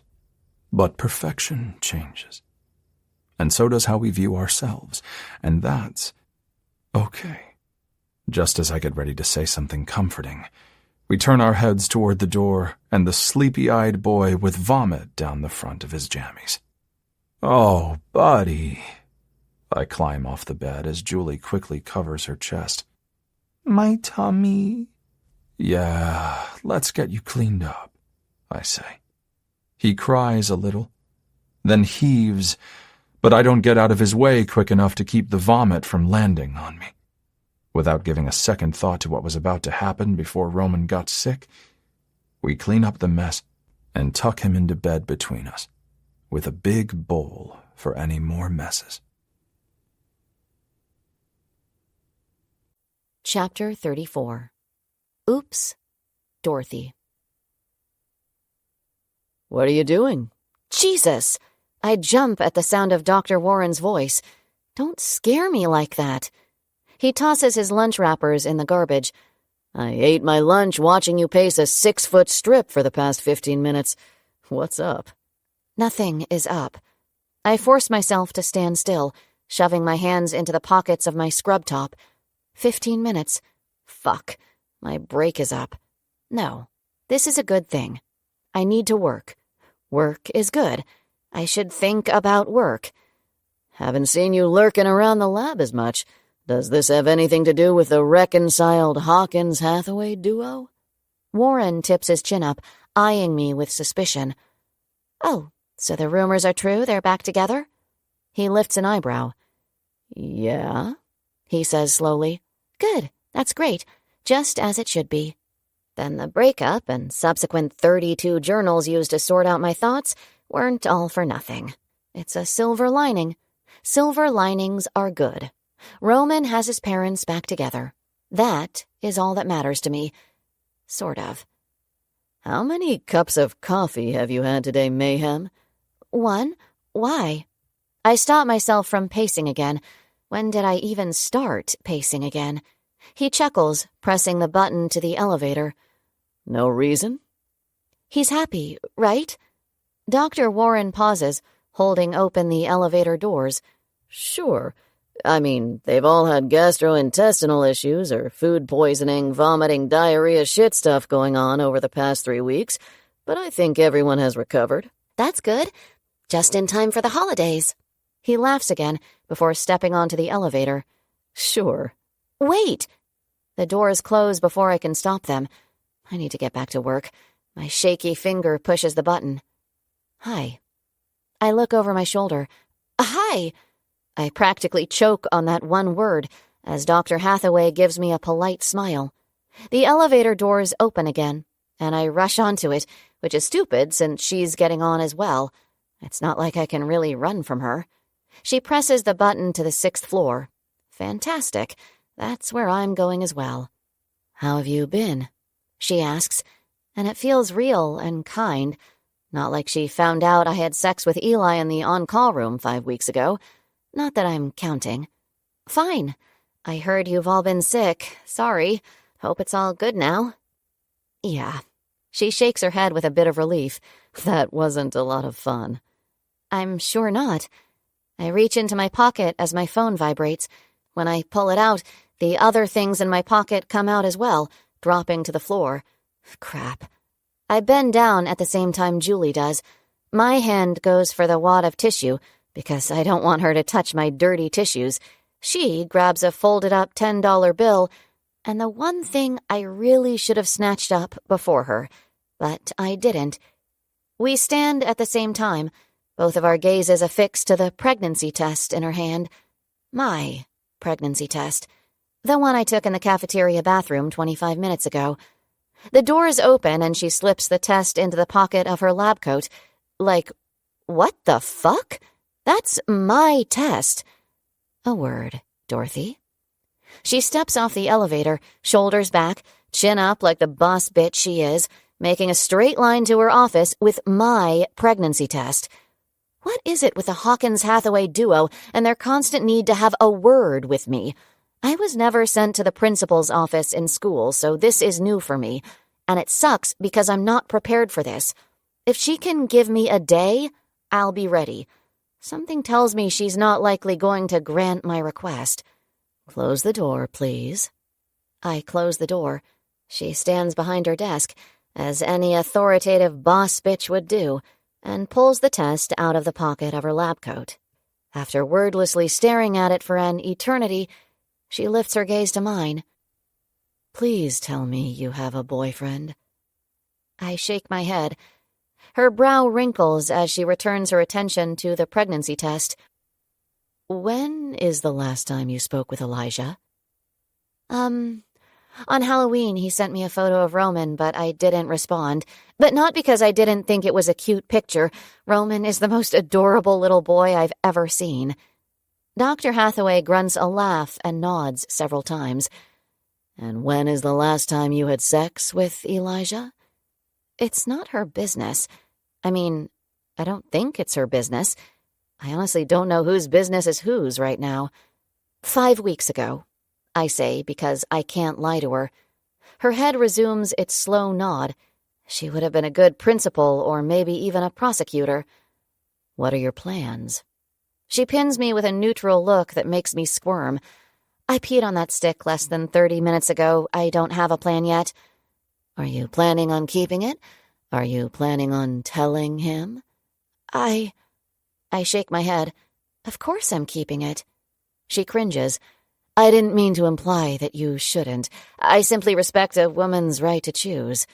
If only she respected my right to my pregnancy test. I'm sorry. For what? Her head cants to the side. Damn, she's good. Solid, unyielding, formidable in her own way. Did you rape Elijah? What? My head jerks backward. No. Then why would you apologize for having consensual sex with him?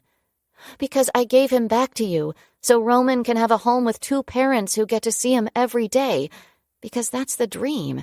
And Roman is too young to live anything short of a dream if it's even a remote possibility. I sigh. hoping my heart will settle down, hoping she'll let me leave so I can deal with this in some way that doesn't involve her giving me the 3rd degree, demanding I make life-changing decisions right this second. You're right. Roman does deserve that. And I love Eli. And there's nothing I want more than this second chance with him.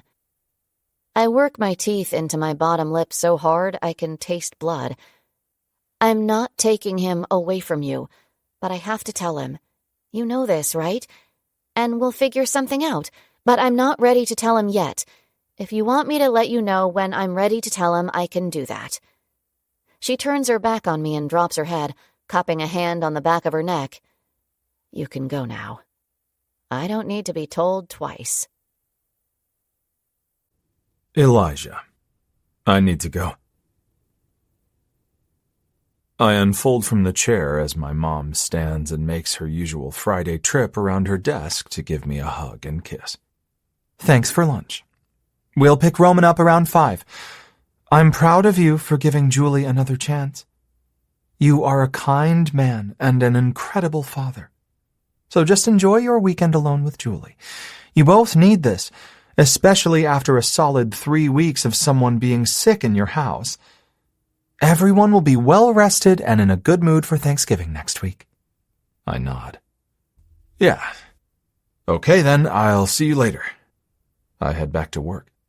If I didn't know better, I'd say the universe is conspiring to keep me from having sex with Julie.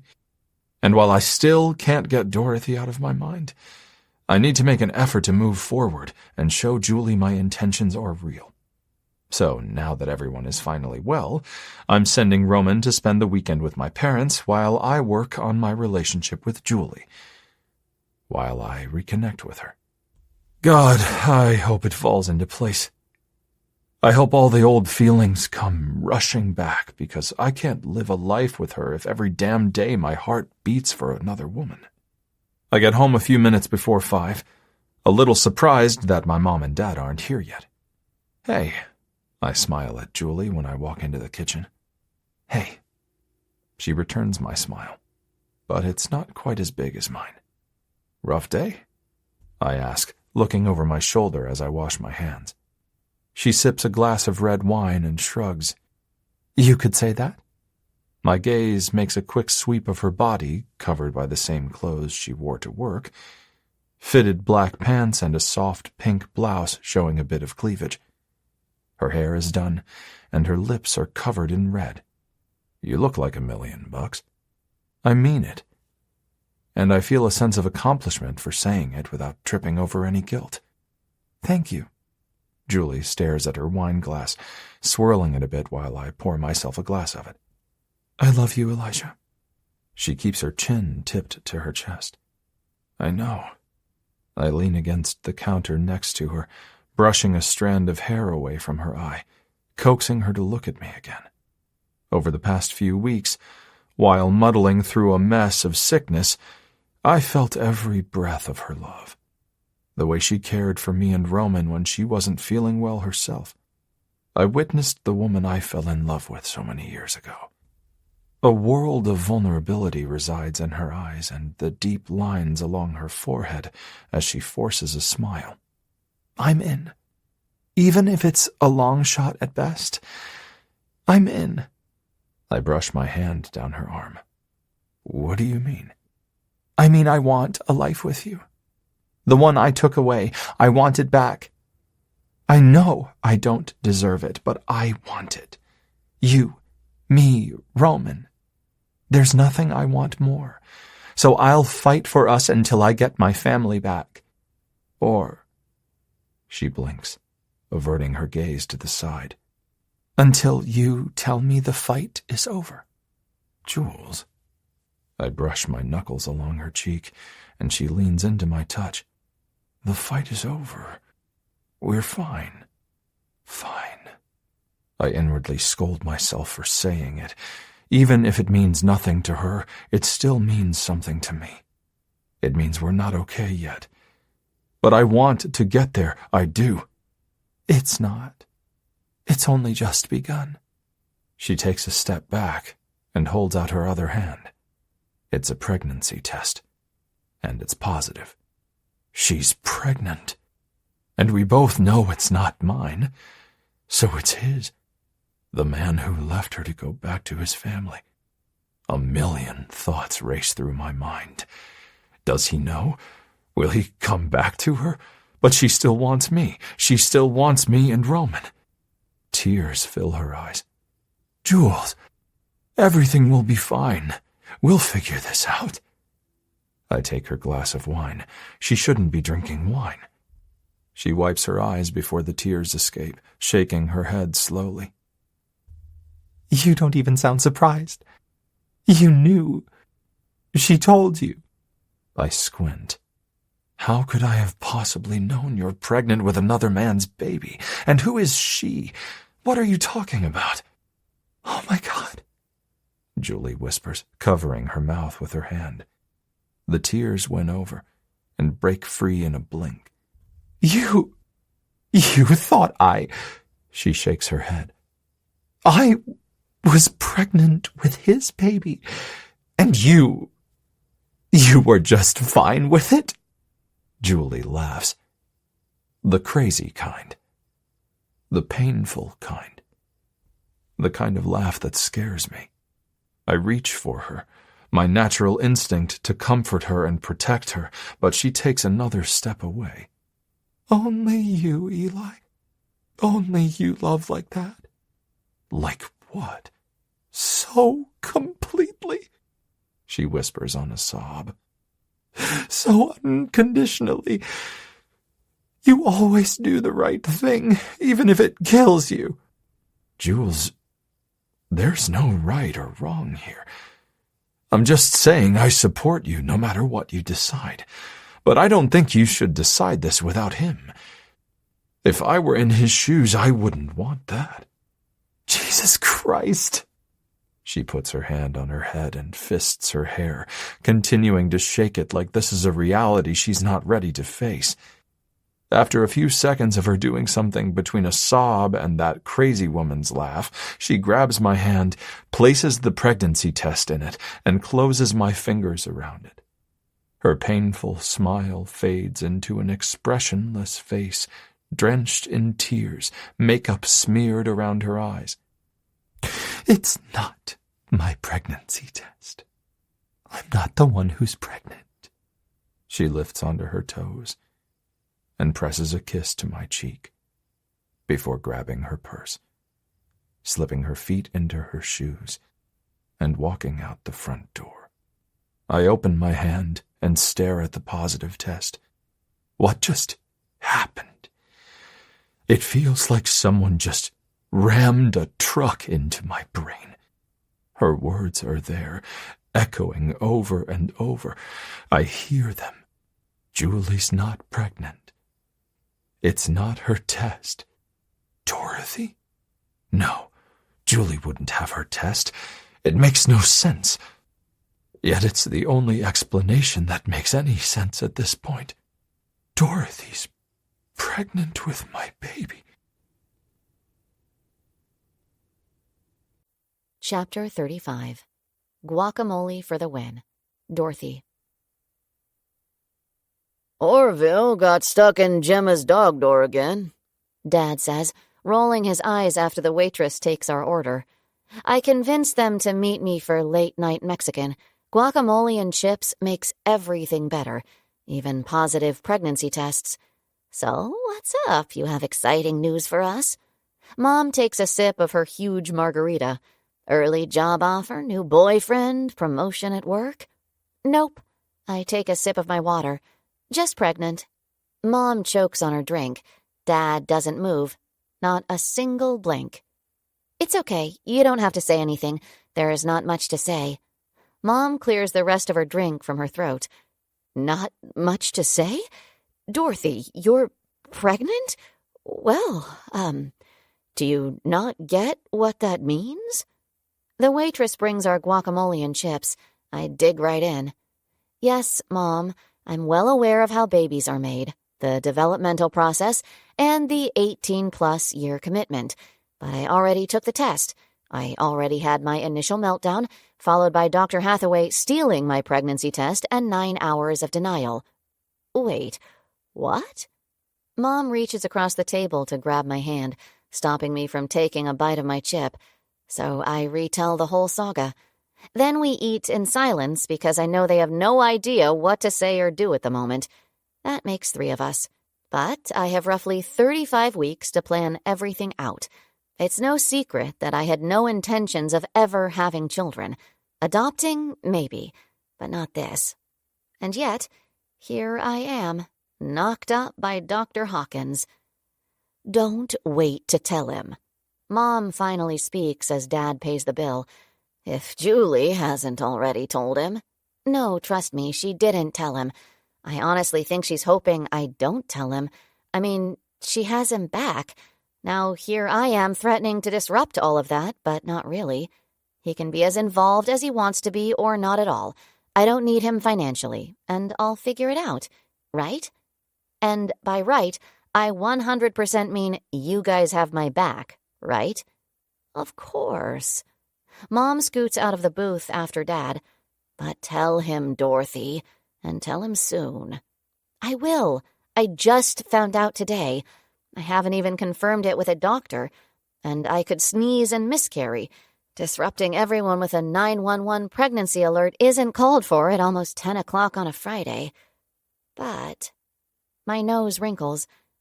I'm pregnant. I'm pregnant. My parents nod slowly, showing a bit of relief in the face of my flash of panic, my real acknowledgement. This kid will get my genes. It's doomed. Eli will realize this too. He's smart. He studies things like terrible things we genetically pass along to the next generation. He's not going to want this. And that's fine, right? I've got this. I mean, we've got this. Right? Yes, of course, baby girl, we've got this. Mom hugs me right after we exit the restaurant. But soon. You need to tell him soon. Yes, soon. I sigh. Soon as in January, if I can keep my mouth shut that long. Thanksgiving is this coming week. Christmas next month. I'm not disrupting families over the holidays. Besides, that gives this little fetus inside of me time to decide if he or she is going to stick. I get stuck at all stoplights getting out of Portland, so my parents beat me home. Oh, shit, I whisper, when I see a blue Tesla and the outline of a man, the man, sitting on the steps to the front porch. I gun it to get pulled into the garage before Mom and Dad drag their asses out of their car. Go in the back door. Go now, I demand, before I even get my seatbelt unfastened. He knows. Mom shakes her head. We don't know that, but I just go. We're going. Dad pulls Mom's arm toward the back door to the garage. I walk out front and lower the garage door at the keypad. My lungs and heart refuse to cooperate. It's hard to breathe as I take slow steps to the porch. There he is, sitting on the top step, wearing jeans and a hoodie. His elbows rest on his knees, hands folded in front of him. He has a thicker layer of stubble along his face, approaching the perfect length for a neatly trimmed beard. He's hot. Yep, even now, in the dark, when he belongs to another woman, he's still a sight to behold. You should have messaged me. I wasn't expecting you. We went for a late dinner since I don't get off work until 8. Mexican. Chips and guacamole. It was really good. Eli runs a hand through his hair, dipping his chin and scratching the back of his head. I know what time you get off work, but I didn't want to discuss our baby via text. Gulp. She told you, I whisper. The question is, why didn't you? He sounds a little hurt or angry, or maybe just tired. I really can't tell because it's dark and I'm cold, and my pounding pulse makes it hard to hear well. I literally took the test this morning. I start pacing again. I stuck it in my pocket, then it dropped out of my pocket when I went to grab my phone. She was there. She took it and made me follow her to her office to talk about it. I didn't dream she would tell you today. I thought she'd have the decency to give me at least 24 fucking hours to digest the fact that my life is going to change forever. Eli stands, taking the 3 steps to meet me. Why are you yelling? He grabs my shoulders to stop my pacing. Wow. I really thought I had this. I thought I worked this out in my head very factually, very analytically. Yet here I am, breaking down. Here come the tears like rain that wasn't in the forecast. Because I'm pregnant, and I really wanted to give you the life you wanted, the life you deserve. And I know it took 2 to make this baby, but I should have never let it happen. It's just that I really wanted to be with you one last time. And now everything is ruined, and I'm trying really hard to pretend that it's not. But if Dr. Hathaway leaves you again because of this, I'll feel bad for, ever.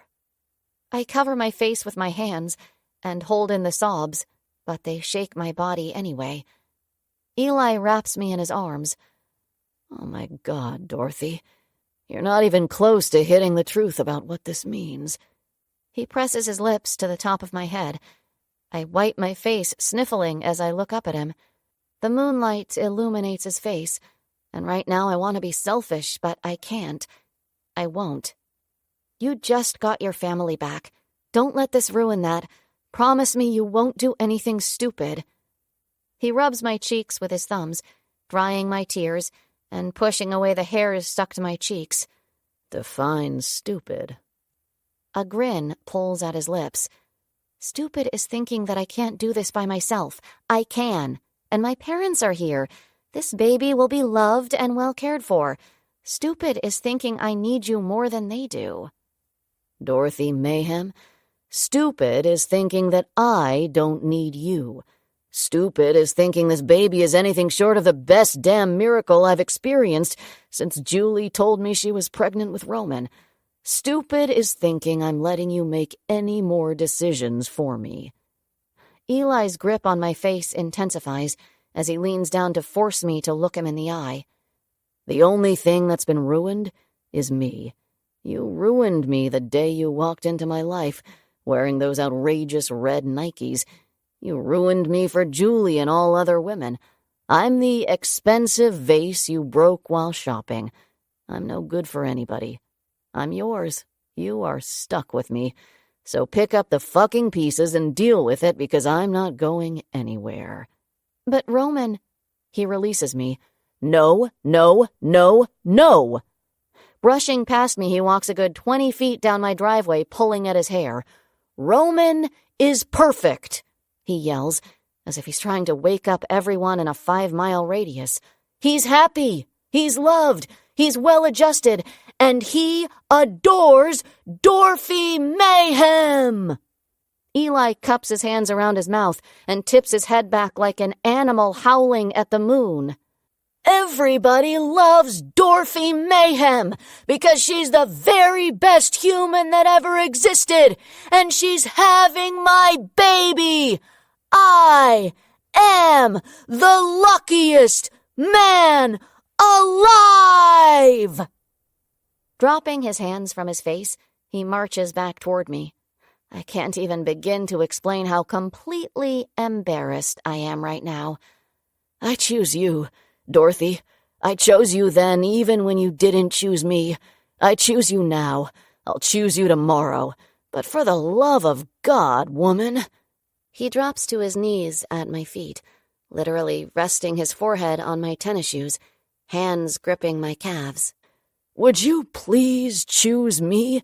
Would you let your own happiness matter for once? Sweetie? Mom calls out the door behind me. She sounds a bit worried. I can't imagine why that would be. Is everything good? Wiping the last few tears from my face, I curl my hair behind my ears and squat down, running my fingers through Eli's hair as he breathes heavily with his forehead still resting on my shoes. Yeah, everything is okay. Eli mumbles something, but I can't make it out. He lifts his head slowly. Say it again. I let my smile show, but just a little. He sits back onto his butt, evidently not caring that he's sitting in a mix of dirt and grass, but mostly dirt. Then he grabs my waist and pulls me to him, so my legs straddle his legs, so my nose nearly touches his nose. Say it again. Everything is okay. My smile crawls a bit further up my face. Again. He grins. I press my palms to his very stubbly face and brush my lips across his lips. Okay. Everything is okay. Because you love me. I kiss his top lip. Because I love you. Because you choose me. I kiss his bottom lip. Because I choose you. And we're having a baby.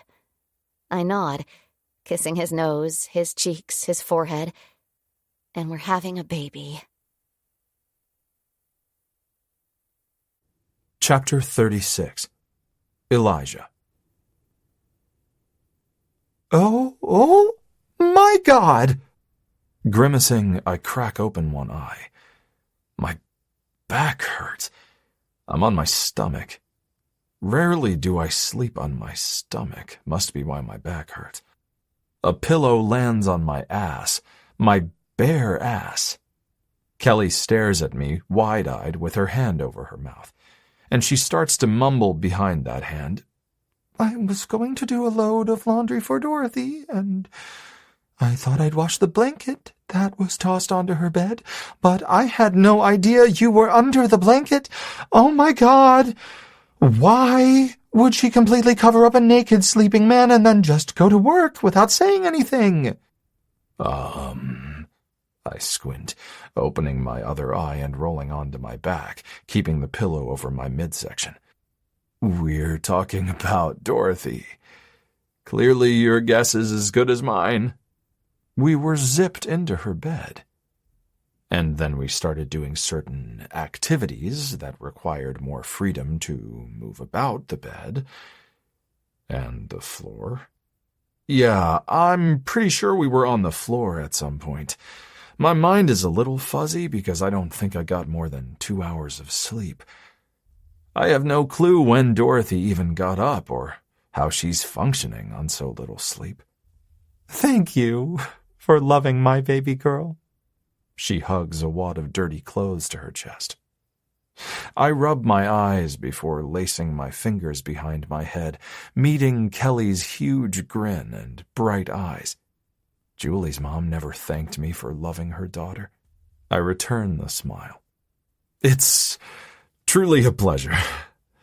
And I cringe, feeling 18 instead of 38. Maybe my naked body only covered by a pillow is what has me feeling a bit insecure. I apologize for not being more responsible with your daughter. But I love her, and I'm going to take care of her and raise this baby with her. I have only the best intentions where Dorothy is concerned. I appreciate that so much. She sits on the side of the bed. Okay. We're going to chat now, with me naked in Dorothy's bed. Nope. Nothing awkward at all about this. I scoot over an inch or two, keeping a firm hold on the pillow. A few years back, before her uncle died and left her all his money, Kelly lets out a slow breath, looking out the slats of the window blinds. I went shopping with Dorothy right around the time school was getting ready to start. We each grabbed a cart. I went in one way, she went the other way. We met back up a few minutes later. I had like 4 things in my cart. Dorothy's cart was full. Now, things you'll find out about Dorothy if you haven't already. She has backups of everything. Shampoo, deodorant, toothpaste, you name it. And not just one extra. I'm talking 3 or 4 extra tubes of toothpaste. So before I actually focused on the contents of her cart, I assumed she simply was having a moment. A little anxiety that required the comfort of backups. Nope. I was wrong. Here's the thing. We spend so much of our lives as parents trying to make sure our kids are good humans. Then one day, without you really noticing, It happened. Dorothy's cart was full, but the stuff was not for her. Upon explanation, she told me there was a donation box in front of a children's house she passed every day on her way to work. It had been over a week, and no one had donated. She'd done some summer workshops with these kids, the abused and neglected kids, and she said they had less than nothing, and nobody was helping them, not at all. Then she said she knew what she was doing wouldn't really make a difference, but she at least wanted to try. One minute I was worried that she was having an off day, preparing to interrogate her about taking her medications faithfully. The next minute, I'm standing in a store with tears rolling down my face. She shrugs. I'm happy to say that I have raised a good human, who's now adulting better than me. Yeah, I need a lifetime with Dorothy Mayhem, and I can't believe how close I came to letting her slip away from me. Anyway, I just want you to know that some days will be sheer madness. I mean, God knows I love that girl, but she is clumsy and loud, talks through movies, constantly being told to shush. And she's a hypochondriac, always dying of something. She won't eat the last slice of bread, the last bit of peanut butter in a jar, the last cookie in a box. Nope, she'll just get out a new one. And the birds! Kelly laughs. I asked her once if she wanted to put some seed out for the mama bird who had babies in a nest. Dorothy didn't even think. She just said, "No, I believe in Darwin." I chuckle. Does Kelly know that all of Dorothy's quirks that may drive her parents crazy make me love her just that much more? But then she fills a box for kids who have less than nothing. But then that. Dorothy. You did a great job raising her. She's perfect. I grin. Kelly stands, twisting her mouth to hide her pride. She's adequate. She winks and slips out of the bedroom, shutting the door behind her. My mom messages me a picture of Roman eating pancakes with a "Hope you and Julie are enjoying your alone time." This means Julie didn't get Roman last night, so I drive to her house. After ringing the doorbell twice, she answers the door in a robe, puffy eyes and a forced smile. I step inside. Jules. I hug her to me. She grips my shirt and silently sobs for a few minutes. There's not much to say. She knows. This hurts. Everything we had has changed, and it just doesn't fit right anymore. I'm too late. She pulls back and wipes her face. I nod slowly. Just once. It's not because of the baby. I don't want you to ever think I'm choosing this child I'm having with Dorothy over our child. Julie turns, her breath shaky on a slow inhale as she walks toward the front window to her spacious great room. I know, Eli.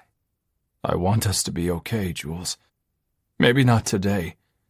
Maybe not for some time, but I want us to give Roman the best of us apart and together. I don't want him to ever see me do anything but love you, because I do.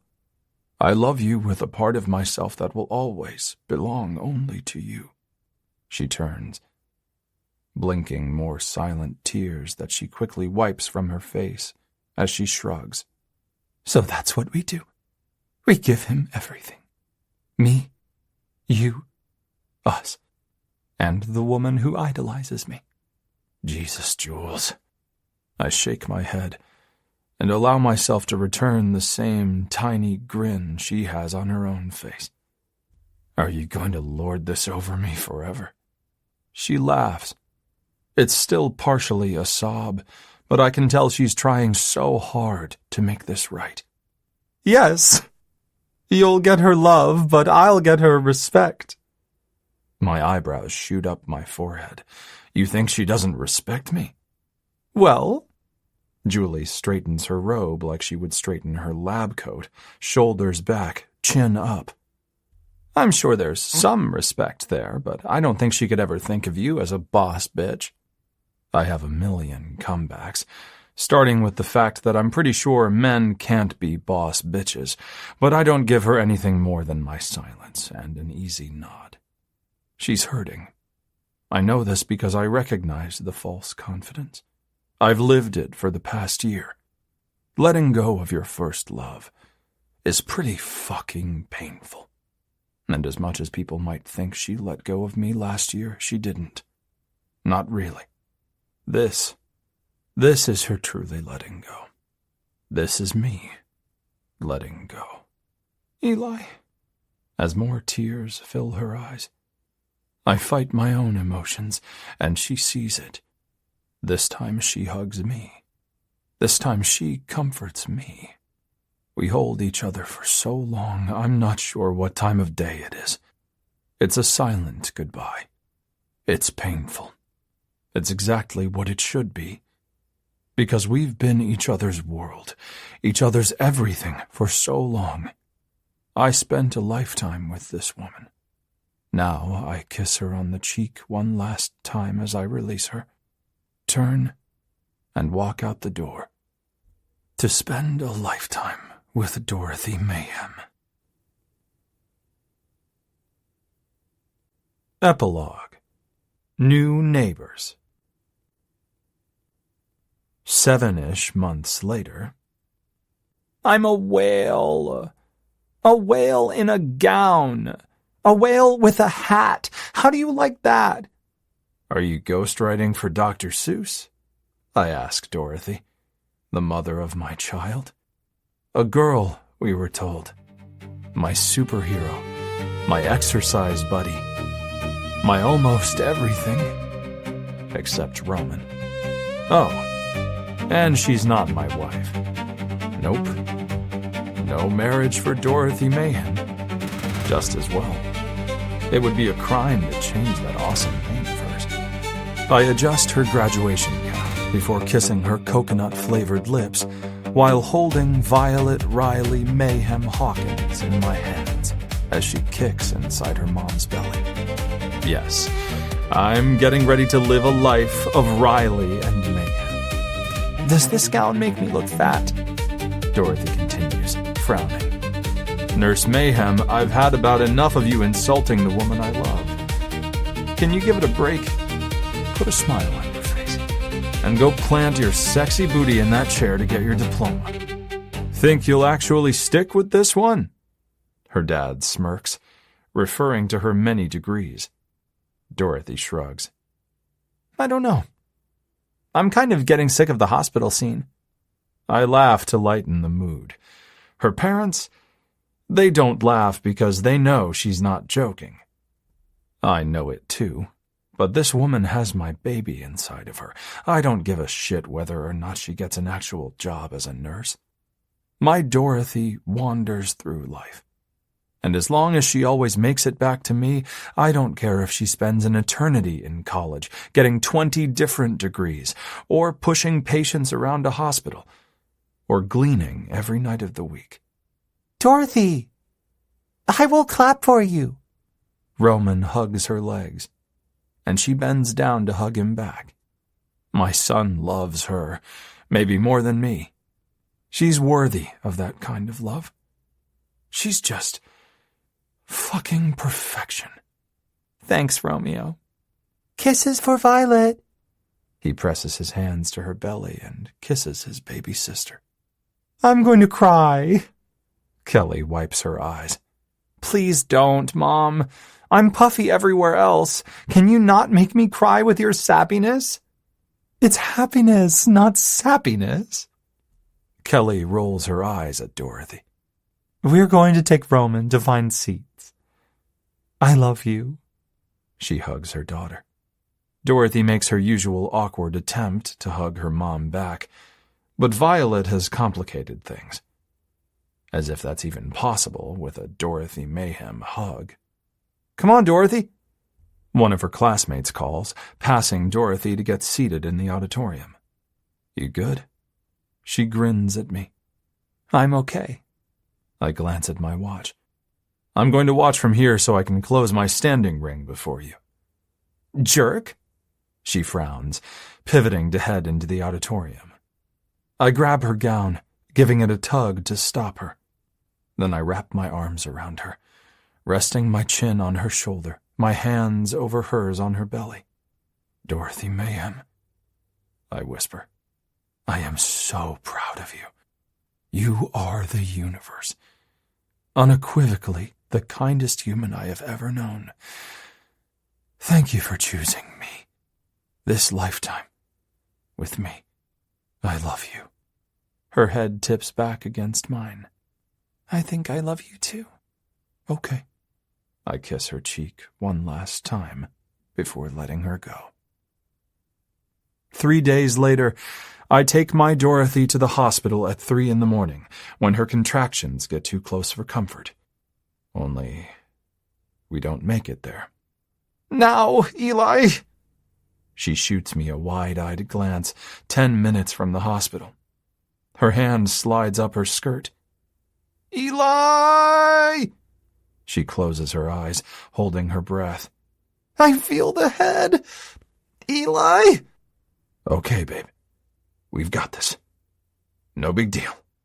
I pull over on the side of the road. "It burns!" She grunts, scrunching her face. "It is a big deal!" I call for an ambulance. "I'm going to move you to the back seat." I hop out, run around the car, and lift her from the front seat to the back seat. "Eli!" She tucks her chin and pushes. "Oh, God! Call an ambulance before this baby falls out onto its head. Eli! She has my genes. We can't let her fall on her head, too." "Dorothy Mayhem." I grab her hand, interlacing our fingers and squeezing until she gives me her eyes. I know I'm not your favorite doctor, but I'm nonetheless a doctor. I called the ambulance. They'll be here soon. In the meantime, we've got this. I've got you. I've got Violet. I slide off her panties, prop up my phone with the light illuminating Violet's crowning head. She has a head of dark hair. How can you be so fucking calm? Her face contorts with another contraction as she pushes. I know she's in pain, but my Dorothy has never been so beautiful. I'm calm because I'm getting ready to deliver our baby. And you are the strongest person I know. So let's do this. Let's meet Violet. Dorothy opens her eyes, tears running down her cheeks as she nods. "Thank you," she whispers, between contractions on a labored breath. "For what?" "For letting me be me. Letting me be enough." My own emotions burn my eyes. "You're welcome." "Ouch! It's coming. It hurts, Eli!" "Push, Dorothy. You've got this." She pushes once, twice, and on the third push, Violet's head is out. "Stop, baby. Take some short breaths. Try not to push." The cord is around her neck. I feel for the cord. It's tight, but not too tight. "Okay. Give me another big push." Dorothy yells, and Violet slides out. I unwrap the cord from her neck, and just as the ambulance's lights illuminate behind us, Violet lets out her first cry. It's a bit weak with a gurgle, but it's her first breath, and nothing since Roman taking his first breath has ever sounded so beautiful. "My baby." Dorothy reaches for Violet as several people crowd around the vehicle. I can't even speak.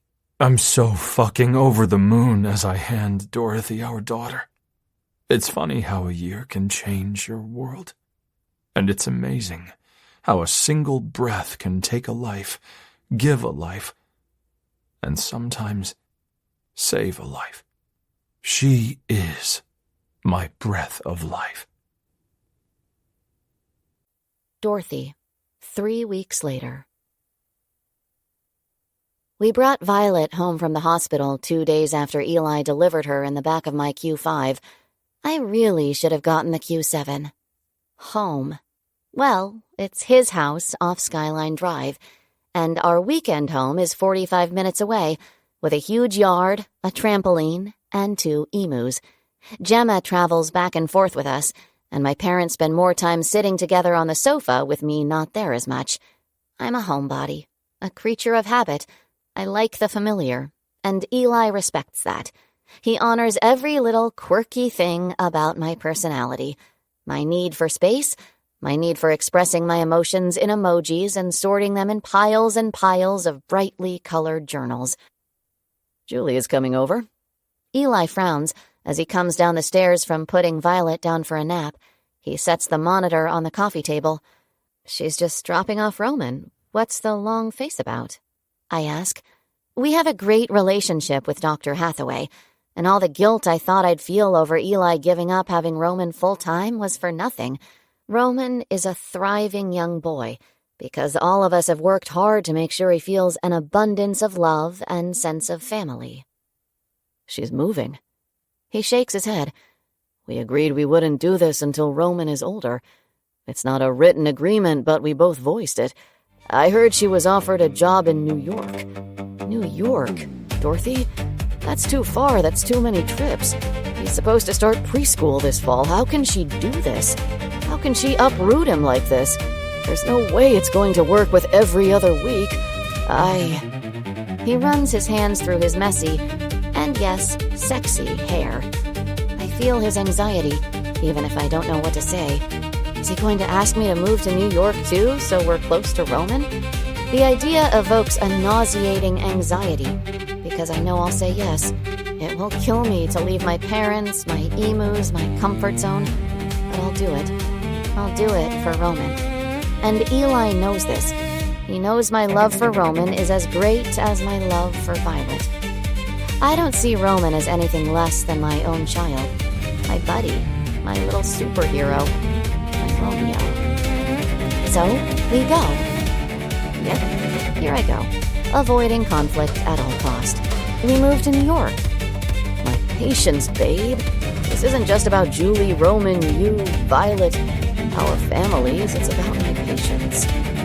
I nod, easing out of the recliner and standing in front of him. I just lean into him.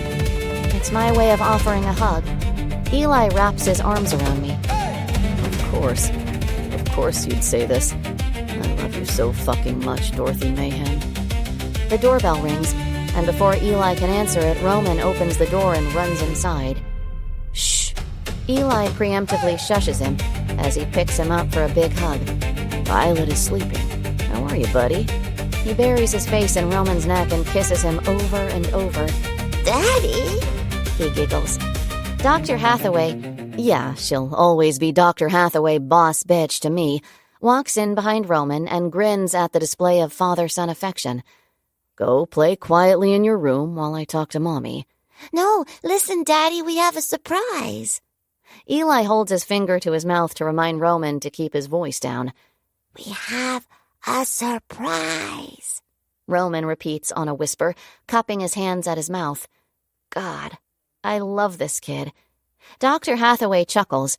Eli gives her a hesitant smile, clearly not in the mood for surprises, especially the ones that involve moving to New York. And I already know he's pissed that she's gotten Roman excited about it. Come here, Daddy. Come here now. Roman tugs on Eli's hand, pulling him toward the door. I glance at Dr. Hathaway. She winks. You look great, Dorothy. How's that beautiful little girl of yours? I know we're not supposed to let her butter us up, but I can't help my motherly pride when she asks about Violet. My daughter is the most beautiful little girl ever. I realize every mom says it, but it's actually true in my case. She's perfect. Grab the monitor and come with us. Dr. Hathaway nods to the baby monitor. I hesitate for a few seconds before grabbing my phone. Eli uses the monitor, but I have audio and video of the nursery on my phone. I follow them outside just as Eli and Roman cross the street. Must have sold, I murmur, noticing the house across from ours no longer has a for sale sign in the yard. Daddy, this is Mommy's new house. You like it? Eli just stops, even with Roman tugging on his arm. After a few seconds, he turns toward Dr. Hathaway. She shrugs with a big smile. It will make it easier for both of us to tuck him in at night, and for him to spend time with his sister, and for me to discuss cutting-edge medical research with Dorothy when she's not busy being a superhero. Yeah, he's in shock. He hasn't even blinked yet. Me? I'm trying to play it cool when really I want to ask how often she wants to get together to discuss this cutting-edge medical research. But I don't take this from Eli. It's his moment. It's his world coming full circle. Are you okay, Eli? She asks on a slight chuckle. Eli continues to pull on one of his hands while he nods slowly. Something along the lines of the happiest emoji ever takes over his expression as he reaches his other hand to take mine. Yeah. He exhales a long breath. Everything is definitely okay. This is the end of Perfectly Adequate, a Podium audio production. If you enjoyed this audiobook, we would love for you to rate and review it. For more contemporary romance, check us out at podiumaudio.com and sign up for our newsletter. We promise we won't spam you. Also, consider joining our community of listeners, fans, and trolls on social media. We're active on Instagram, Facebook, TikTok, X, and Reddit. We'd love to connect. You have been listening to Perfectly Adequate, produced by Hannah Grenfell, written by Jewel E. Ann, performed by Max Myers and Sienna Voss. Text copyright 2019 by Jewel E. Ann. Production copyright 2024 by Podium Audio. All rights reserved.